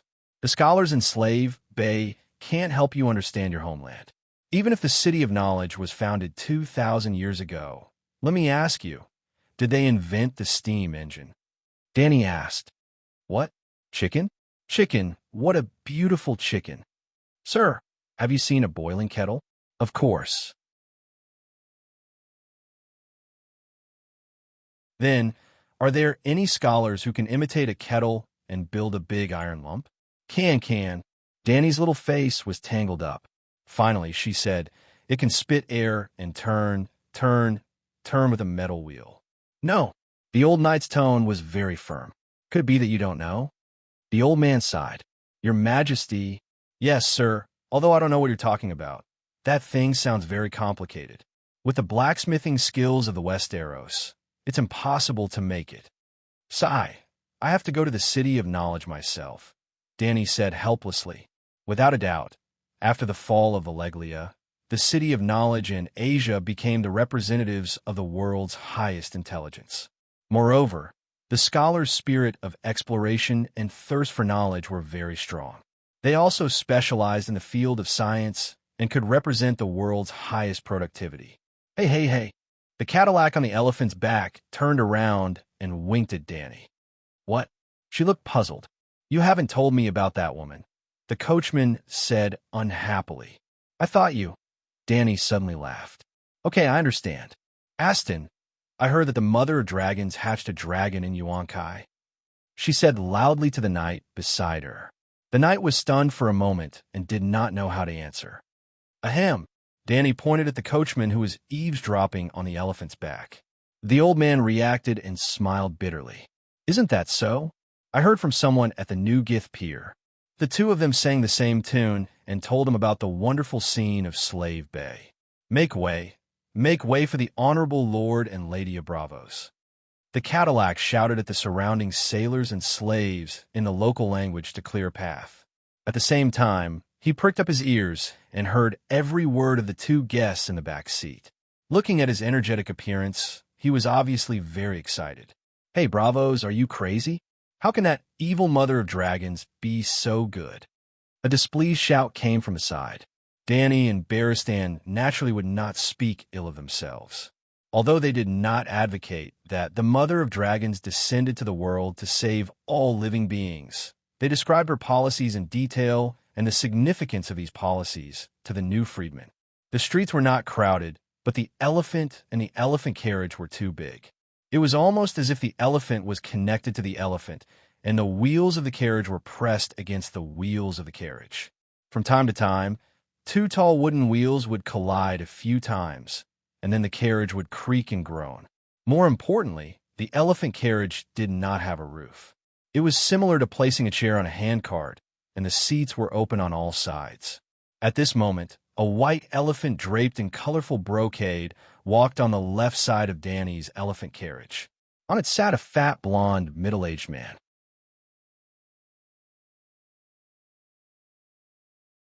He wore a gorgeous purple silk shirt, and the sleeves and collar were embroidered with an exquisite megalosaurus pattern with golden thread. Have you been to Slave Bay? There was obvious suspicion in the fat man's piggy eyes. I would like to, but New Gith and Queers don't have any merchant ships that go to Slave Bay. Danny shrugged and said casually, "Haha, you haven't even been there, and you're still talking nonsense here? I've been there, and I've even seen that woman. Let me tell you, that woman's head is this big." The fat man gestured at his pregnant belly. How is that possible? Without waiting for him to continue, an incredulous cry came from an elephant carriage on Danny's right. It carried a foreign accent. I heard that the mother of dragons is only 15, 16 years old. She's a young and beautiful girl. There's no ugly person in the Targaryen family. How can she have such a big head? There were also two people sitting on the elephant carriage. They were two youths of similar age. One of them was tall and well-proportioned, with a handsome appearance and an elegant temperament. He had a pair of blue eyes and sandy hair mixed with gold. The other had black hair and black eyes. He had a high forehead, a square face, and a wide nose. He looked very honest. He was a little short, about the same height as Danny, but his body was sturdy and his limbs were thick. He was the one who shouted. His face was full of shock and disbelief. How is it impossible? The fat man's pig-like face turned to the youth and asked seriously, "Do you know that she defeated the Gith Coalition army? I've heard of it. She fought bravely and used troops like a god. She defeated a mixed army of more than 100,000 mercenaries, slave soldiers, and Gith people with minimal losses. What's even more frightening is that no one knows her complete tactics at that time." The black-haired youth said with a complicated expression, "That's right." The Volantis fatty clapped his hands and shouted, "Think about it. Without a big head, how can you support a height of 10 feet and a waist of 10 feet? Without a burly figure of 10 feet, how can you charge and break through the enemy lines?" The black-haired youth was stunned. The corner of Danny's mouth twitched, and she reminded, "She has a dragon. It's just a baby dragon that was born less than 2 years ago," the Valeglia fatty vowed. "Our ancestor is the noble dragon king. Our understanding of dragons is even better than that woman." And the mercenaries who returned from the front line said that except for throwing kerosene bombs at the ship, that woman's dragon didn't kill many people at all. He spread out his hands, looked down at Danny, glanced at the two youths, and asked loudly, "The dragon that throws kerosene barrels is at most equivalent to a catapult. Let me ask you, is the catapult scary?" Danny was a little speechless. In theory, in the same time, the fireball thrown by the Megalosaurus was not as good as the catapult. The process of Megalosaurus taking off, landing, and reloading took too much time.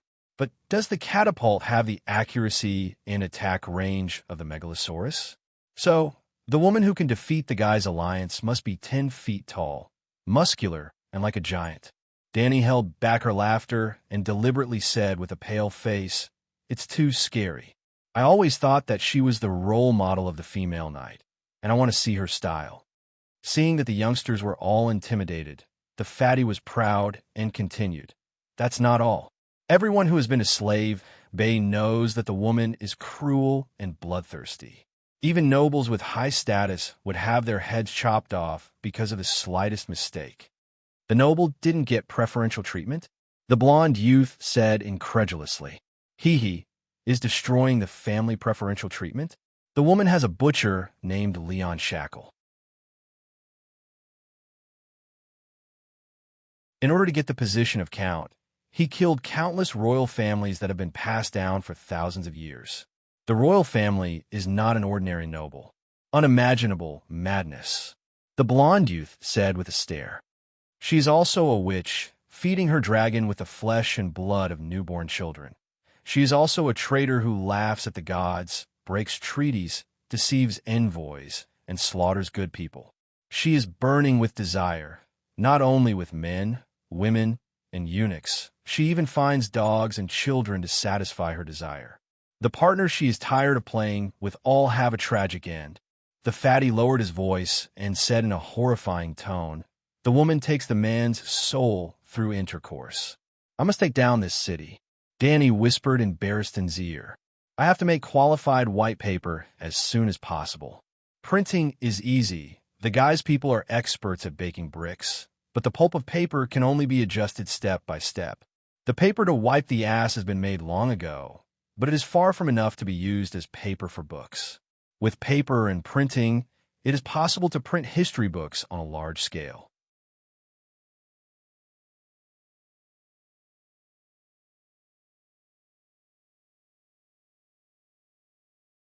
Chapter 189. After half an hour of traveling west along the docks, a vast river more than 5 kilometers wide appeared in front of them. The river flowed endlessly into the bay like thousands of galloping horses. The Rhone River, the mother river of the Loinars. After leaving the coast, the carriage took a turn and followed the river north into the east city of Volantis. Even though the sky was dark and she was several kilometers away, Danny could still see the tall black wall in the north. Volantis was the eldest daughter of Alleglia. It was the first colonial city outside of the land of long summer. In other words, it was an outpost. At that time, the Rhone River had its own master, the Loinars, who dominated the western continent of Ursus. Therefore, this outpost was especially sturdy. It was built using the same construction method as the Tower of Babel and Valeglia Avenue, which was what Orlos called immortal stone. Immortal stone did not refer to any kind of stone. Instead, it was used to melt rocks, add magic runes, and pour them into molds to create an entire structure. The entire stone building was immortal. For example, the 1,000-kilometer-long Valeglia Avenue was a whole. The 300-meter-tall, complicated Tower of Babel was also a whole. The oval-shaped wall in the East City was the same. It was 60 meters tall and 15 meters wide. It was prepared for the Dragon King's landing. Volantis had a natural harbor. After the Dragon King rode his dragon into the plains of the Rhone River, the city began to expand rapidly. The Black Wall on the east side of the river was inhabited by the old nobles whose bloodlines could be traced back to Valeglia. The newly expanded city outside the wall was filled with the houses, shops, and hotels of the wealthy Valeglia.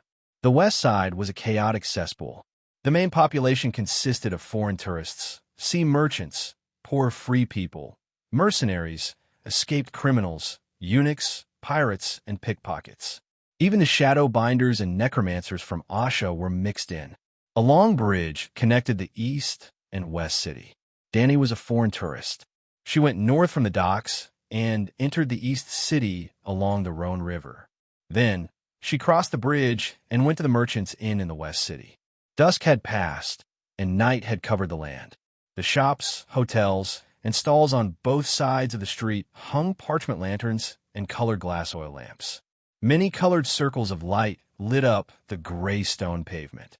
The pedestrians under the lights were shrouded in a green halo, then a red halo, then purple, orange. The surrounding noises and the strange smell of barbecued meat coming from the stall gave Danny the illusion that she had returned to the night market of modern times. As they approached the long bridge that connected the east and west city districts, the traffic became more and more congested. The streets were filled with wagons, carts, and elephant carts. Most of these cars were heading towards the long bridge, or had just come over from the bridge. There were as many slaves as cockroaches in the garbage dump, running around for their master's errands. The Cadillac on the elephant's back dared not yell for pedestrians to get out of the way as it had done at the Docklands. This was because the people who entered the bridge were not to be trifled with. In addition to the Blackwell nobles who rode elephants, there were also merchants, rich people, and the most expensive tourists who rode elephant carts and public carriages. There was a black stone arch at the entrance of the long bridge. The arch was carved with sphinx, lion body, scorpion tail, dragon, and other strange animals. The long arch bridge behind the door was the same as the Blackwell and the Tower of Babel. It was made of melted stone and supported by giant pillars. It was as stable as Mount Tai and as solid as a rock at the mouth of the turbulent river. It spanned across the 2-kilometer-wide river. In the works of Longlegs Lomas, this long bridge, together with the Great Wall of the northern region and the old Great Pyramid of Gith, were called the 9 architectural wonders of the world of ice and fire. It was an architectural masterpiece during the heyday of Alleglia. The road on the bridge just allowed 2 cars to travel side by side. When the cars from the east and west met, they had to slow down. The 2 young men's elephant carts were separated by the crowd when they crossed the bridge. The fat man riding the elephant had an extraordinary identity. With a superior expression, he leisurely continued to travel north. He wanted to return to the Blackwell. Well, before they parted at the entrance of the long bridge, he looked at Danny lecherously and invited her. "Miss, although your bloodline is not as noble as mine, you also have the obvious characteristics of Alleglia. The dirty and messy West City is not suitable for you. Why don't you come to my house and stay for a while?" In the end, he raised his fat double chin and proudly added, "I come from the great Crowley's family in the Blackwell. You have to know that without the invitation of the people in the city, ordinary people can never enter the Blackwell in their lifetime." He looked like a rich second generation. He stopped a red Ferrari in front of Danny, rolled down the window, took off his sunglasses, raised his chin, and asked, "Do you want to come together? Thank you for your invitation. I will enter the Blackwell, but not tonight." Danny smiled and declined. The fat man did not say anything. He nodded and left on the elephant. The long bridge was crowded with people, and the air was dirty. Danny had been covering her nose with her hand. She was not in the mood to look at the nearby scenery. After half an hour, they crossed the long bridge and arrived at the West City. After passing through the crowded road near the long bridge with great difficulty, the elephant car turned into a wide street in the west, and the speed increased again. The blond coachman turned his head and smiled at Danny. "Guest, don't worry. We will enter the Fishmonger Square soon." Before the voice fell, there was a sudden noise at the crossroad in front of them. Soon, 2 rows of 12 unsullied holding spears rushed out from the corner. "Move, move, make way for the consul," the unsullied shouted. Cadillac hurriedly drove the white elephant to the roadside. He also climbed down from the elephant's back and obediently knelt under the elephant's belly. Danny tiptoed and found that except for the spiked helmet, the equipment on the unsullied had completely changed. He wore a dazzling golden armor and a brightly colored tiger fur cape. In terms of pretentiousness, they were more than a level higher than her gray underlings. The unsullied opened the way in front. Then 40 to 50 tiger cloak army soldiers surrounded a gray behemoth and turned around. The Colossus was 3 meters tall and wore exquisite colorful armor. With every step it took, the armor would reflect colorful lights like ripples of water. On the elephant's back was a tall castle. The castle was so tall that when it passed through the carved stone arch at the intersection, The wooden roof rubbed against the stone surface and made an ear-piercing, creaking sound. I heard that the consul's status is honorable. During the year in office, their feet can't touch the ground. No matter where they go, they have to ride the elephant. Baristan explained to Danny in a low voice. He, from birth to death, the Dragon King of Valeglia, who live high in the Tower of Babel, never touched the ground once. Without dragons, their descendants can only ride elephants. Danny mocked. Moo! The Colossus let out a long and loud cry. Almost half of the city heard it, right? Walking around every day, everyone in the city knows that the consul is patrolling the streets. Danny bared her teeth and picked her ears. Consul Dofas has arrived. A tall tiger cloak army soldier in front shouted. After the apocalypse, the people of Volantis naturally regarded themselves as the successors of the Freedom Fortress, which meant that they were the masters of the world. But they didn't agree on how to rule the world. The old nobles believed in force, while the merchants and moneylenders advocated trade. Around these two tendencies, in order to fight for the leadership of the city, two parties gradually formed, namely the Tiger Party and the Elephant Party. The Tiger Cloak Army came from the Radical Tiger Party. They wore tiger helmets and had green beard stripes tattooed on their cheeks. They were all slave soldiers. Do you think they will come to me anyway? There are 30 to 40,000 Tiger Cloak Army soldiers in Volantis and the towns near the Lone River. Danny said with an inexplicable expression. Look, the old man pointed at the tall soldier who shouted every few steps and said in a low voice, their spirit is completely different from the slave soldiers in Slave Bay. Instead, they are very similar to the Golden Cloak Army in King's Landing. Their faces are full of pride and confidence. Danny sighed and didn't say anything. When the consul's team left, Cadillac pulled the belt tied to the elephant's belly and jumped on the elephant's back like a monkey. Just then, an elephant car came behind Danny, and she heard a person sneered and spat. Dofas can only be powerful for 6 more days. The companion next to him nodded in agreement. The alliance is a foregone conclusion. Out of the 3 consul, 2 have publicly expressed strong hostility to that woman. He has always said that he should be cautious. Of course, the people in the Black Wall won't choose him again. The 2 cars quickly staggered and entered different streets at the crossroads.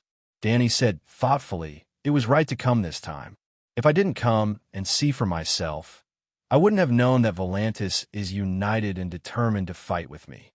Not only Volantis, I guess the situation is similar in Queers, Zingies, Reese, and other cities. But you don't have to worry too much. The enemies of the Mother of Dragons will always be the people at the top. The ordinary people, the people's hearts are like water, and they change with the wind and waves. The old man comforted her in a low voice.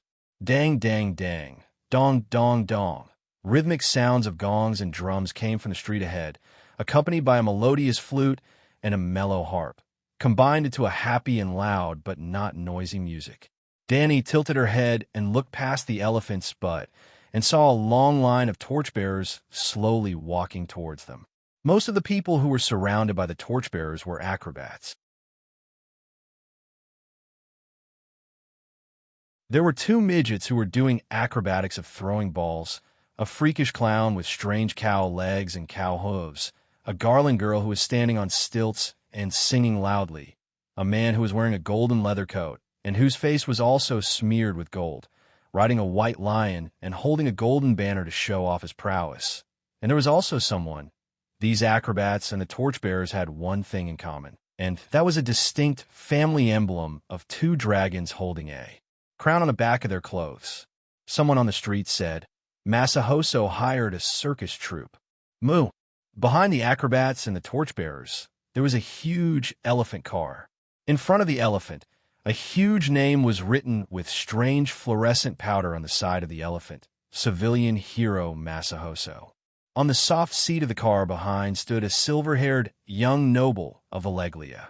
He raised a shiny brass horn and shouted, Freedman of the West City, just like you, my father Masahoso is also a freedman, and only he can represent the ordinary freedman. For you, for the common interests of all of us, please vote for Masahoso. Danny's mouth twitched, and she had the illusion that she was back in a modern world, watching the twisted news.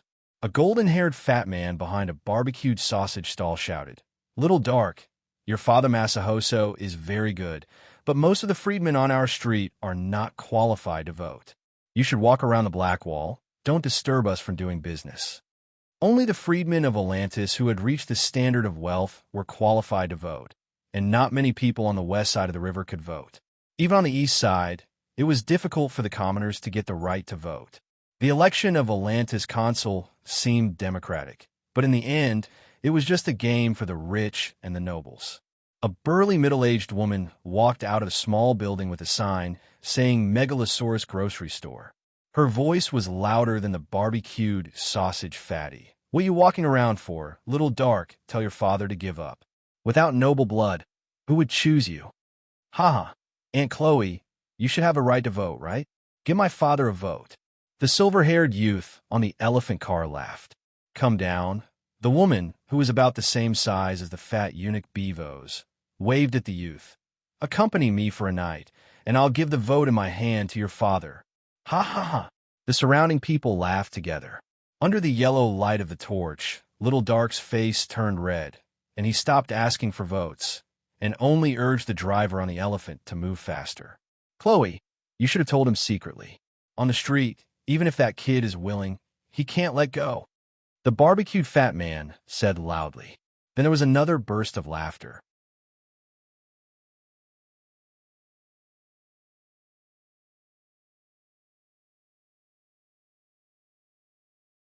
Chapter 190. At the end of the street, the view suddenly widened. If one were to look from a high vantage point, the 2 rows of wooden houses and stone buildings on both sides were gone. The square was the size of 3 football fields, and there were countless carriages, sedans, and pedestrians.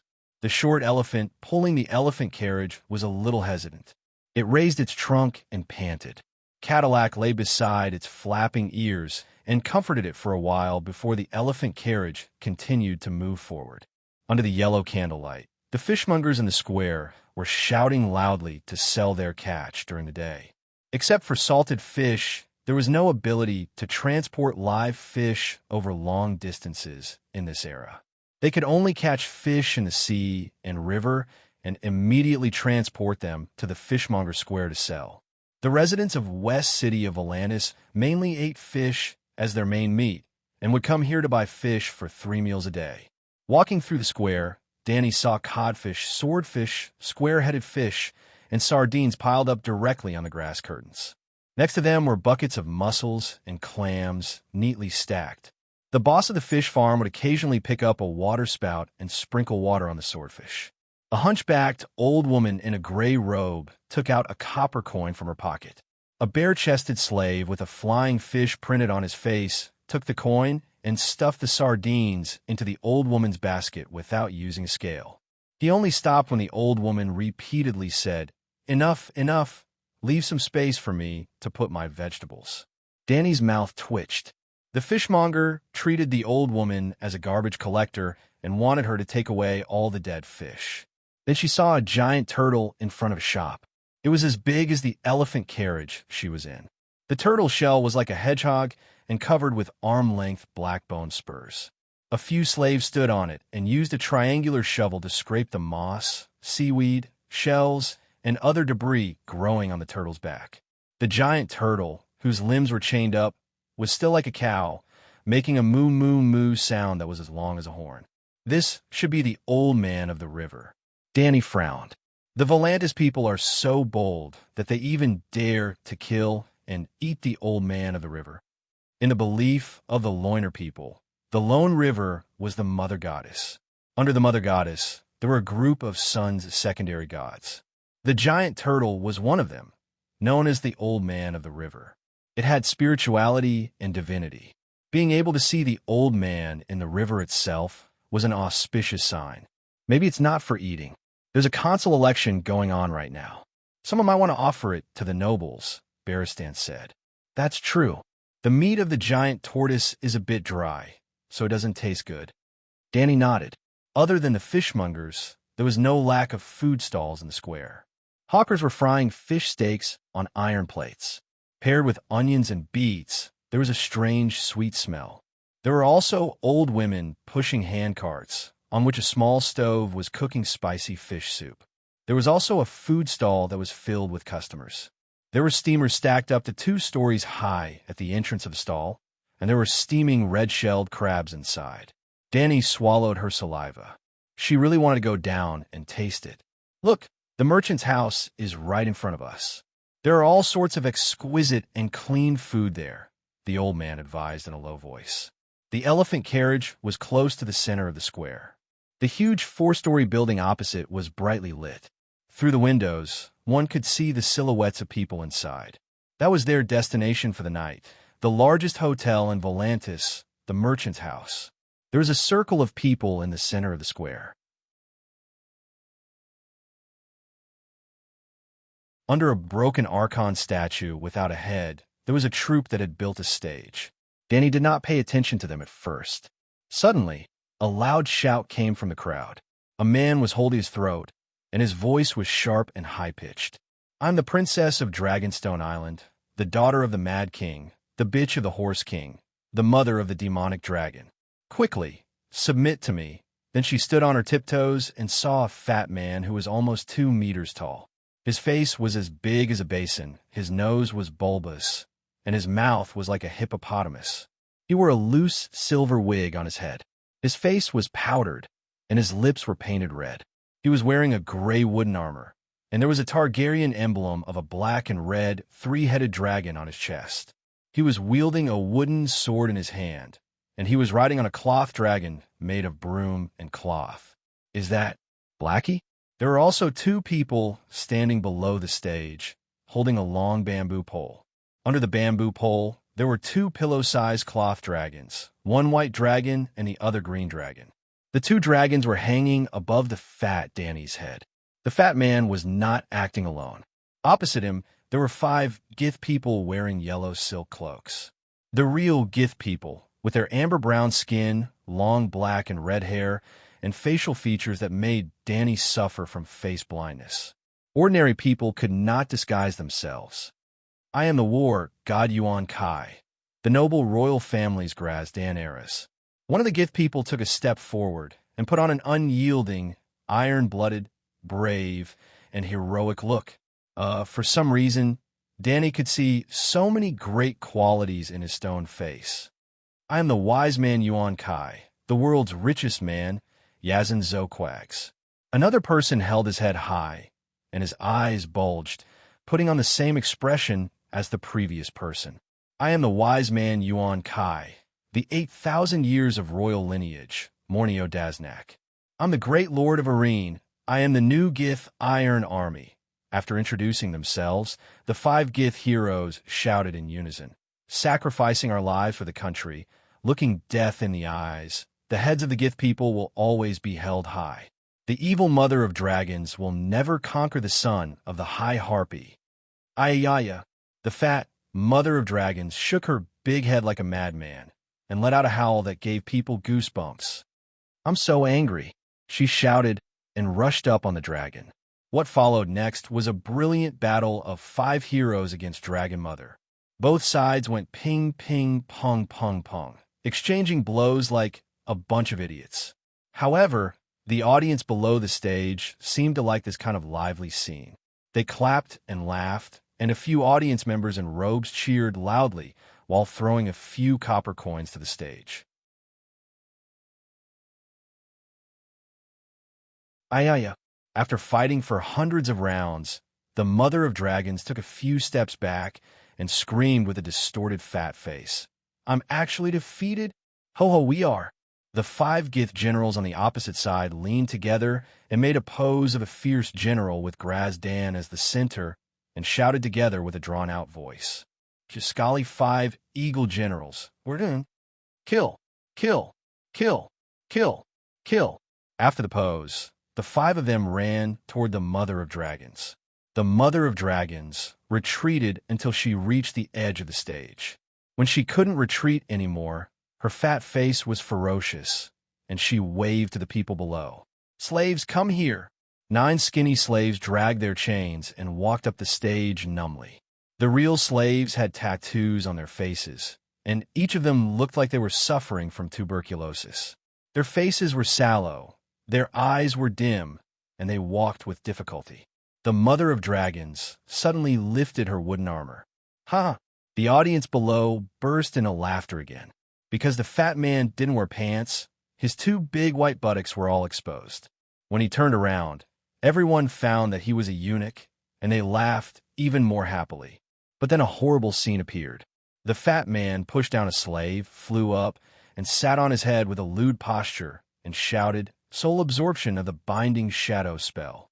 He got up and left a corpse with a broken neck, pushed down another slave, jumped up, and sat on his waist. Kacha! The sound of the spine breaking could be heard clearly. The slave's eyes bulged, and he let out a horrifying scream, and soon died. The third, the fourth, the fat man was half naked, and he cruelly killed 7 slaves with the 7 kinds of spring cry spell, and then waved the remaining 2 trembling slaves away. He laughed and shouted to the 5 Gith warriors, "Absorb the souls of 7 people, sacrifice them to the 7 great demons, and give me the power of the 7 gods. People of Gith, I will kill all your women, strengthen your men and boars, and feed your children to the dragons." Die. It was a tragic battle. The 5 warriors fought to the death, and for their companions, they used their own bodies to block the sharp sword of the mother of dragons. Soon, the great lord of Marine and the commander of the Iron Army covered their hearts and shouted, "Justice will never be extinguished." Their heads tilted, and they fell to the ground. "Hurry up and leave, both of you." The great sage Mourinho grabbed the sword that pierced through his heart and cried to his 2 companions, "Go, you go. I will hold this demon back." Grazadin glared at the mother of dragons, who was laughing wildly. "No, I won't go. I will fight her to the death." "Go, go. Save the fire and fight again in the future." "No, there are thousands of heroes in Gith, and you don't need me. Today I will die here." At this moment, the figures of countless martyrs overlapped with Grazadin, and he was as great as a sage. "Go, go, it's not worth sacrificing for nothing." "No, I won't go." The great sage, who was stabbed in the heart, and the war god of Yuan Kai, who was unafraid of death, rapped for 7 or 8 minutes. Grazadin was slowly convinced. He, who had planned to sacrifice himself recklessly, absorbed the great spirit and faith of Jaskari from the great sage, and gradually became mature and steady.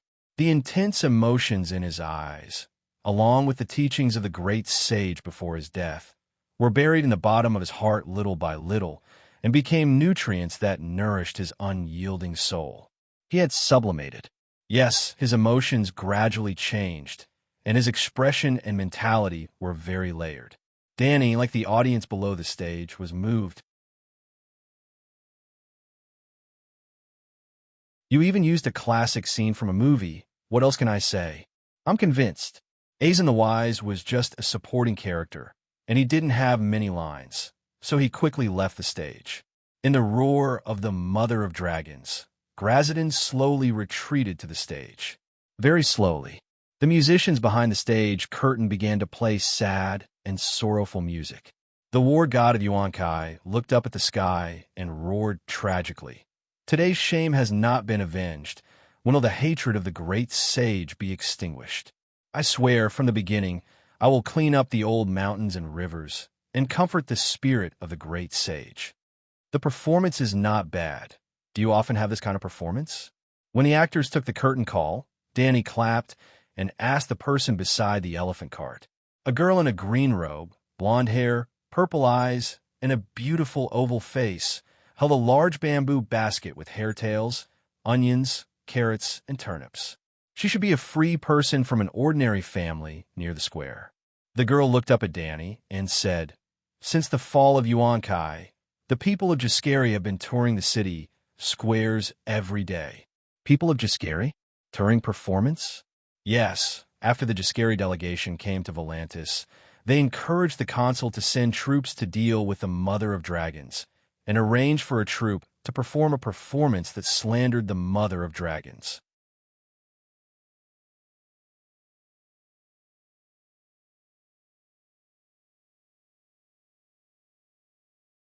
Chapter 191. Slander. Danny was interested and asked, maybe what the Gith said is true. I heard that the mother of dragons is not only 10 feet tall, but also 10 feet around her waist. She uses witchcraft to capture men's souls. She is a monster. Maybe. The Volantis girl shrugged and said casually, maybe that woman is a monster, but the Gith are not as brave and righteous as the show. Nobles and merchants hate the mother of dragons because of sea trade. You don't seem to be a noble, but you don't like the mother of dragons. Why? Danny asked curiously. That's a crazy woman. How can there be no slaves in the world? I don't want my life to be destroyed. The Volantis blonde said, we Bravos have no slaves. Now we have replaced Volantis as the leader of the 9 free trading city-states. And, with all due respect, the new freedmen of Slave Bay are not necessarily worse off than you are now. The Mother of Dragons allocates 15 acres of mature land for each liberated slave, and a land tax is fixed at 1 in 10. She also provides interest-free loans, can buy cattle, can do a little business, and everyone is a property class. The Githa's 5 Eagles Battle Dragon Mother did provoke Danny. At this time, her emotions were a little over the top, and her words were a little out of line. Sure enough, the blonde girl was suspicious. She took a step back and said warily, who are you? How do you know so much? The new Gith and queers all know. Whitebeard took over the conversation and said flatly, when we came back from the Jade Sea and passed by New Gith, the dragon slaughtering convention was being held there. Do you know the Allies, the United Nations, and the Dragon Slaughtering Convention? Volantis also sent representatives to participate, and is even one of the most important members of the joint conference. Aye. The Volantis girl blushed and said embarrassedly, I'm just an ordinary free person. I don't know about the nobles. After saying that, she bowed her head and ran away. I didn't expect the Gith to be so insidious. Whitebeard whispered, let's stay for one more day and figure out where those bastards live. Danny gritted her teeth. After walking a few dozen meters forward, the Cadillac on the elephant's back turned around and shouted, Guest, we're here. The merchant's house is right in front. What level of bedroom do you plan to book? I can give you another ride. The merchant's house beside the fishmonger's square was located in the north-facing south. It had the best wine and many guest rooms in Volantis. It was a 4-story behemoth, overlooking the surrounding warehouses, taverns, and brothels. The side facing the street was 300 meters wide and had 5 large doors. Each door corresponded to a different level of guest rooms. Above average is fine. Barristan shouted at the golden-haired coachman. He then explained to Danny in a low voice, the best VIP room is a private courtyard. It's clean and quiet, but you can't get much information. Danny nodded and agreed with his decision. 2 minutes later, the elephant stopped in front of the middle door. Before the carriage came to a stop, a black-haired young man in a clean white linen dress greeted them, bowed, and asked, Guests, do you want to stay here? Danny saw a door tattooed on his face. Doorman. Barristan carried his backpack and went down to talk to the hotel staff. Danny saw that Cadillac did not leave even though he was leading the elephant. Instead, he looked at her expectantly. She smiled and asked, Do you want a tip? The horse-faced young man was also a little embarrassed when his thoughts were seen through. He stammered, Before coming, the master told me that you were a generous guest and gave Aunt Kelly a gold coin as a tip. So, if I give you a tip, won't your master take it away? Danny asked. Maybe the master will reward me with a roast chicken and a bottle of sour wine, he said expectantly. Okay, for your roast chicken and wine. Danny nodded, took off her backpack, and took out a handful of yellow, copper coins. Find something to put it in, she said to the young man who was stunned. Oh, the Cadillac was a little disappointed at first, but then he thought about it.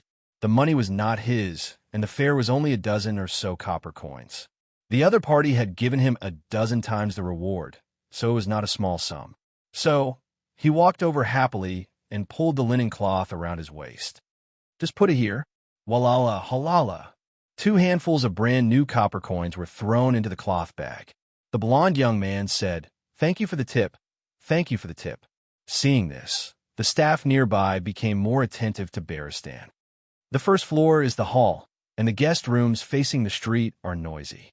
The second floor in the backyard is the most spacious and comfortable, he said. Two connected upper rooms facing the street. We want to see the night view of Atlantis.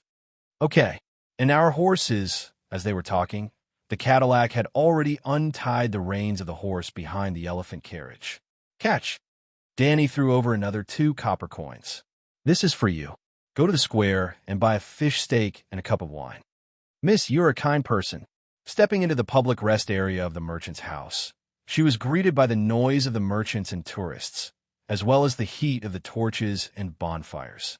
It was also mixed with the smell of ale, barbecued meat, sweat, feet, and prostitutes. Under the chandelier hung from the ceiling, there were 70 to 80 round oak tables. There were no partitions, and most of the tables were filled with people. There were sailors and tourists hugging prostitutes and drinking wine. There were merchants whispering in the corner. There were rice merchants waiting to ship, standing on the table and loudly selling their barren black rice to the surrounding merchants. There were also buyers banging on gongs and walking through the hall, shouting, "Iron ingots, unlimited iron ingots." There was a bank representative with a big belly sitting in a fixed seat in the hall, roaring and belittling the value of the goods mortgaged by the borrowers. Dozens of female slaves with tattoos of wine bottles and dining tables on their faces walked through the tables, serving the guests wine and food, clearing the empty tables, plates, wine glasses, and wine jugs. After taking a few steps in the hall, Danny found that it was bigger than she expected. The first floor of the huge building was a restaurant. The courtyard in the middle was paved with stone slabs, planted with many grape trellises and a rockery. There was a pavilion and a stage on the rockery, and there was a cave in the rockery. Standing in the front hall, one could see the courtyard without obstruction, and even the back hall and the left and right halls. There were only gray stone pillars supporting the roof, and there were no walls on the side of the hall facing the courtyard. There were many drinkers holding wine jugs and standing in the courtyard to watch the performance on the stage. Danny and Baristan also asked for a seat in the corridor. After ordering some wine and food, they looked curiously at the stage on the rockery. Before they finished watching the play, Danny's face darkened. It was telling the story of 2 Gith people, Shira and Hikari, father and daughter. The plot was probably the Gith version of Shrike, Hill, and Bug, which was Yang Bailao and Shira. Hikari was so hard-working and capable, and Shira was so pure and kind.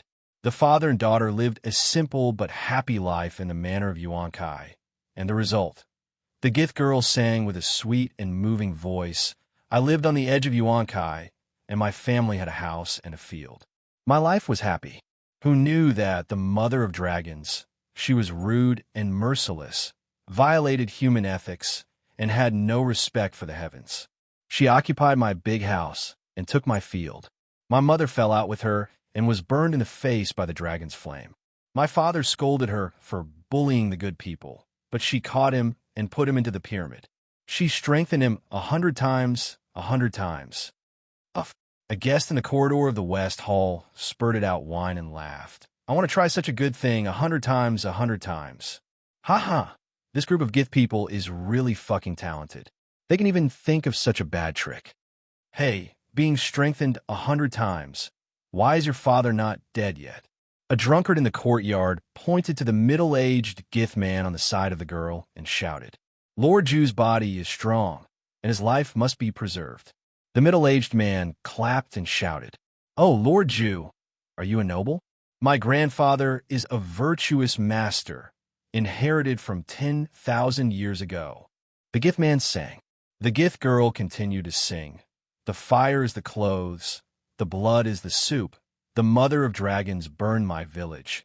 50,000 peasants hung on the stake. She even put the crime of burning the great Gith plain and killing 50,000 slaves on the head of the mother of dragons. I'm going to kill those bastards. My lord, if you can't bear it, you'll mess up the great plan. One day, the world will know the truth." Whitebeard held down Danny's clenched fist and whispered. Danny shook her head with a straight face. "I don't care if they confuse black and white. because history is destined to be written by me, but it's obvious that the group of gift people copied my cultural propaganda strategy. When she saw 5 eagles fight the mother of dragons in the square before, she didn't react. Looking at the obvious traces of plagiarism of Yang Bailao, and Shu Danny suddenly woke up. Her policy was studied and carried forward by the gift people. The once simple, otherworldly people also learned bad things. Whitebeard's face was distorted, and he said after a while, "How about bribing a group of bards to help you spread? It's too fake." It was still the guest in the West Hall. He hammered the thick oak table, and the cups and plates clattered. "Hey, give people on the stage. Can you be more careful? The Mother of Dragons has taken down Mirene and Yuan Kai. Why should she burn her own manor? Not to mention that she has been freeing slaves. Even the stupidest Westeros lord will not kill his peasants for no reason. If all the peasants die, who will farm for her?" The word Westeros was like a magnet, instantly attracting the attention of Dany and Barristan. There were 3 people sitting at the table, a dwarf with a missing nose, a middle-aged man with a solemn face, and the last person's back could only be seen. 7 levels of hell, Tyrion, Barristan exclaimed in a low voice. "Who? It's that little devil, the dwarf son of Tywin Lannister, Tyrion Lannister. Why is he here?" The 2 said in unison. They looked at each other, and Dany asked with a smile, "Can he recognize you?" Whitebeard touched his blue-dyed beard and shook his head. "The little devil is very smart, and he has been in King's Landing for a few years. I'm not sure if I can hide it from him." Dany looked sideways at the second male protagonist of Game of Thrones. His legs were thick and short, deformed, and his head was disproportionately large. If he was prettier, he might be able to disguise as Muming's son. However, he was really ugly. The shape of his face was already out of place, and he was missing a nose. His nostrils were black, and his forehead was protruding. His mouth was full of brown and golden stubble. He looked a little like Zhu Beiji in a wild. He was a little short, less than 1 meters. Monkey King's torso, Zhu Beiji's head. Was there anyone who looked worse than him? You're tuning in to the Warrior Lore YouTube channel. Don't forget to subscribe and join us on this journey to catch the most captivating stories.